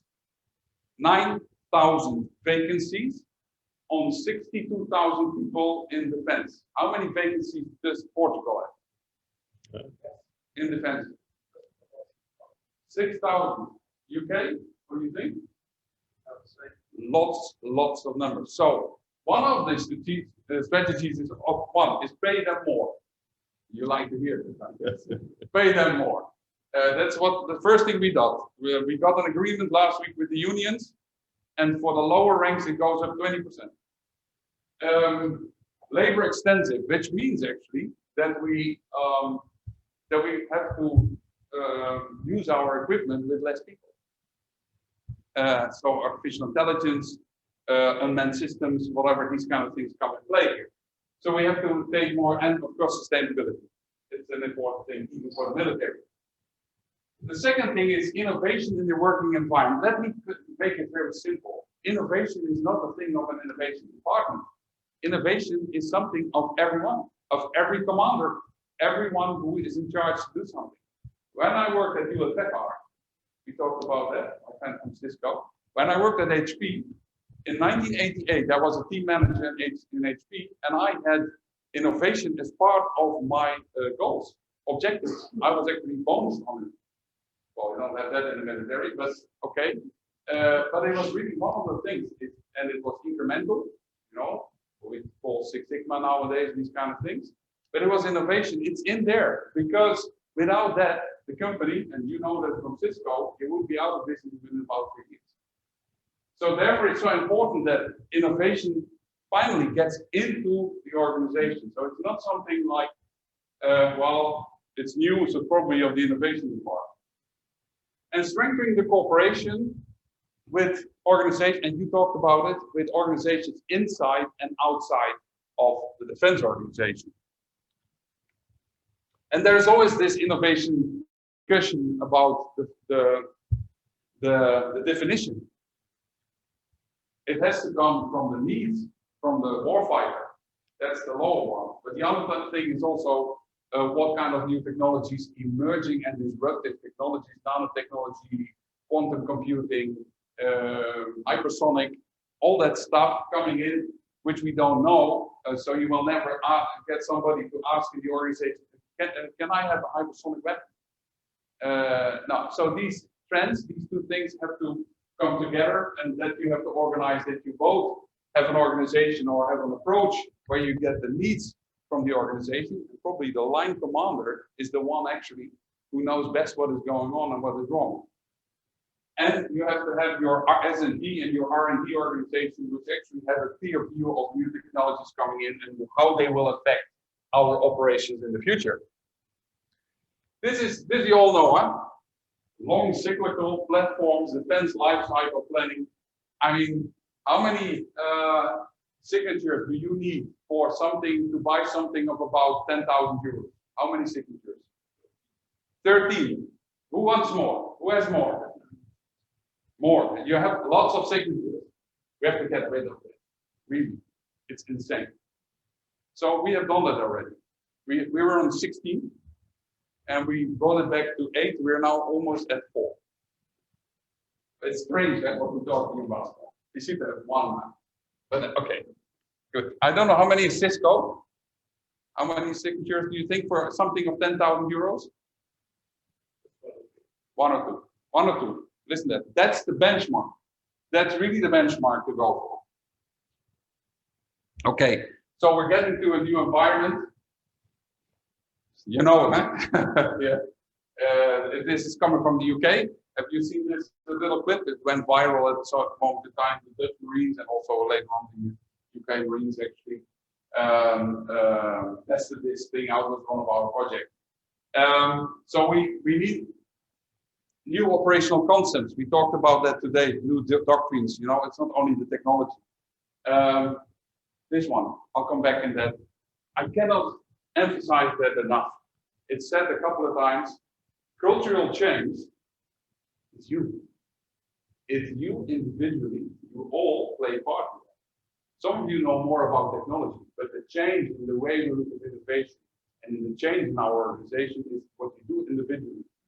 And if you then actually cooperate together, that'll change. It'll change. Okay, that was a bit about policy. Then about MIND. MIND, it stands for Military Innovation by Doing. We have a strategy. It's called doing things. It's very simple. I come back with an example later on, but in certain cases we even didn't ask for the signatures. We just took the order, and then when the invoice came in, somebody said, "Did you order this?" And I said during lunch, I said it's easier to explain to the admiral or the general afterwards why you've done it than upfront to ask for permission. I really don't know. I know what's going to happen now tomorrow, but you will get a lot of stuff. Anyway, but that's what we're doing. And we're working together. We have these kind of organizations from, I'm not going to explain that, but in the Army, the Navy, not to forget the military police. I haven't heard them today, but they're very important. My colleague was here today, a very tall guy. They have their own cells of innovation. And we have a similar kind of approach. We put ourselves in the middle, but it's not because of that, but we're in the Defense Security Organization. We work, of course, we call it here purple. We work for all units and we work with everyone. And actually, we connect all of them. We talked about connecting the blend IDs. Huh? All right, so that's where what our position is.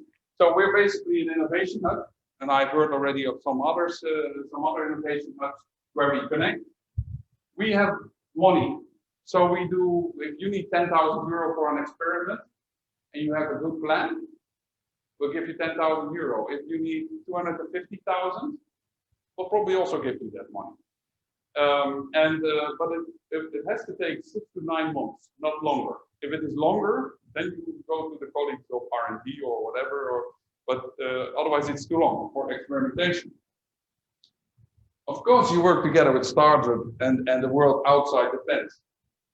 I'm a reserve officer, so I've been, I started in '88 in the military, but I've been 30 years in business. When I came in, most of the military didn't have any network outside. So use a reservist. That's my first thing. Get them in, connect with the people from outside and let them help you to get into these networks. And especially, and I have great respect for the traditional defense industry.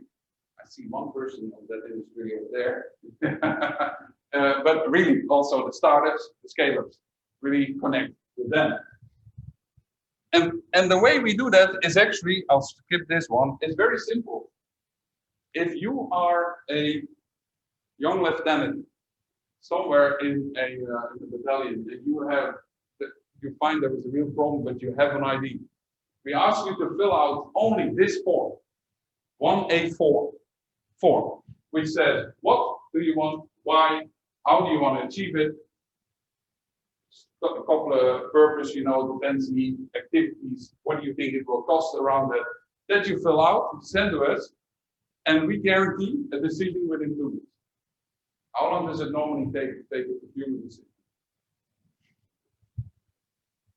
2 weeks. And it can be 250,000.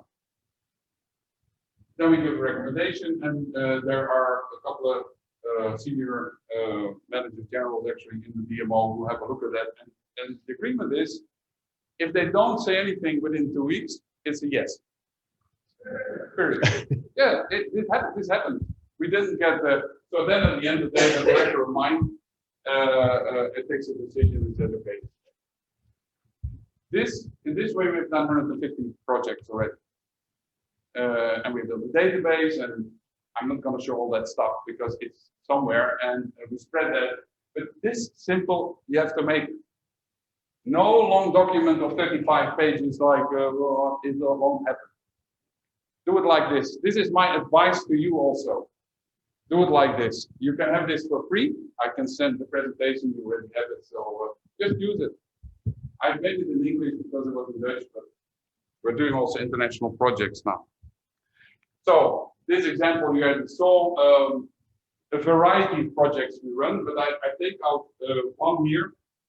Here, I just, you think, what is that? That's a map. I found a startup in Norway because of a program we did with NATO.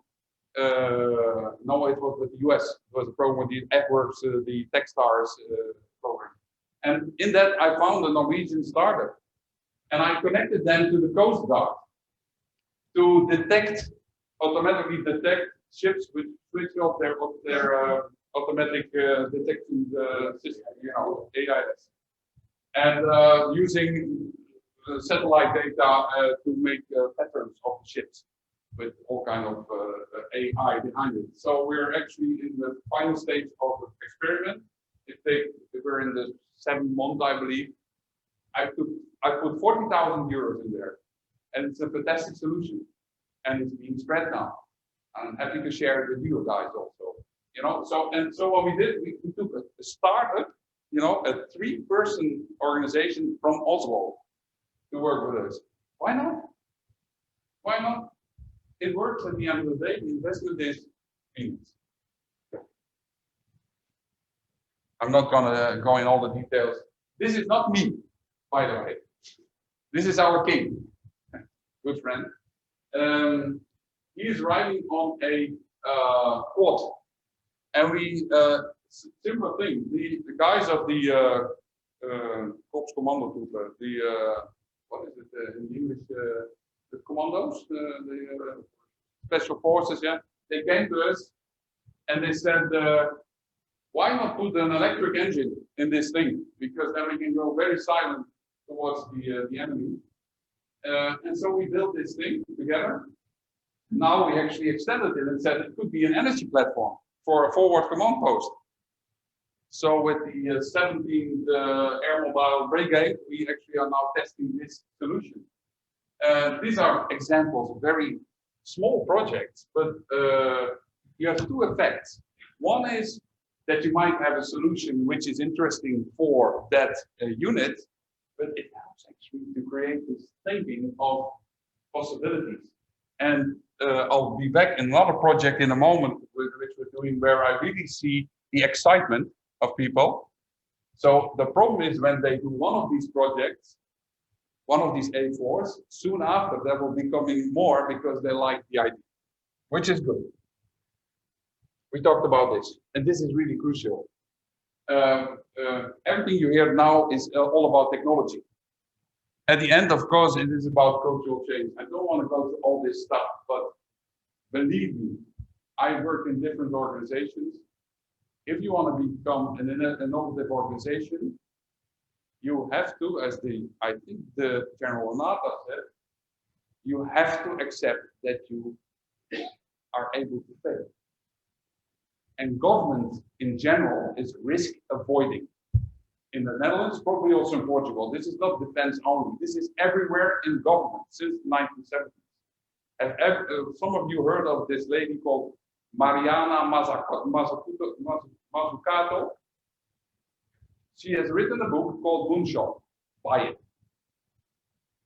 And she writes the change in government to become, more leading again in the next era. And that means that we have to get rid of the risk avoidance. Because we're all afraid that if we do something wrong, that then the minister or somebody else has to be blamed. We have to get rid of that. Otherwise, there will be no progress.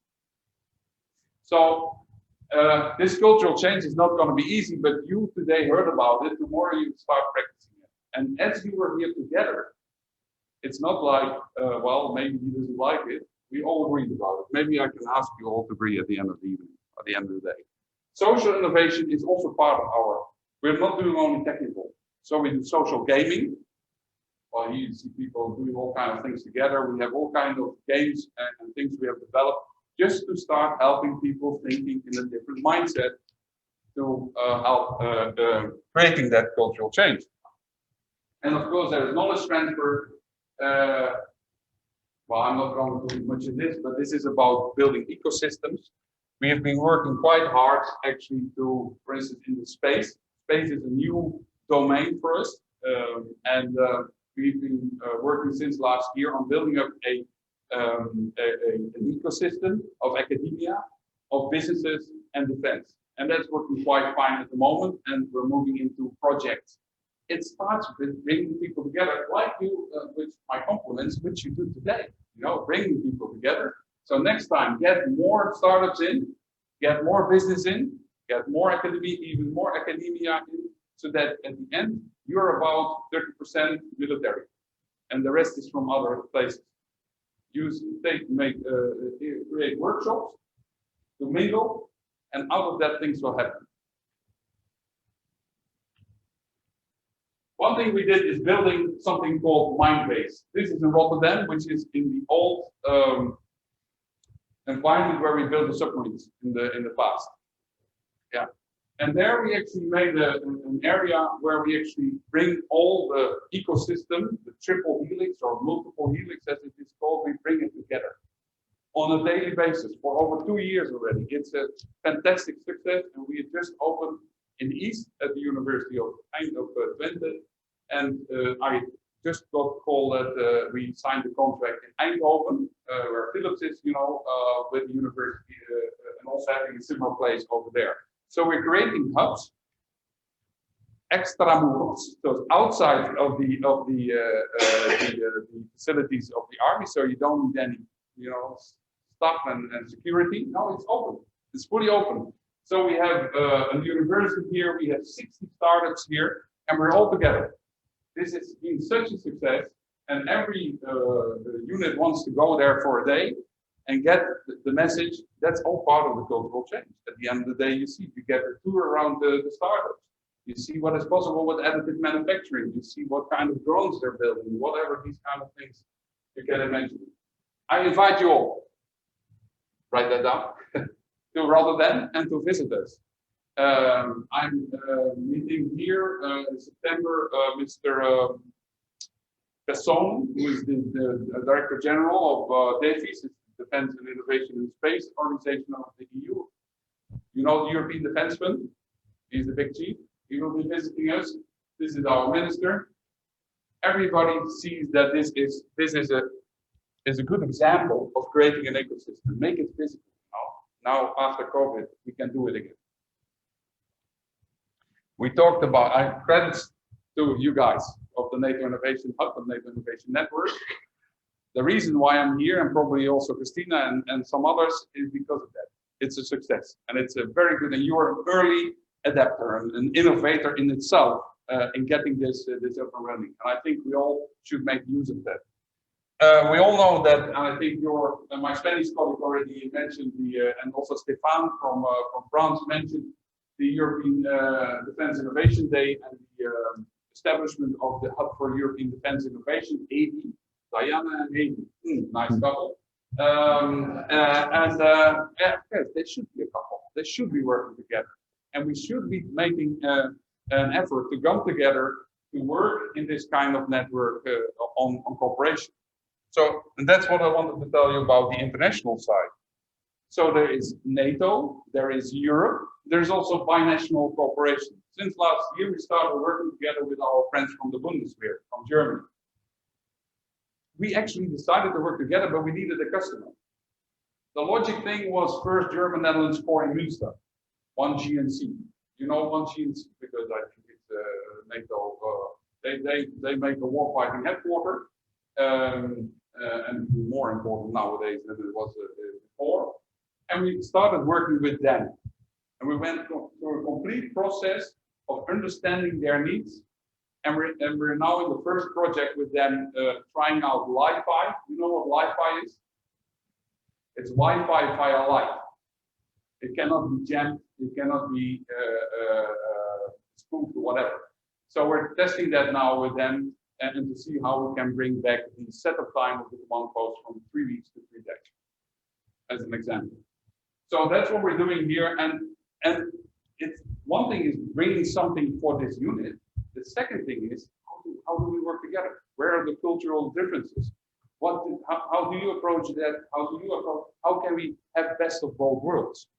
And I see that happening. And we're even talking now about exchanging personnel. People from Berlin coming to Utrecht, from Utrecht coming to Berlin. Even with Portugal, this could be possible. I think on the Navy is the first focus, I think, from the Netherlands as a Navy-minded country. So this is also a possibility.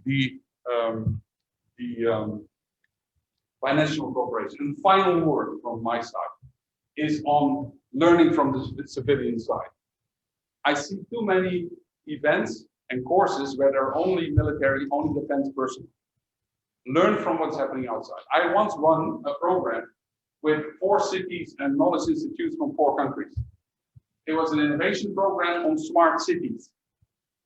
And Cisco is heavily involved in smart cities, you know, smart mobility, smart energy, and so forth. And it was very simple. We had a joint EU agreement, which was money from the European Union, 4 million, I believe. We created a joint challenge.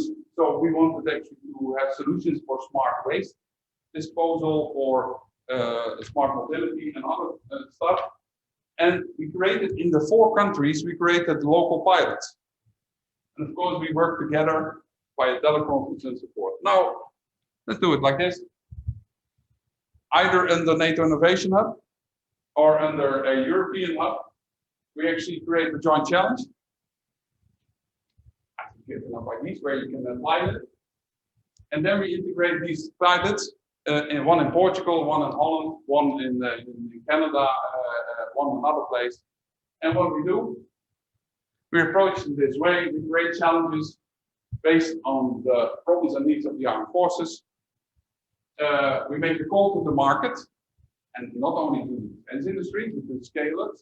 In Holland, there is an organization called the Unknown Group. They have a database of 40,000 startups and scale-ups in Europe. I've used them already several times. You know it because I use them for the NATO Innovation Challenge. So that kind of organization are not only in Holland, they're everywhere. So go out into the market and then create this, what we call accelerators in your country and in my country, but with the clear NATO ID of interoperability as a requirement, as a design requirement. And at the end, when you have your minimal viable product, if you evaluate it, some will not, you come to the conclusion that they won't work, but some will be good and roll them out to the participating countries. And therefore, we start getting into more standardization and exchangeability, interoperability between our forces. It starts at the lower end, apart from, you know, buying the same tank and the plane and whatever, that kind of stuff. Then I propose, that's my call to action, to start with that today. And that concludes my story. Thank you very much. Live long and prosper.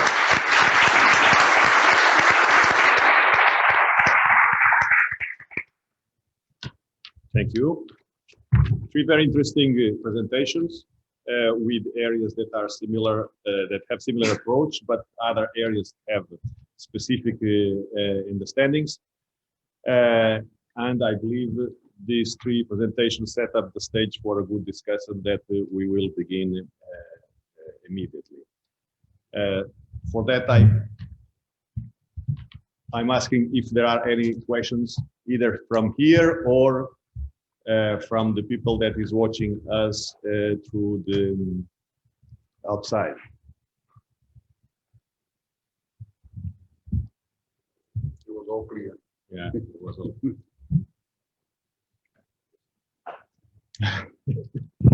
Okay, then I will begin. Sorry. Yes, it's not that I want to please you, but I have this. For France, you mentioned that you hired a company from Norway. I thought that the Netherlands had difficulties to put money outside of the borders. Am I wrong? What is the mechanism that you have to do that? Well, they have to make a proposal, then we agree with it, and then they invoice it. Yeah, but it's really that. I mean, it's not different than anything else. So it's as simple as that. So if there is a very good startup in Portugal, no problemo.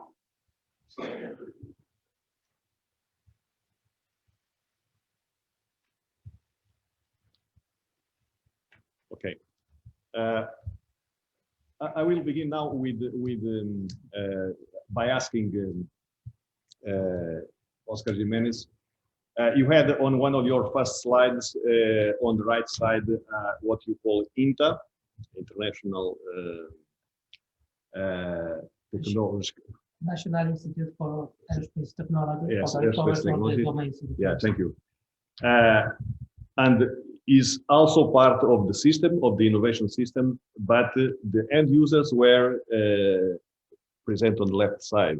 So, and at least organizationally, it was not clear the linkage between these two entities, but it's understandable that this entity is supposed to be an enabler of different kind of technology or experiment or testing or whatever. So I would like you to elaborate on how this is related, how the end user can use it, or what are the mechanisms that make these two entities join in the same. Yeah, really, the National Institute, we do not consider the end user. They are producing technology. They also have some kind of facilities to experimentation and to test facilities. So they bring together the final users, what we call the final users, which are the three branches of our defense armed forces and the military uniform merchants that we have. So this technology institute has some facilities to test and experimentation. I forgot to mention that the dual side of this institute, because it is attached to the Ministry of Defense, but it is also an autonomous body in the R&D network of organisms in Spain. So although they are attached to the Ministry of Defense, they also have some kind of commercial services for industry, not only for their forces, also for industry and so. So they have some facilities. They are one of our main bodies for experimentation. So the final users can go to these facilities. But the institute, they are producing, developing technology. We don't consider the final. Thank you.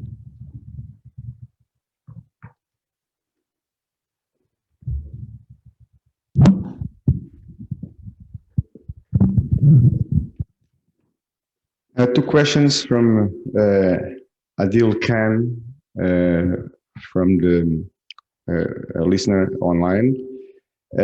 He's asking the panel if is NATO planning to work with a newly proposed program called ARPA-H, particularly to further enable warfighter and also veterans' well-being.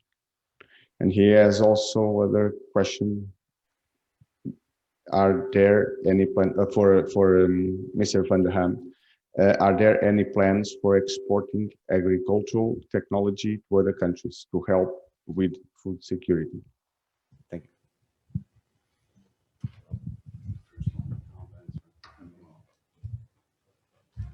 So the first one is about a NATO program, Alpha, whatever. Yeah, I don't know that one. So maybe someone else can answer on that. No? So that's, I don't know. I think it's an R&D program. Agriculture, okay. You think I know everything. One thing I can mention in this combination actually is that one of the slides I showed was an SBIR program. That's a state program from the Ministry of Economic Affairs. You also have them in the US, huh? SBIRs. I forgot actually the Small Business Innovative Research Program, yeah, which was actually focused on agricultural. And we combined that, we co-financed it to analyze the, and now I'm searching for an English word, even for the readiness of the terrain to move through. So we use the same data which they use for agriculture, we use actually for defense. And this is interesting. This is a kind of cross-sectoral approach where you do research for agricultural, but you can also use it for defense. So in that sense, I would say I would encourage that to you to look at these kind of crossovers between sectors. And in general, on agricultural, I can tell you that Holland does a lot of exports on that stuff. Thank you. Okay, it's me again.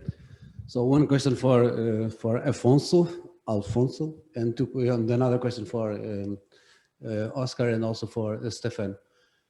For you, Fons, my question is, we talk about innovation.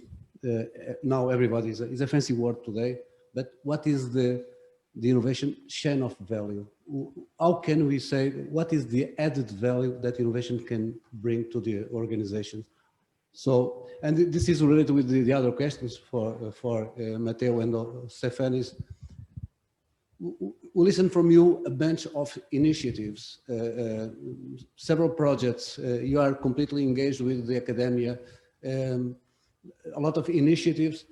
My question is, how do we evaluate the innovation? How we measure the innovation?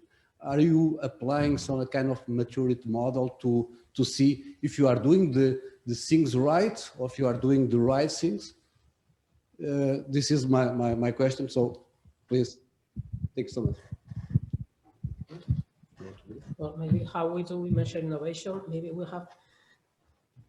may have some different indicators. I mean, when you are developing innovative solution, maybe these solutions are more cost-effective than the traditional ones. Also, you may have at a shorter term the solution that you need for the systems of your armed forces. So I think there are different indicators that may guide you that you are in the right direction. Yes, traditionally to produce some, I'm thinking in the space systems, the involvement of the new space, those small entities which are working with a small satellite. So this is clearly innovation, because you're going to have much more cost-effective systems to be deployed in the space, also at much shorter terms. These responsive capabilities in the space domain. For me, this is a kind of measure the innovation, that you have shorter times to finally produce your systems for your armed forces. Also, that these are more cost-effective, and I don't know. I'm happy to add something to that. Serge, you called innovation. What is the definition of innovation? Is new things which add value.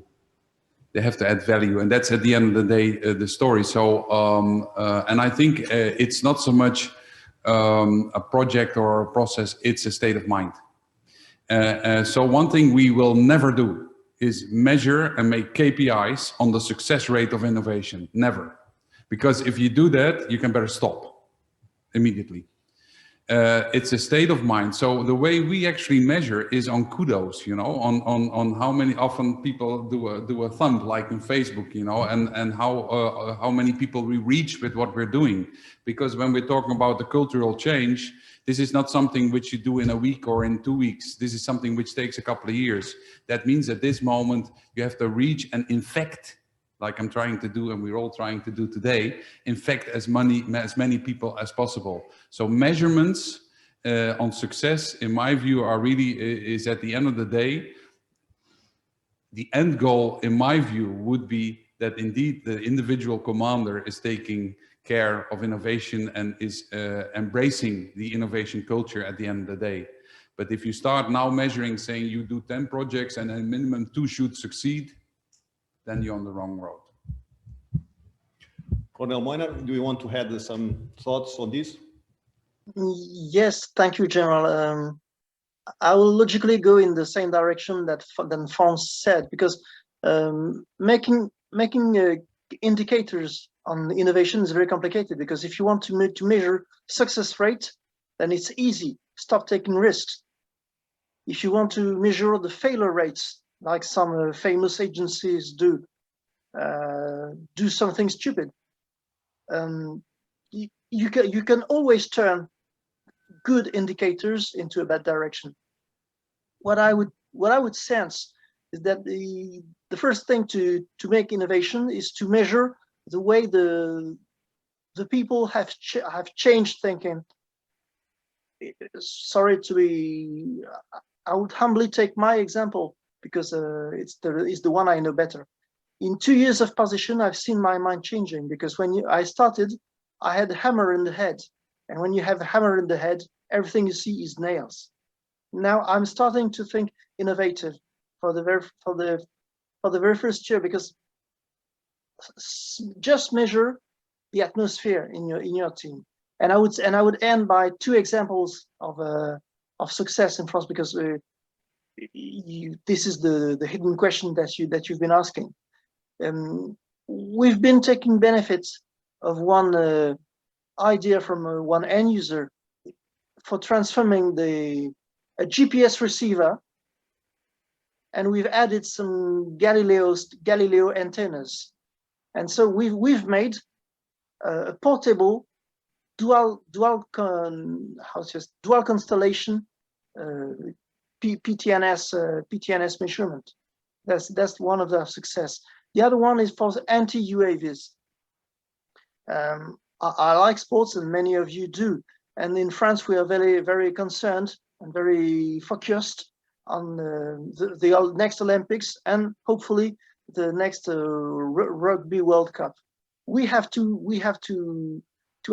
ensure the security of the cities that will host competitions, and we are preparing anti-UAV system that will not only be made on the big companies' systems. It will also be accompanied of innovative solutions, and one of the innovative solutions that we are preparing is a project called Helma P, and it's a system based on laser destroying UAVs. Not destroying, but depreciating their ability to be harmless.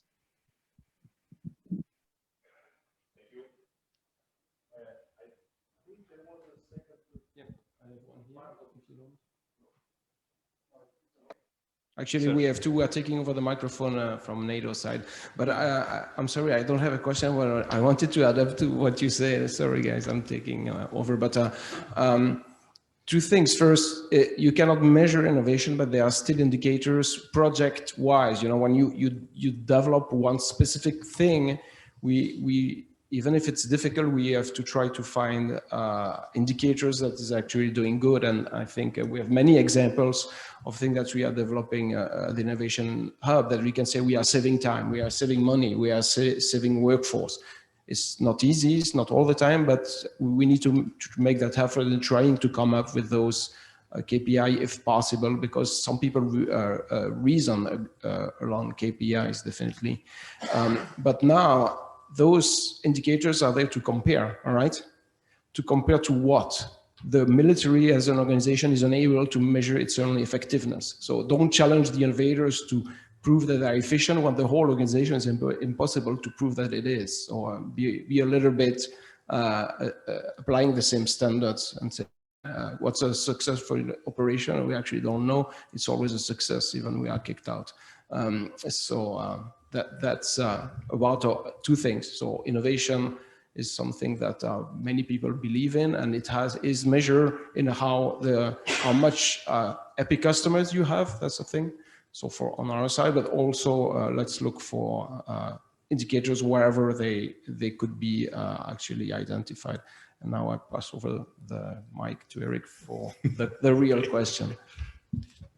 Thank you. If you don't mind, I'd like to ask a question to the three of you and to some of the speakers this morning.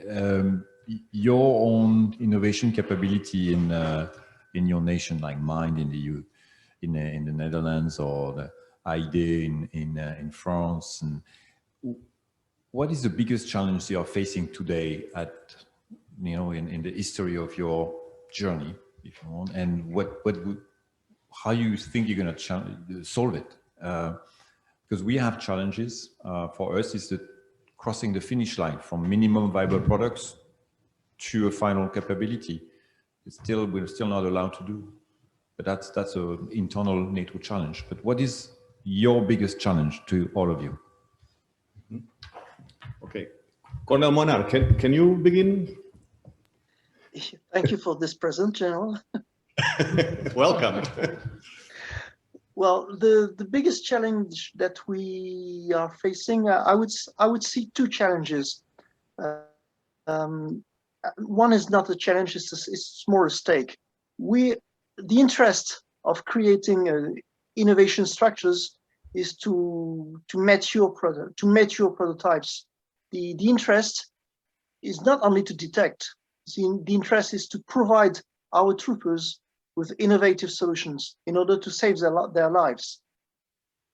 One challenge that we have to face is, in fact, to destroy the walls that we keep on building between us. Many people in France, in Europe, and somewhere else have not understood that we are here to complete and not to compete. And I see it every day, and that's the biggest challenge that I have to face. Okay, thanks. Do we want to? Yeah, well, our journey started in 2017, so we are about 5 years down the road, and I think you in Portugal are quite happy that you launched your policy strategy this year, because innovation is taking off now everywhere. You see that with Diana, you see that with Haiti and so forth. So everybody sees now that this is an important way to go. So, but we had quite a long way, which actually we were funded, for instance, out of money which was left over at the end of the year. We didn't have any structural budget. Nowadays we have a structural budget.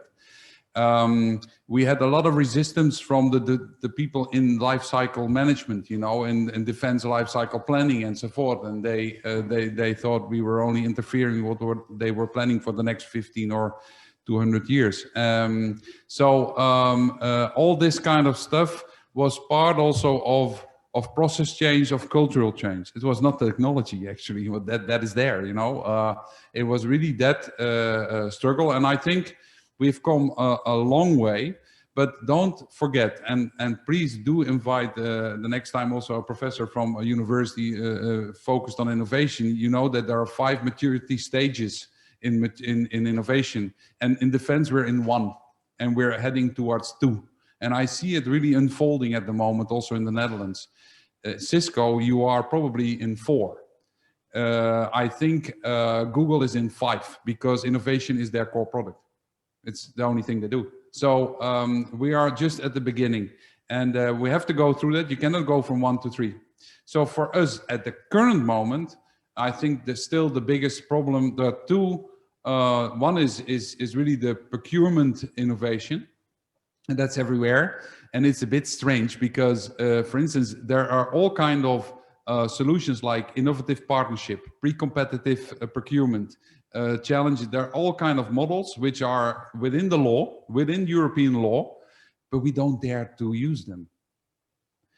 It's just a matter of going to start to use them. So we're making progress in the Netherlands now. People say, oh yeah, it's possible. Oh, that other ministry is also using it. Maybe we can also use it. It's also knowledge. Many procurement people have no clue because they have done the same thing for over years and years and years and years. So we have to train them and give them the knowledge and actually say, if it fails, we're not going to blame you. That would help a lot. But that's the key problem. The second thing, and then I finish, is that we have built now a model how to integrate short cyclic innovation into long cycle planning, with all kind of cycles throughout the defense life cycle planning process. Well, probably we'll actually share that also in NATO and EU, and that I see now with the management of who in charge of the big platforms, ships, tanks, and so forth. They're seeing the necessity. We talked about the updates on phones.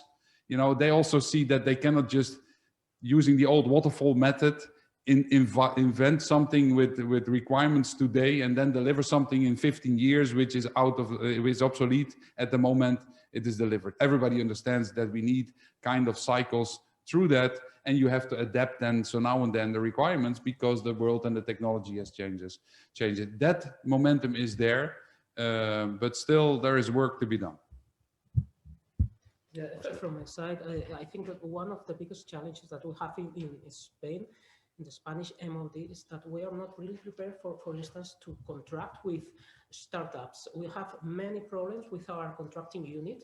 It's quite hard for us to directly sign a contract with a startup. It's better if they are subcontracted by a small or medium enterprise, because we don't have that legal framework to contract with this type of entities, because our contracting union has to make a kind of risk assessment related with financial and so on. And it's hard for this startup to pass this assessment.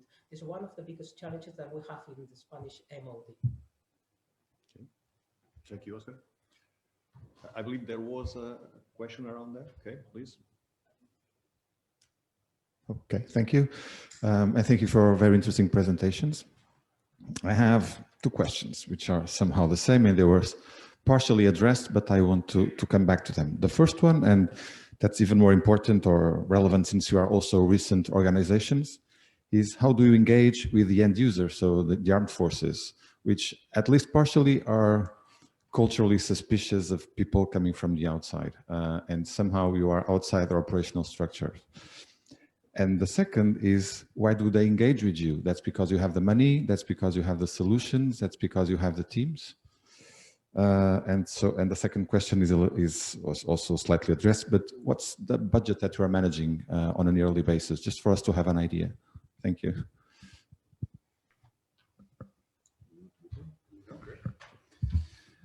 All right, 3 questions. Oh, so late in the day, and I have to remember 3 questions. Why do they engage with us? Well, first of all, our teams, and not only of mine, but also our sister organizations, are all comprised of civilians, reservists, and career military. Which means that we have a lot of experience together also in the field. So in that sense, it's not difficult to connect. And often, especially the full-time military, I would call that they have their large networks, because they went together to the academy and so forth. So they have their networks, and that makes already a big difference. So secondly, we are the units for the innovation, so that's easiest to go there. I mean, we make a lot of noise. A lot of noise. I do today, but I tell you, really, we do make a lot of noise. And then the amount of articles we get in the defense magazines is absolutely not in the same order as the size of our organization. But that's the way, you know, you want to help to change the organization. Second question you had was about the money. Yeah. How do you engage with them? Why do they engage with you? Yeah. And the money? Yes. Yeah. Now, okay, so it's very simple. I just told the general about somebody we met this morning. It's also a lieutenant colonel from the academy, and we talked about war gaming, and I said, well, we can do something innovative with that. We talked about that, and I just sent him this A4 form, and he fills it out. He told me this morning it will be there next week. We judge it. It goes up and around, you know, 2-3 times, and then it's final, and we'll put a bit of money on that, and we'll get going. Make it as easy as possible, and when you've done that once, twice, 50 times, people know where to go. And of course, there are people who have something like, okay, they have money, so I have an idea. It costs 50,000 euros. I'll go there, but the plan, the A4 should be okay. It should be making sense. How much money? I think of the 350 million we spent, while we're targeting now, we went from 3, as Mind, we went from 3 to about 8 million now per year. And for just, you know, projects between 10 and 250,000 euros, sometimes 500,000.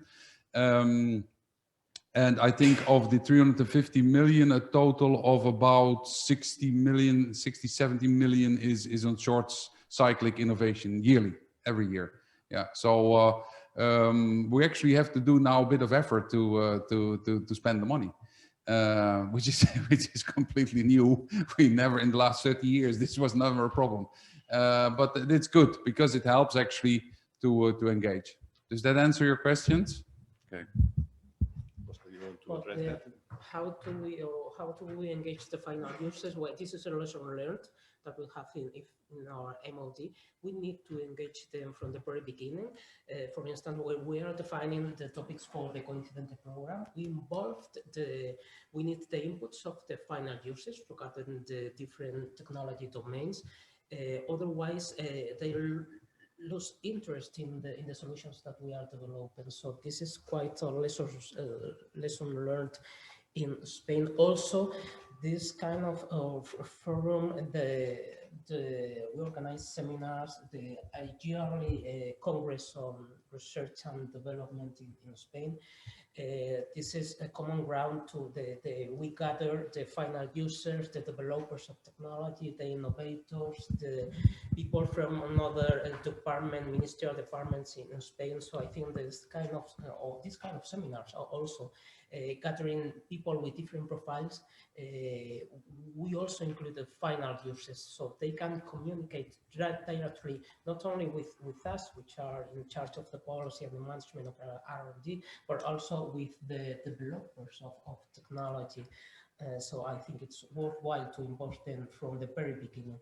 And regarding the budget, unfortunately in Spain, the budget for R&D in defense has decreased a lot since 2008, I would say. In that year, 2008, we managed a budget of around 200 million euros, not only for innovation, for research, development, and innovation. Maybe the third part of that budget could be devoted to innovation, but currently we are managing a budget for R&D around 30-something million euros. Hopefully, we are going to, well, there is a political willingness to recover this budget in a horizon of 4 or 5 years, just to get the 2% of our GDP, which is around 200 million euros more or less. Okay, thank you. Colonel Monar, you want to add? Yes, I understand with these questions that have not been clear during my presentation. The Defense Innovation Agency has a mission of federating the whole of innovation that you find inside the ministry. Of course, the procurement agency is doing some, the armies are doing some, and our mission is to understand what is made everywhere, and to provide the ministry with decision elements that are taken inside a yearly steering board. So we work with the end users maybe daily or weekly, because we have to understand what they do. We have to understand what place it will take in the roadmap for innovation. And of course, they are interested in working with us because more or less they expect us to provide them with additional funding. Additionally, I would like to say that in the Defense Innovation Agency, we are around 100 people, but we do not have one only profile. In the Defense Innovation Agency, you have military engineers, you have civilian engineers, you have officers of the armies, you have civilian people coming from everywhere else from the defense, and this mix provides us with a new idea, and the relationship between the armies and us is natural, because we have questions, they have answers, they have questions, and we have different cultures. Additionally, concerning the budget, the budget is 1 billion a year, and in fact, it's an administrative constraint, because the budget which might not be placed would disappear. Fortunately, I would say we do not have enough to do everything we can. So for the moment, the situation has not been presented. Okay, thank you. Next question.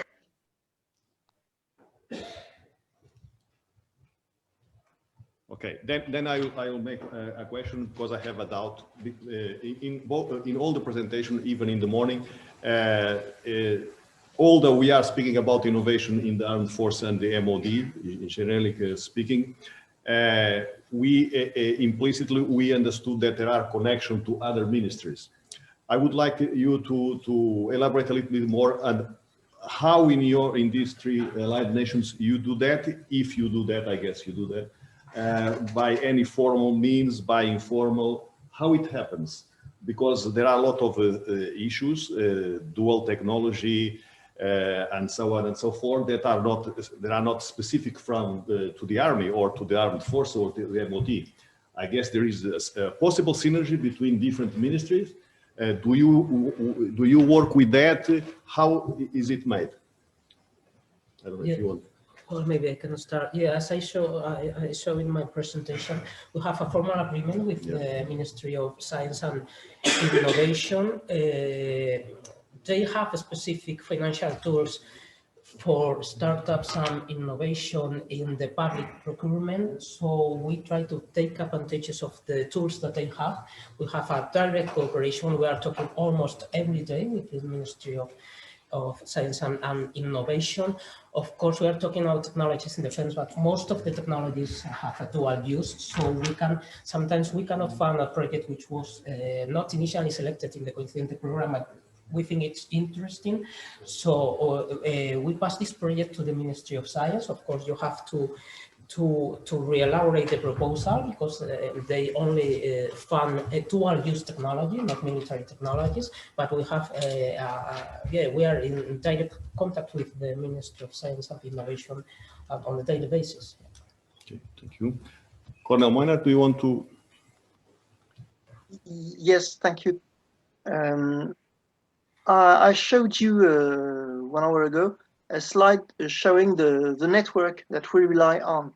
I mentioned that we have a relationship between the CNRS, which makes the Scientific National Research, or the National Research Agency. We have agreements with these structures because they do not belong to the Ministry of Defense. They belong to the Ministry of Science and Research. And in order not to spend twice the same budget for making the same things, we need to be connected to these structures which do not know defense, and sometimes we can find some results in their work that can interest the defense.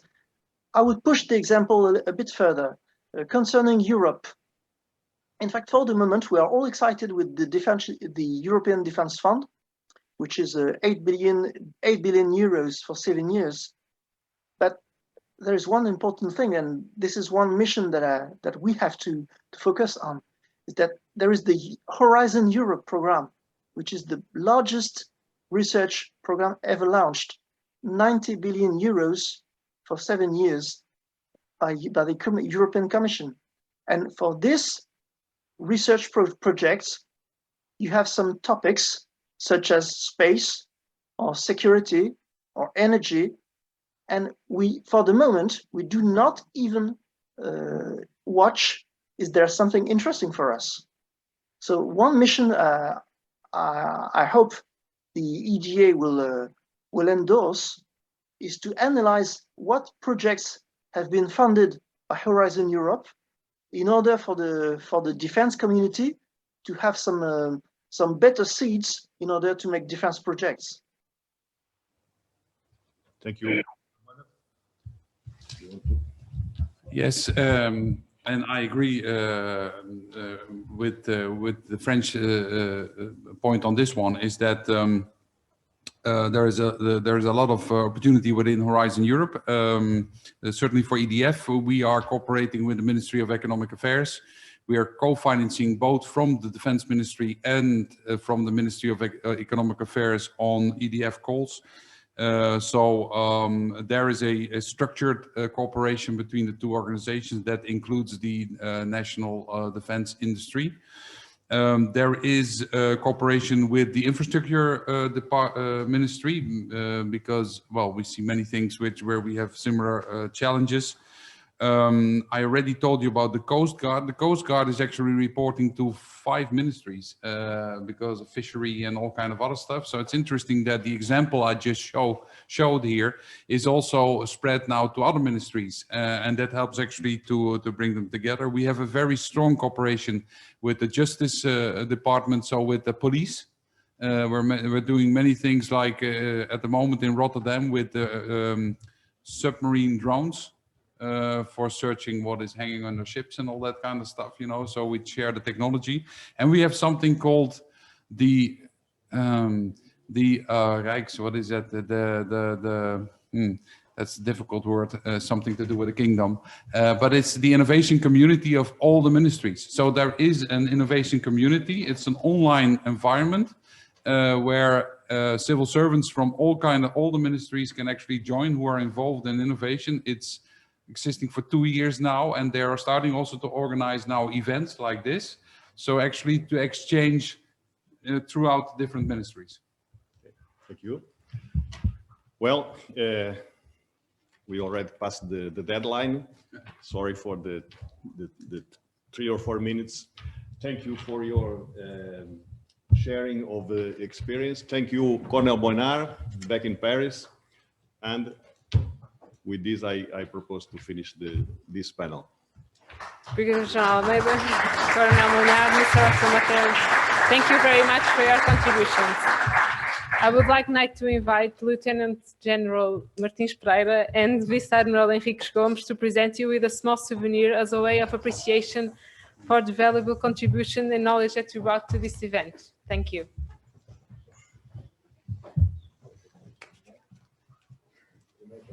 Thank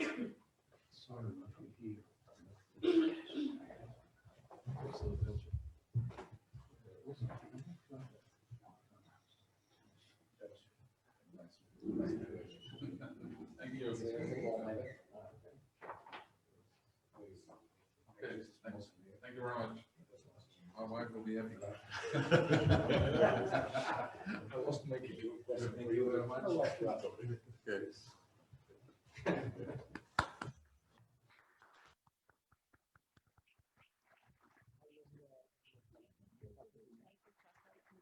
Before we move into the closing ceremony, we will have a short break of 10 minutes.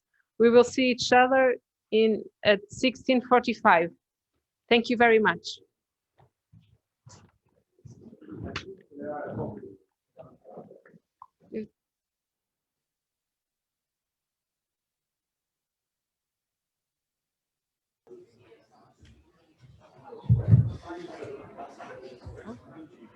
Welcome back, everyone.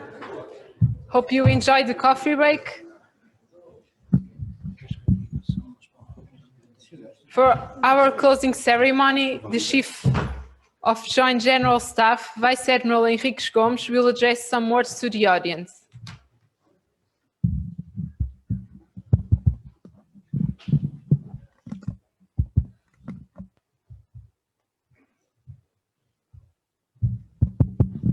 Okay.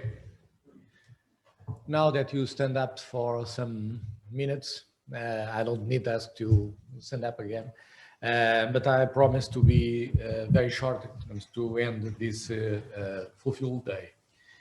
As we come to the end of the day, intensively filled with lessons and discussions on innovation, I would like to begin reflecting on lessons brought by our honorable speakers today and share with you my confidence in the ability of the Portuguese Armed Forces to leverage innovation as a driver for its transformation and to overcome the challenges and threats that come from an increasingly uncertain and insecure future.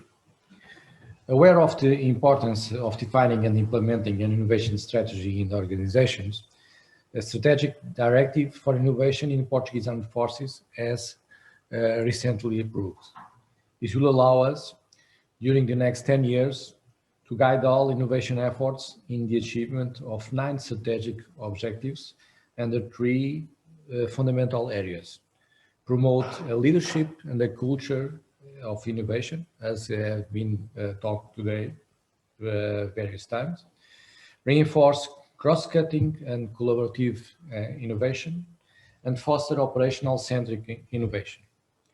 We have intentionally decided to include these 3 areas in the program of this seminary, aware that if we want to be successful in our mission, we need to listen and learn from those that have already started implementing innovation process before us. We fully believe that rich insights that our distinguished speakers can teach or advise us on the procedures and the methodologies to adopt to be very good for us. The innovation strategy that General Anata addressed today and the challenge of the future mentioned by Mr. Gertz support the importance of the approved directive in ensuring the promotion of innovation in a systematic and continuous manner within our armed forces. However, to the strategy, we have to add the culture of innovation, as Mr. Su Kupova pointed out. The challenge of fostering this culture and in organizations with the specific features of the armed forces underlines the importance of the role of the military leader, highlighted by Major General Kopsi, as a key element in promoting measures and procedures that make it possible to overcome the obstacles that were widely described also by Mr. Eric Pulkinen.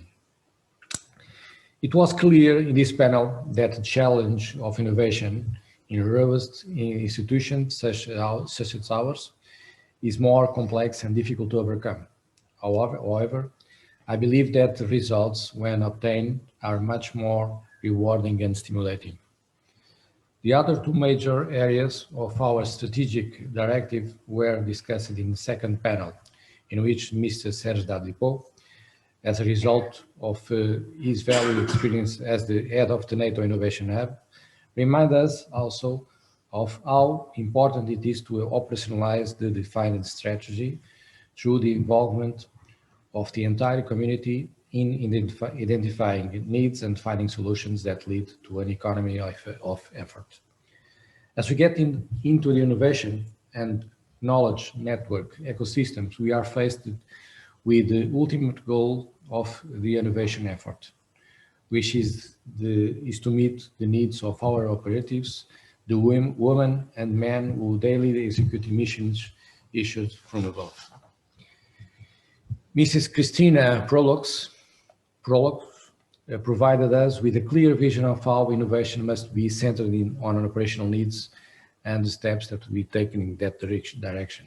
In turn, the technological revolution, the age of digitalization, or the also called age of accelerations, have shown that to overcome challenge, it is necessary unity, knowledge sharing, and collaboration among all employees in order to achieve the fundamental goals of a state, security and well-being. As Mr. Miguel Almeida incisively pointed out, accelerating innovation and maintaining the technology edge of organizations at the speed of relevance is inevitably dependent on our ability to create ecosystems that includes the academic, scientific community, industry, startups, think tanks, and end users. Also in this matter, we have promising evidence of our capacity to evolve our research, development and experimentation centers in innovation projects, and to establish strategic partnerships with other national entities. The Partnership for Development of Autonomous Systems within the Atlantic Sentinel program implemented in the autonomous region of Madeira, the participation of Portuguese armed forces in several calls of the European Defence Fund requested by technological centers and national companies, and more recently the attribution to Portugal of a test center and an innovation accelerator network under the NATO Diana project. These are very promising indications that we are going on the right path to use innovation as a driving force in the modernization of our armed forces. We know that these are baby steps on the path that looks long and slow. We know that strategy is on its own, it's not enough. That it is necessary to produce policy, and that, more importantly, it is necessary to provide innovation with human and final resources to execute the strategy. In this regard, it is extremely important for us to learn from those who have been down this path for a long time. The examples presented by Colonel Moinard from France, Mr. Mateo from Spain, and Lieutenant Colonel Van der Ham from the Netherlands will definitely help us in implementing the necessary processes to reproduce the best practices identified by them and to avoid the difficulties detected in the implementation of their innovation strategies. Therefore, the lessons identified and learned by these three allied countries should be useful to support the entire structure of Portuguese armed forces in establishing policies and allocating the necessary resources to achieve the strategic objectives set out in our innovation directive. In this context, I would like to highlight the recently approved strategic initiatives Plan for Innovations, which translates the directive into deliverables resulting from the innovation projects, 18 bodies of the Armed Force General Staff, and the three branches contribute to this plan: Navy, Army, and Air Force. It is an enormous joint effort that, for the first time, is oriented towards the achievement of common goals with a view to modernizing the armed forces. The development of the 147 projects identified over a period of 10 years will allow the organization to reach a level of maturity which, according to Paul Williams, correspond to the level of continuous innovation management. This is our headlight, the North Star that should guide us to overcome our resourcing limitations and transform our weakness and vulnerabilities into pump-priming, encouraging the multiplier effect and exchange of best practice through innovation networks. This seminar allows us to discuss several subjects related to innovation, while never undermining the importance of innovation and its action as a dynamic and quality factor for organizations that want to remain relevant and current, looking to the future with optimism and confidence. If there is any doubt about the need for free and democratic countries to remain focused on the risks and threats that the future holds, and that still surprise us, the current geostrategic context with the outbreak of war in Europe may make us awake to a harsh and cruel reality to which the armed forces must be able to react and overcome. As promoters of peace and security, we must, through innovation, seek to understand the changing times, analyze their trends, and quickly adapt to an increasingly volatile, uncertain, complex, and ambiguous future. In this future, the capacity to innovate systematically and continuously will inevitably become the differentiating element in the success of our organizations. To conclude these words, I would like to thank for your presence. I thank to the presidents, directors, rectors, and other representatives of various institutions for your interest in participating in this first innovation seminar of Portuguese Armed Forces. Today, it has been demonstrated that the strategy for innovation always involves the development of knowledge ecosystems that include all collaborators from universities and academia to end users. The Portuguese Armed Forces want to be part of these ecosystems, not just the role of user, but also in putting at your service our capacity of research, development, and particularly of experimentation. I also thank all the civilian and military guests present here in the room and those who follow us online for the first time given to the session of this seminar, for your active participation in the discussion of the subjects addressed. If each one of us leave this event more aware of the importance of innovation in organizations and in life in general, and more motivated to promote it within our circle of influence, then I will say that we have fully achieved the purpose of this seminar. One of the main conclusions of this seminar, it is that innovation does not succeed without the commitment of people, whether they are leaders, staff, or just executors. I want to thank also to our distinguished guests, speakers, who so brilliant have presented and shared their knowledge and experience with us on innovation. I have no doubts that Portuguese armed forces are now more aware of the challenge that innovation imposed on our organizations for the future. We strongly wish to overcome this challenge, since only this way can the armed forces remain relevant in the promotion of internal and external security. I hope that this seminary is also lived up to your expectations and that your interaction with the Portuguese armed forces was being worthwhile. So thank you once again and have a good back home. And take some good memories from Portugal.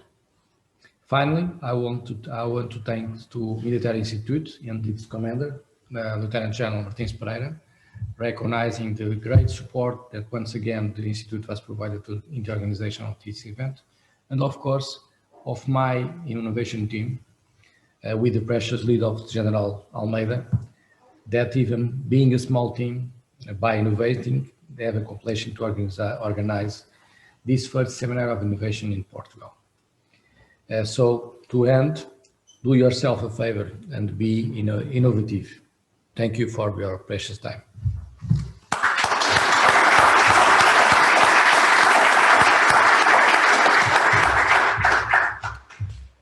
With the authorization of Lieutenant General Martins Pereira, the Portuguese Innovation Seminar is now over. To the guests here in the room and those who are online, thank you very much for your presence and participation in the first Innovation Seminar of the Portuguese Armed Forces. I hope to see you all again next year in the second Innovation Seminar or wherever innovation leads us. Have a nice evening and thank you.